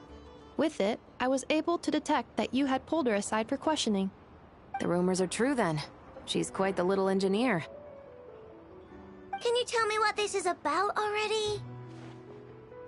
Apologies, but it's a matter of utmost importance, so I had to be sure. After our conversation, however, I can confirm that Aino is not involved in this case. Traveler, could you help us clear up this misunderstanding?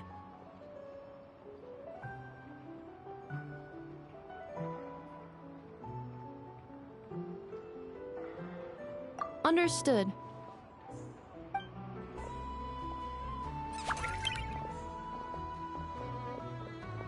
Based on our conversation just now, I'm guessing neither of us is the target the other is searching for.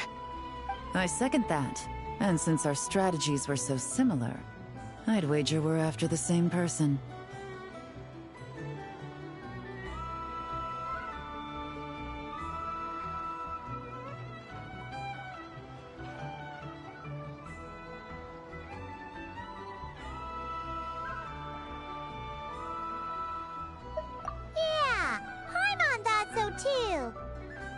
Well, I wasn't planning on dragging you into all this, but now that I appear to have gained an unexpected partner, I suppose I might as well explain.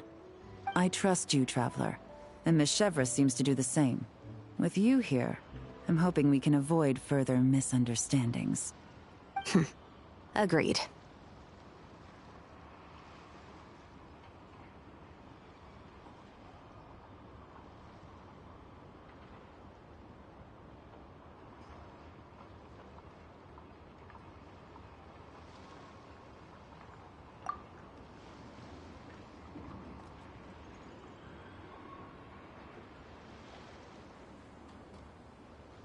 Miss Chevreuse and I seem to be here in Nodcry to reel in the same fish.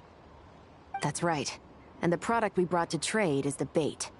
Of course, if I worked in the booth, it might tip people off, so that's where Navia comes in. I assume it's the same situation with Captain Beto? So, does that mean your target is gonna be at the expo? Yes. There's a good chance it's one of the buyers.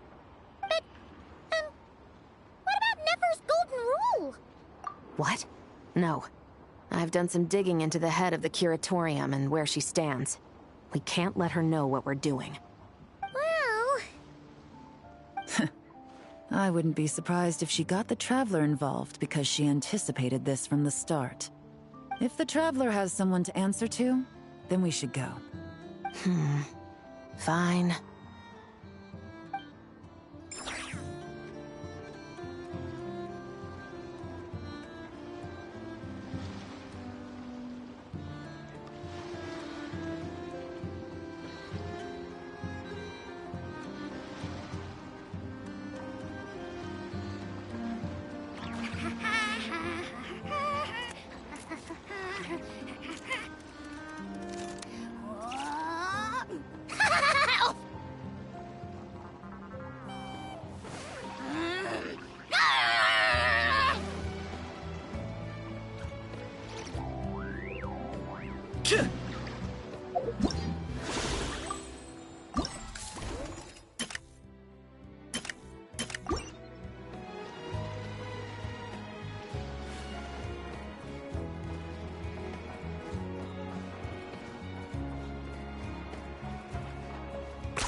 If you want to drum up some business, all you gotta do is holler, and everyone on the first floor will be able to see you.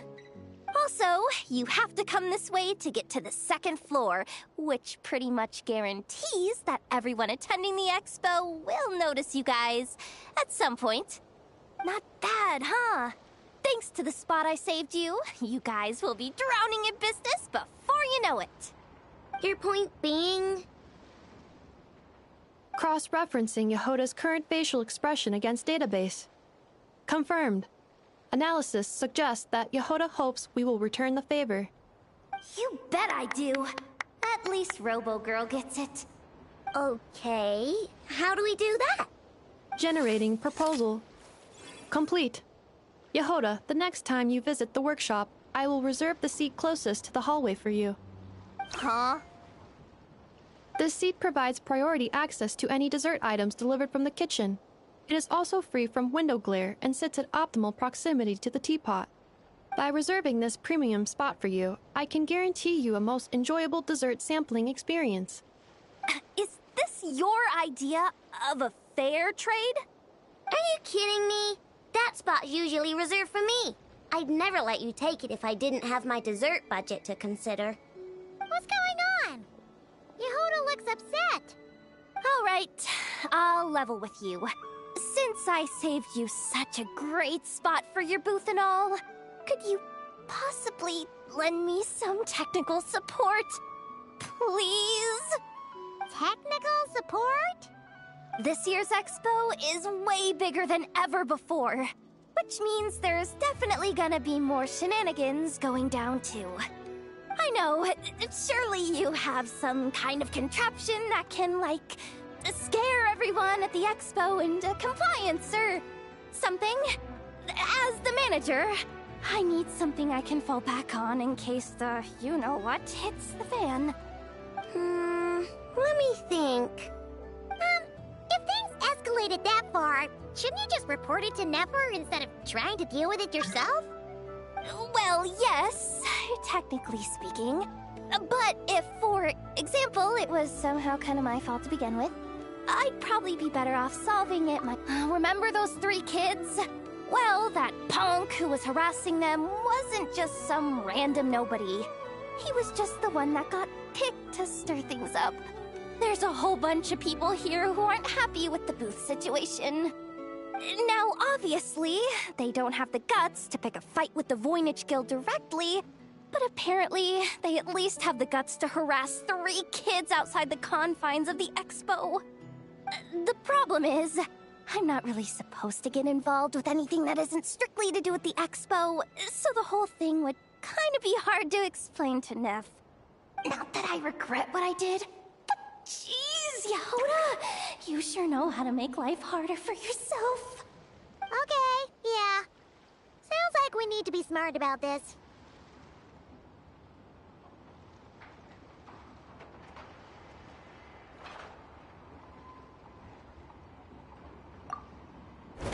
Fine. Just this once, I guess I can lend you the Clink Clank Crisis Control Switch. Agreed. This option meets Yehoda's requirement for an expo-wide intimidation strategy. A Clink Clank Crisis Control Switch. What's that? This little guy right here. I made it recently after getting myself into a really sticky situation. To activate the switch, you just need to give him 3 taps on the head. If you do that, there's pretty much nothing in Notcry that you won't be able to handle. Really? So what actually happens when you activate it? You'll find out if it comes to it, but I'm only letting you use it once, so you better save it for when you really need it. Okay, cool.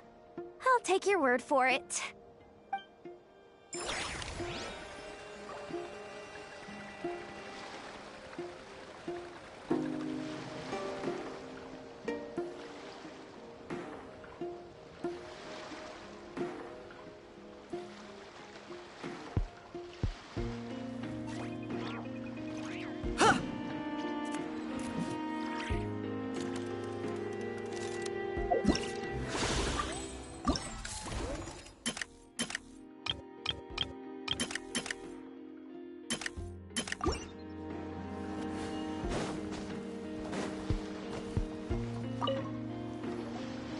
Uh-oh.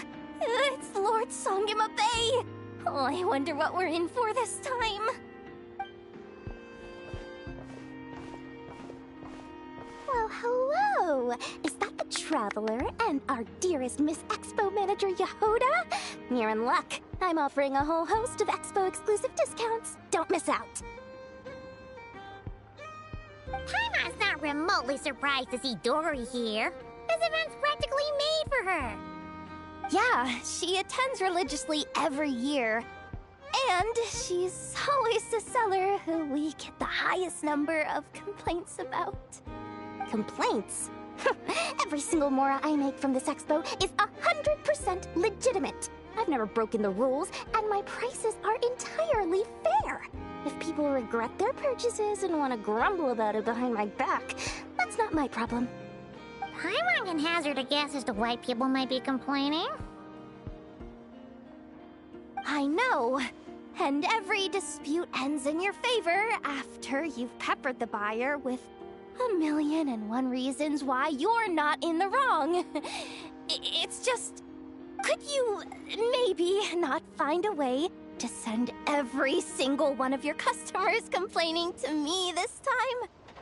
I'm begging you, Lord Songemabe, for me, please!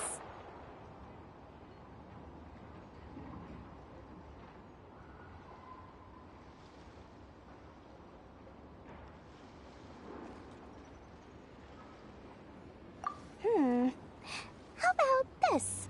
A special opening sale just for Miss Yehoda. 50% off! In other words, I'll do my very best to keep the number of complaints down to no more than half of my customers. Sound good? Jeez, what a bargain! Works for me, I guess.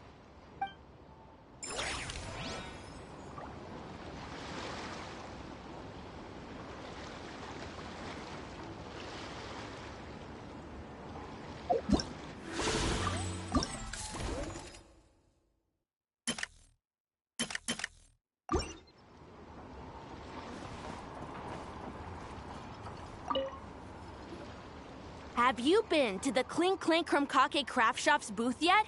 They're selling blueprints for a machine. With everything Uncle's taught me, I bet I could build one of those thwack and smack defense bots. We should buy a blueprint. Sounds like a waste of money to me. We should be spending our expo earnings on more important stuff like clothes. But Uncle said the most important thing is that we have fun. Guys, please don't fight! I hate to break it to you, but I'm afraid no one really comes to this expo looking to buy toys.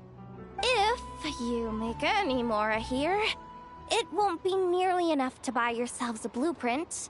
I doubt it'll even cover your new clothes. Oh! Hi, Yehoda! Hi, Traveler!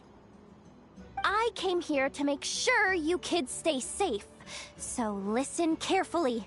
If you want to look around the expo, that's fine, but you need to be extremely careful when talking to any strangers, okay? A lot of crazy people show up to this expo, both sellers and buyers. You don't know what they might be capable of, so if anything happens, don't try to deal with it yourselves. Call for me right away. You got that? Yehoda's really serious about looking out for these kids. Well, it's kinda my job. I'm supposed to be the one in charge. Oh, just take a look around. This booth is the only one being run by a bunch of kids. If there's anyone out there aiming to cause trouble, you can bet they'll start with the weakest target.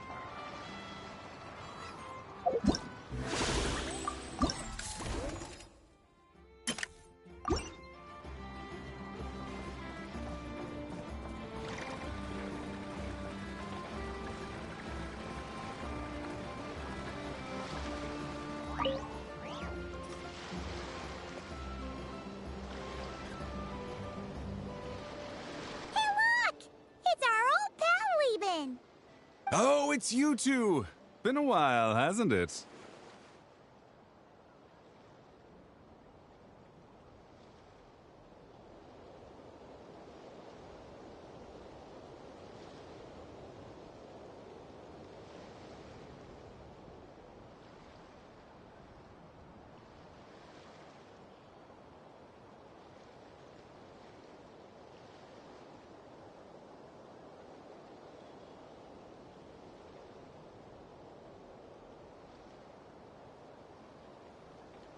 Wait, you know this guy too?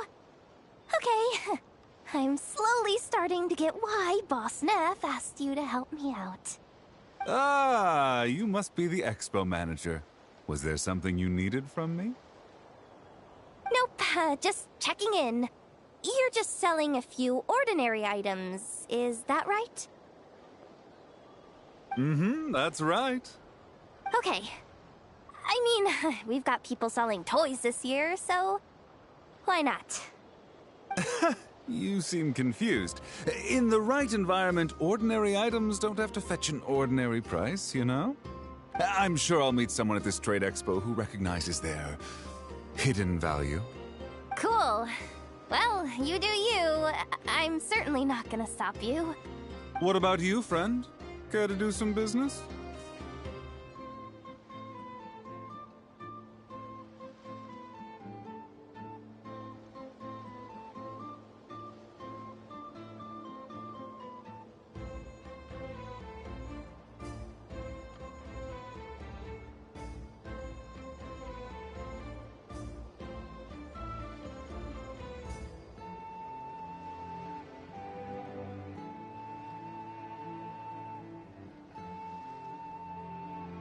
Well, to be honest, I spent most of the ones in my inventory to purchase this batch of goods. The ones you see here are just for decoration.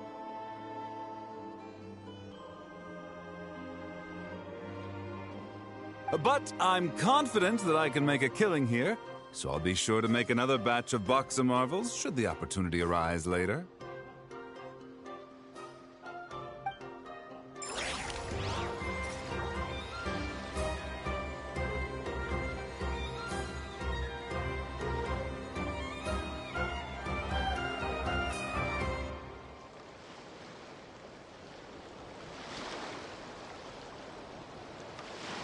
Here's how I allocate my energy on a job. 70% goes to investigating, 10% to making a final decision, and the remainder for execution.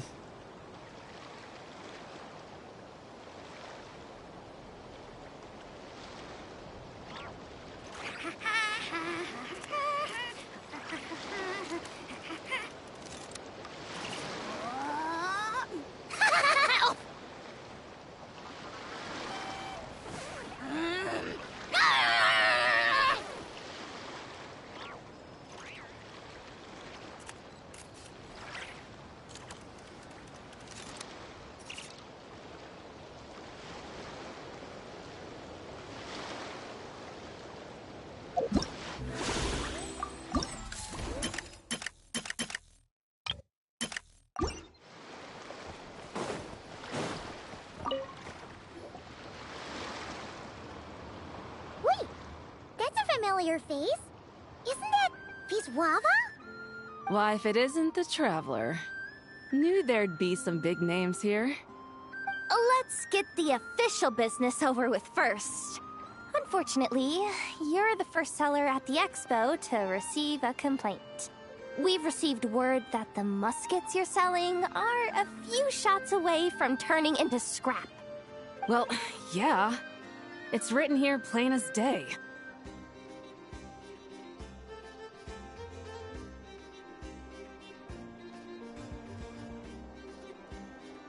Muskets for sale.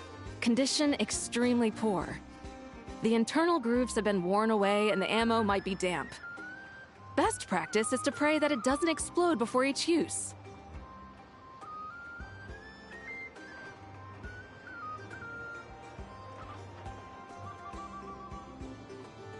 Wait, so you weren't speaking in code to cover your tracks? Code? Yeah.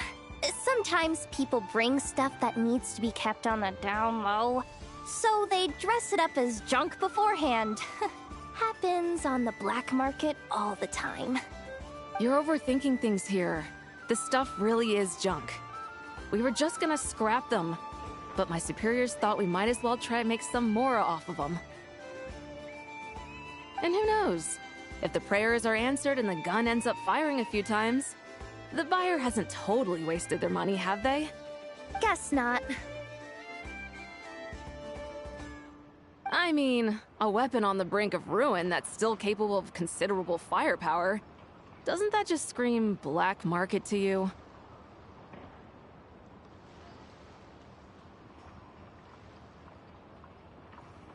Yeah, but who would buy something like this?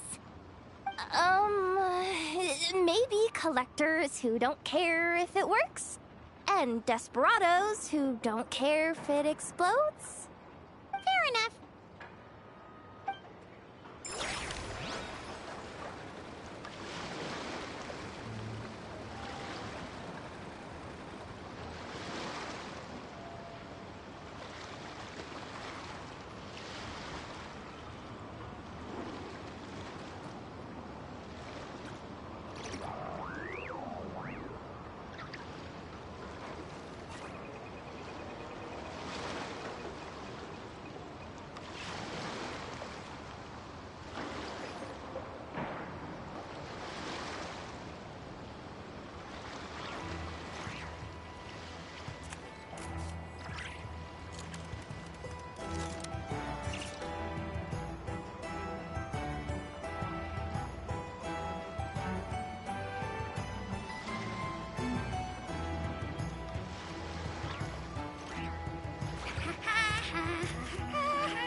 Hal loves being antagonistic.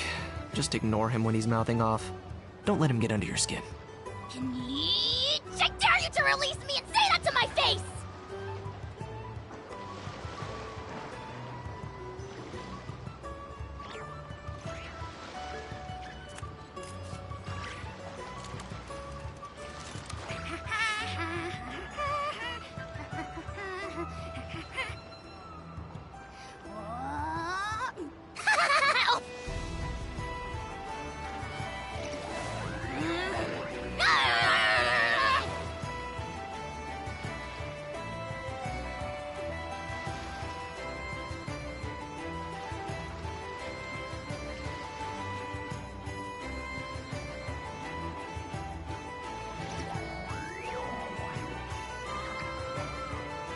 Here's how I allocate my energy on a job. 70% goes to investigating, 10% to making a final decision, and the remainder for execution.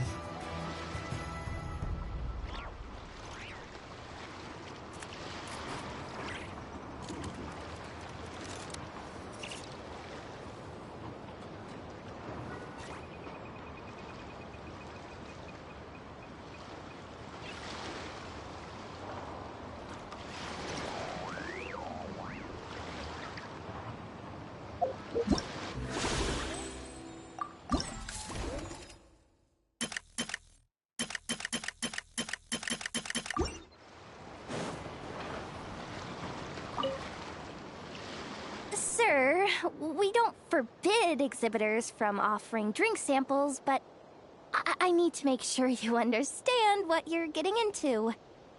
Any samples you offer are at your own risk. If anything goes wrong, like if a customer has a bad reaction to one of your products, the expo can't take any responsibility. Rest assured, ma'am, what you see here is 100% pure Mondstadt vintage. Straight from the Dawn Winery's cellars, actually. Really? Wow-wee!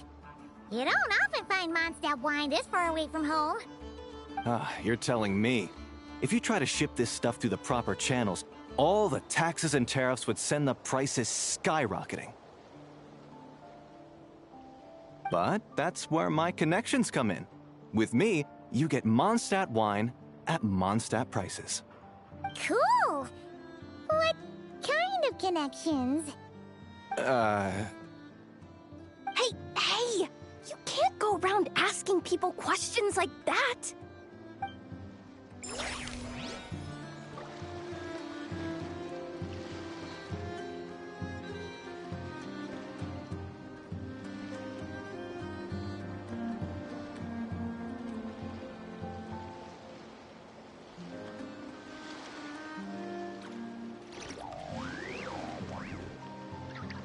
How loves being antagonistic.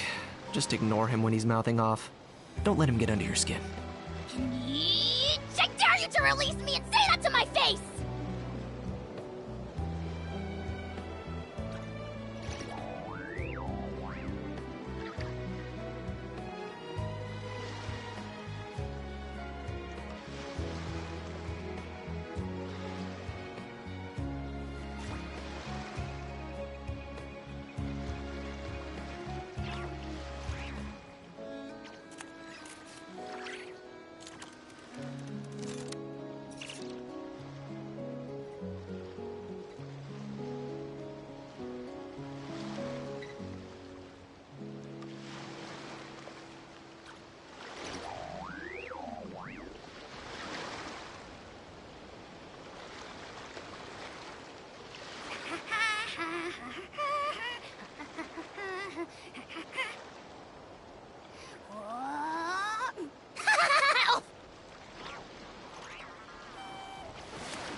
This exhibitor's demands are ridiculous! What's wrong? This exhibitor is apparently selling some rare Natlanese artifacts. And he's making some extremely unrealistic demands about how he wants them stored. I know the contract says that we're responsible for storage, but I'm sorry. It's unreasonable to expect us to meet these requirements. Unreasonable? These are rare and very fragile historical relics we're talking about. You can't just throw them into a warehouse, okay? They have to be handled with care.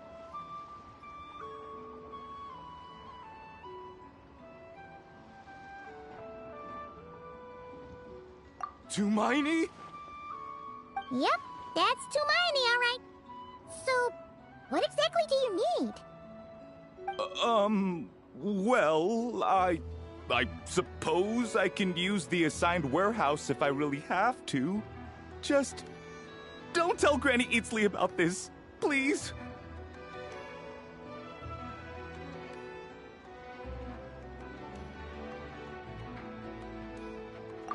Whatever Tumaini means, it seems like it carries even more weight than name-dropping Boss Neff.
Welcome to the Treasure Hoarder booth. The treasure hoarders have a booth? Yep, every year. This is the largest legal black market in all of Teyvat. The stuff they dig up is perfect for a place like this. But can one person really represent their entire organization? No way. Treasure Hoarder is just a catch-all title. Their internal structure is crazy complicated. The thing is, the members who'd apply to set up the exhibits used to give themselves ever more highfalutin titles. You know, to boost Spire confidence. Over time, it became an unwritten rule that each expo can only have one Treasure Hoarder booth. The different factions usually duke it out beforehand for the right to take part. To be honest, I see myself as a member of the Fruity Order first, and a treasure hoarder.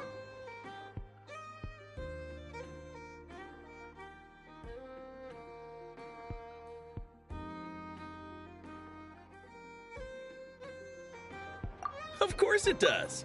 The Fruity Order is known far and wide for its heroic deeds. The Fruity Order's a familiar name around here, at least. They've been winning the Treasure Hoarder Expo rights for a few years now. Although, this guy's a new face.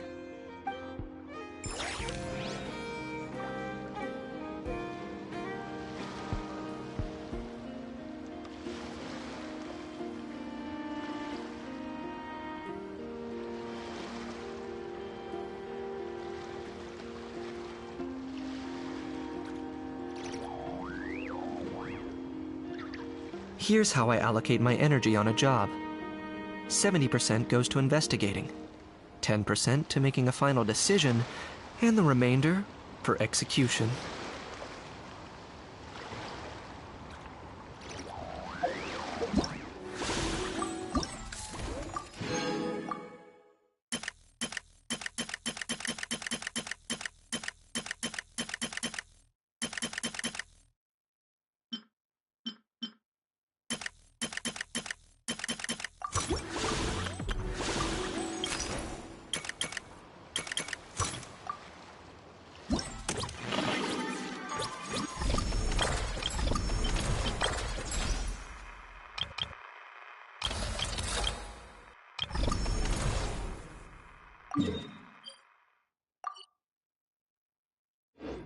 How loves being it.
Here's how I allocate my energy on a job.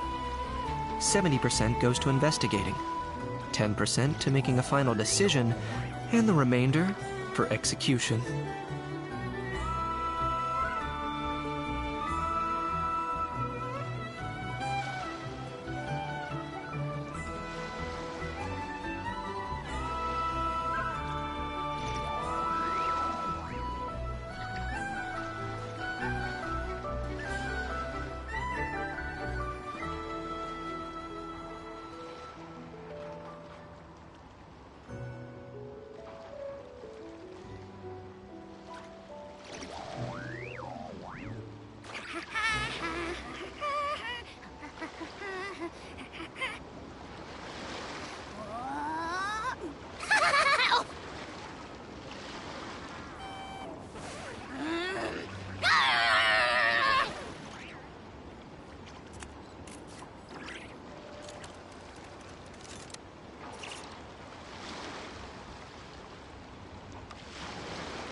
I'm not the friend to come to for words of comfort or encouragement.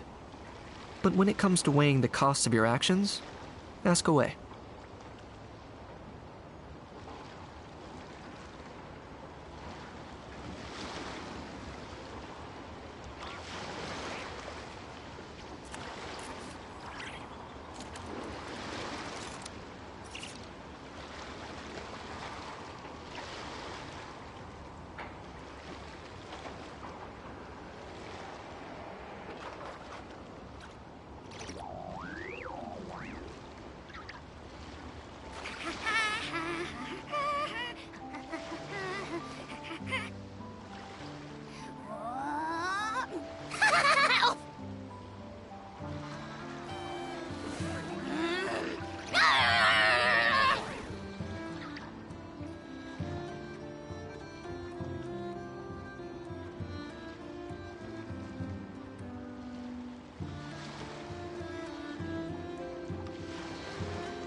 Ahau loves being antagonistic. Just ignore him when he's mouthing off. Don't let him get under your skin. I dare you to release me and say that to my face!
Ah, Miss Yelan from Liyue, and Miss Chevreuse from Fontaine. It's quite the honor. Forgive me for not greeting you sooner. So you knew we were coming all along? Anticipating your arrival is one thing. Getting you to come talk to me is another. And that's why you put the Traveler in charge of participant coordination. You knew we trusted him enough to tell him the truth about our plans. And you also knew that, out of respect for your arrangement, the first thing he would do is bring us here. How else could I have gotten us all to the negotiating table?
Forgive me for not cluing you in, Traveler. I had a feeling things could get complicated, so caution was vital. Rest assured, you will still be compensated as promised. So, can someone explain what's going on here? Yes. Might as well get it out in the open, ladies. You two were going to exchange intel sooner or later, correct? No better time than the present. Recently, the bandits at our border have become more aggressive. We don't know how, but they seem to have gotten their hands on some kind of weapon, which has made them a lot more dangerous. The caravan transports have been helpless against their attacks. We're facing a similar situation in Fontaine. Conflicts between gangs have been escalating, with civilians getting caught in the crossfire. Our investigation indicates that someone has been supplying the gangs with some unusually powerful weaponry. Even with the Spina's help, we've been struggling to curb the fighting. In which case, I think we can confirm that we're facing arms dealers operating on an international scale. Yes, and their cover has been ironclad. There hasn't been so much as a trace leading back to them, until their most recent operation. Let me guess. Someone leaked where the weapons are coming from. And it pointed right to the Nodcry Trade Expo. Exactly. I see. Well, weapons tend to be a hot commodity in a market with no restrictions.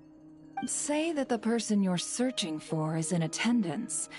Does that mean you're prepared to ruin the expo to nab them? I won't lie to you. Catching this person is my top priority. How about this? In the spirit of being a good host, you give us a bit of leeway to do what's necessary. And in return, we won't do anything to undermine the expo. All deals made at the expo are protected, including those that would be illegal elsewhere. It's the entire purpose of an event like this. The Voynich Guild gets a cut from both the seller and the buyer, so we have a duty to uphold that principle. I can't just let a customer get scooped up by the authorities while everyone watches. You said this was a negotiation, but you don't seem prepared to compromise. Let's think about this. Maybe there's another way? Only deals made through the expo are protected, correct? Oh? Theoretically speaking, were any deals to take place outside of the expo's scope, I would have no right to interfere. Good. Then we can promise that the rules will be followed. I want insurance, then. To hold you to your word, the Traveler must be part of all operations related to the investigation. We have a deal. Then you have my thanks in advance. Looks like negotiations are a success! It's the best outcome I could have asked for. I appreciate the help, Traveler.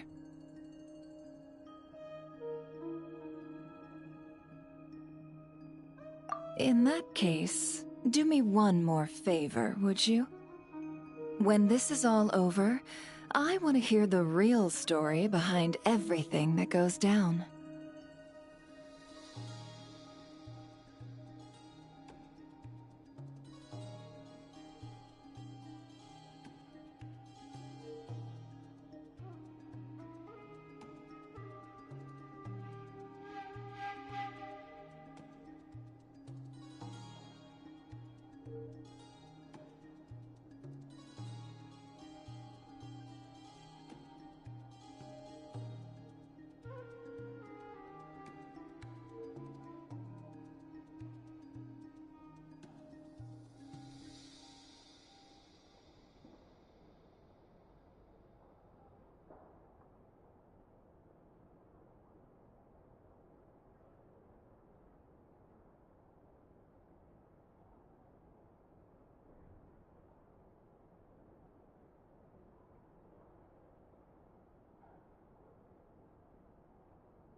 I'm not the friend to come to for words of comfort or encouragement.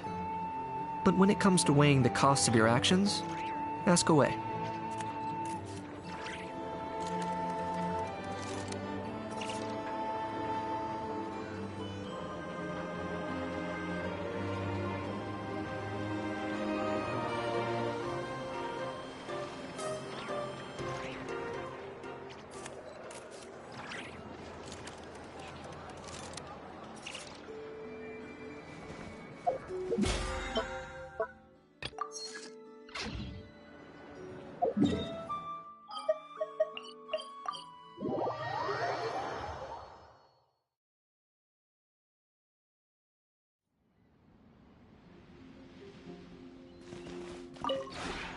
This realm is...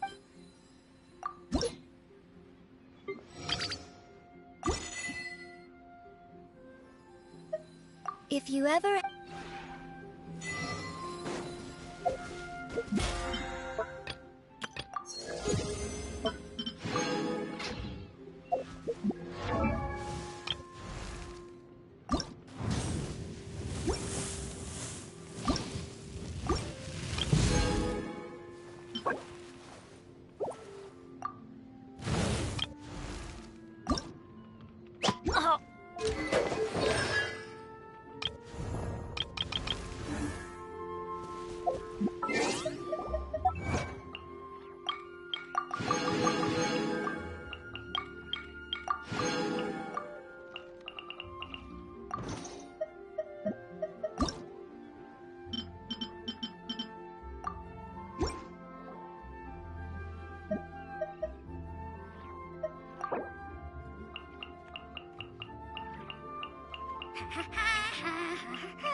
Hal loves being antagonistic. Just ignore him when he's mouthing off. Don't let him get under your skin.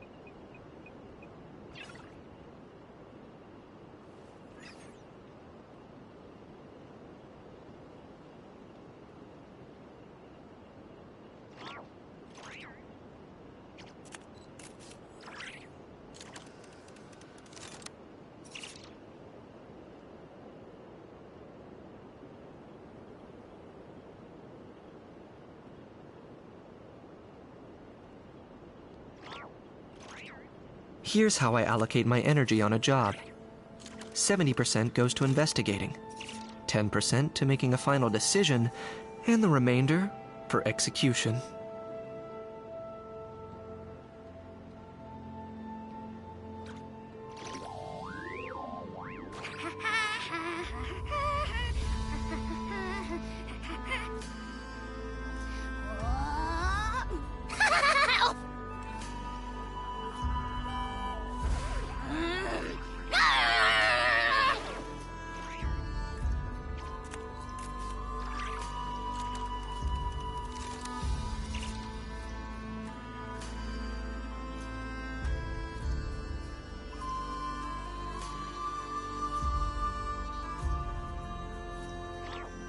I'm not the friend to come to for words of comfort or encouragement. But when it comes to weighing the costs of your actions, ask away.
Hal loves being antagonistic. Just ignore him when he's mouthing off. Don't let him get under your skin. I dare you to release me and say that to my face!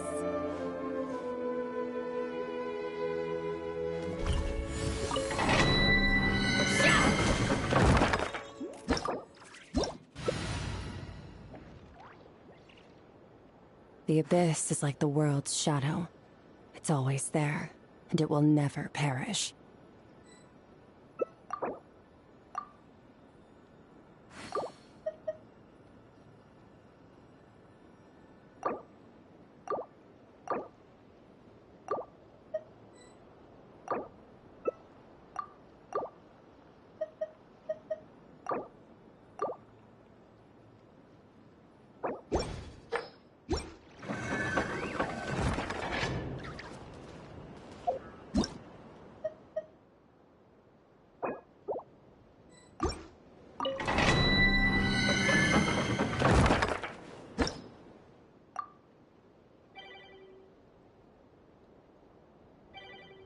Going into a trance is risky for most people, so don't get any ideas.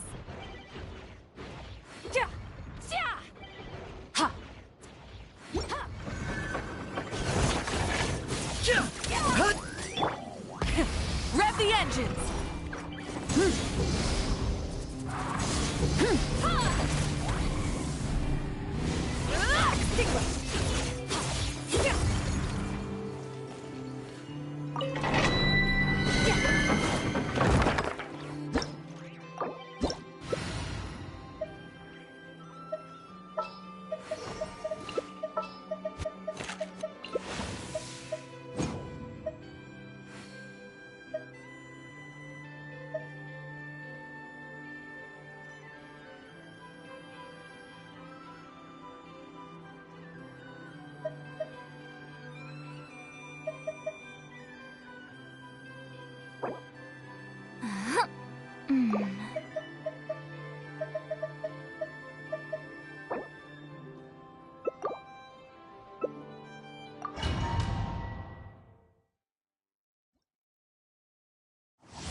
Accelerating.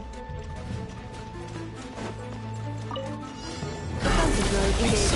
Ultimatum protocol. Silence! Let the world collide!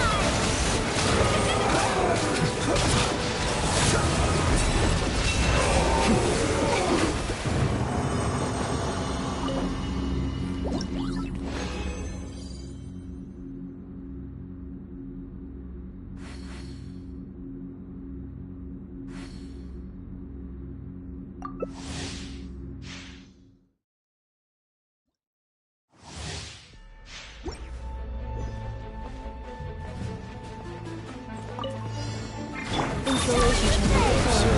Annihilation mode. To dust. Settle down. Aligning, echoing song!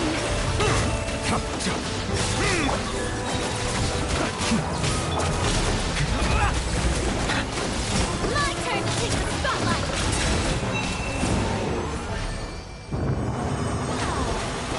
Oh, brilliant!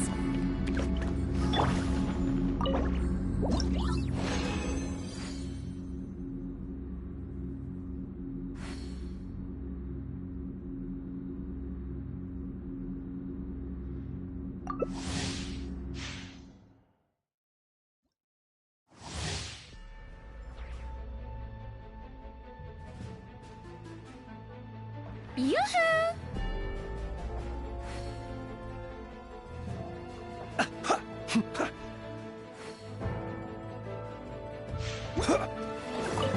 Cleanup sequence initiated. Silent. Observe. Beware the creatures tonight. Preparing for dust-up.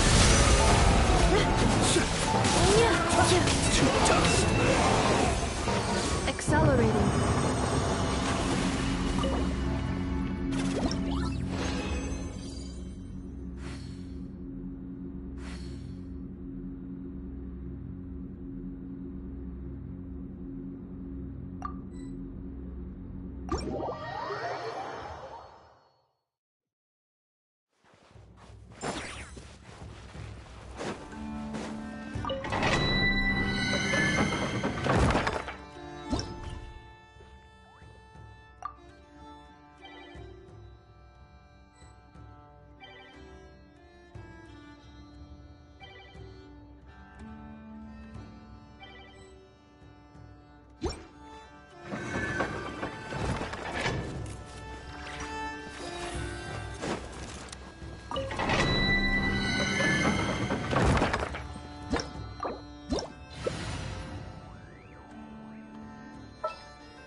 He who wishes to peer into the abyss.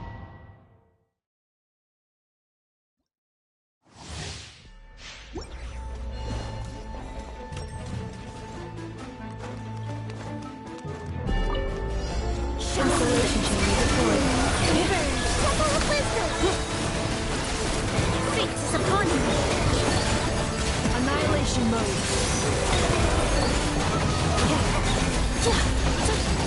Let me scry.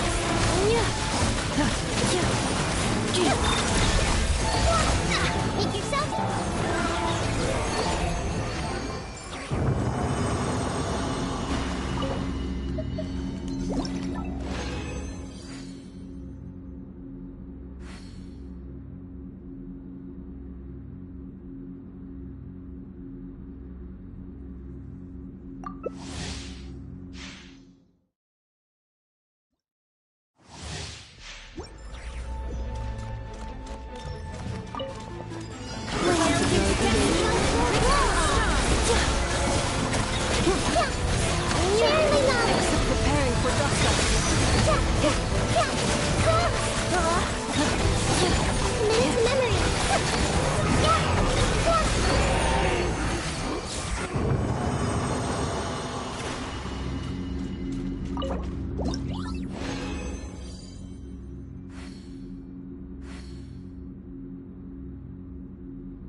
Defensive mode engaged.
Ad Astra. Thank you for complete. Ad Astra Abyss.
pile of garbage. Stop yapping. Just take it or leave it.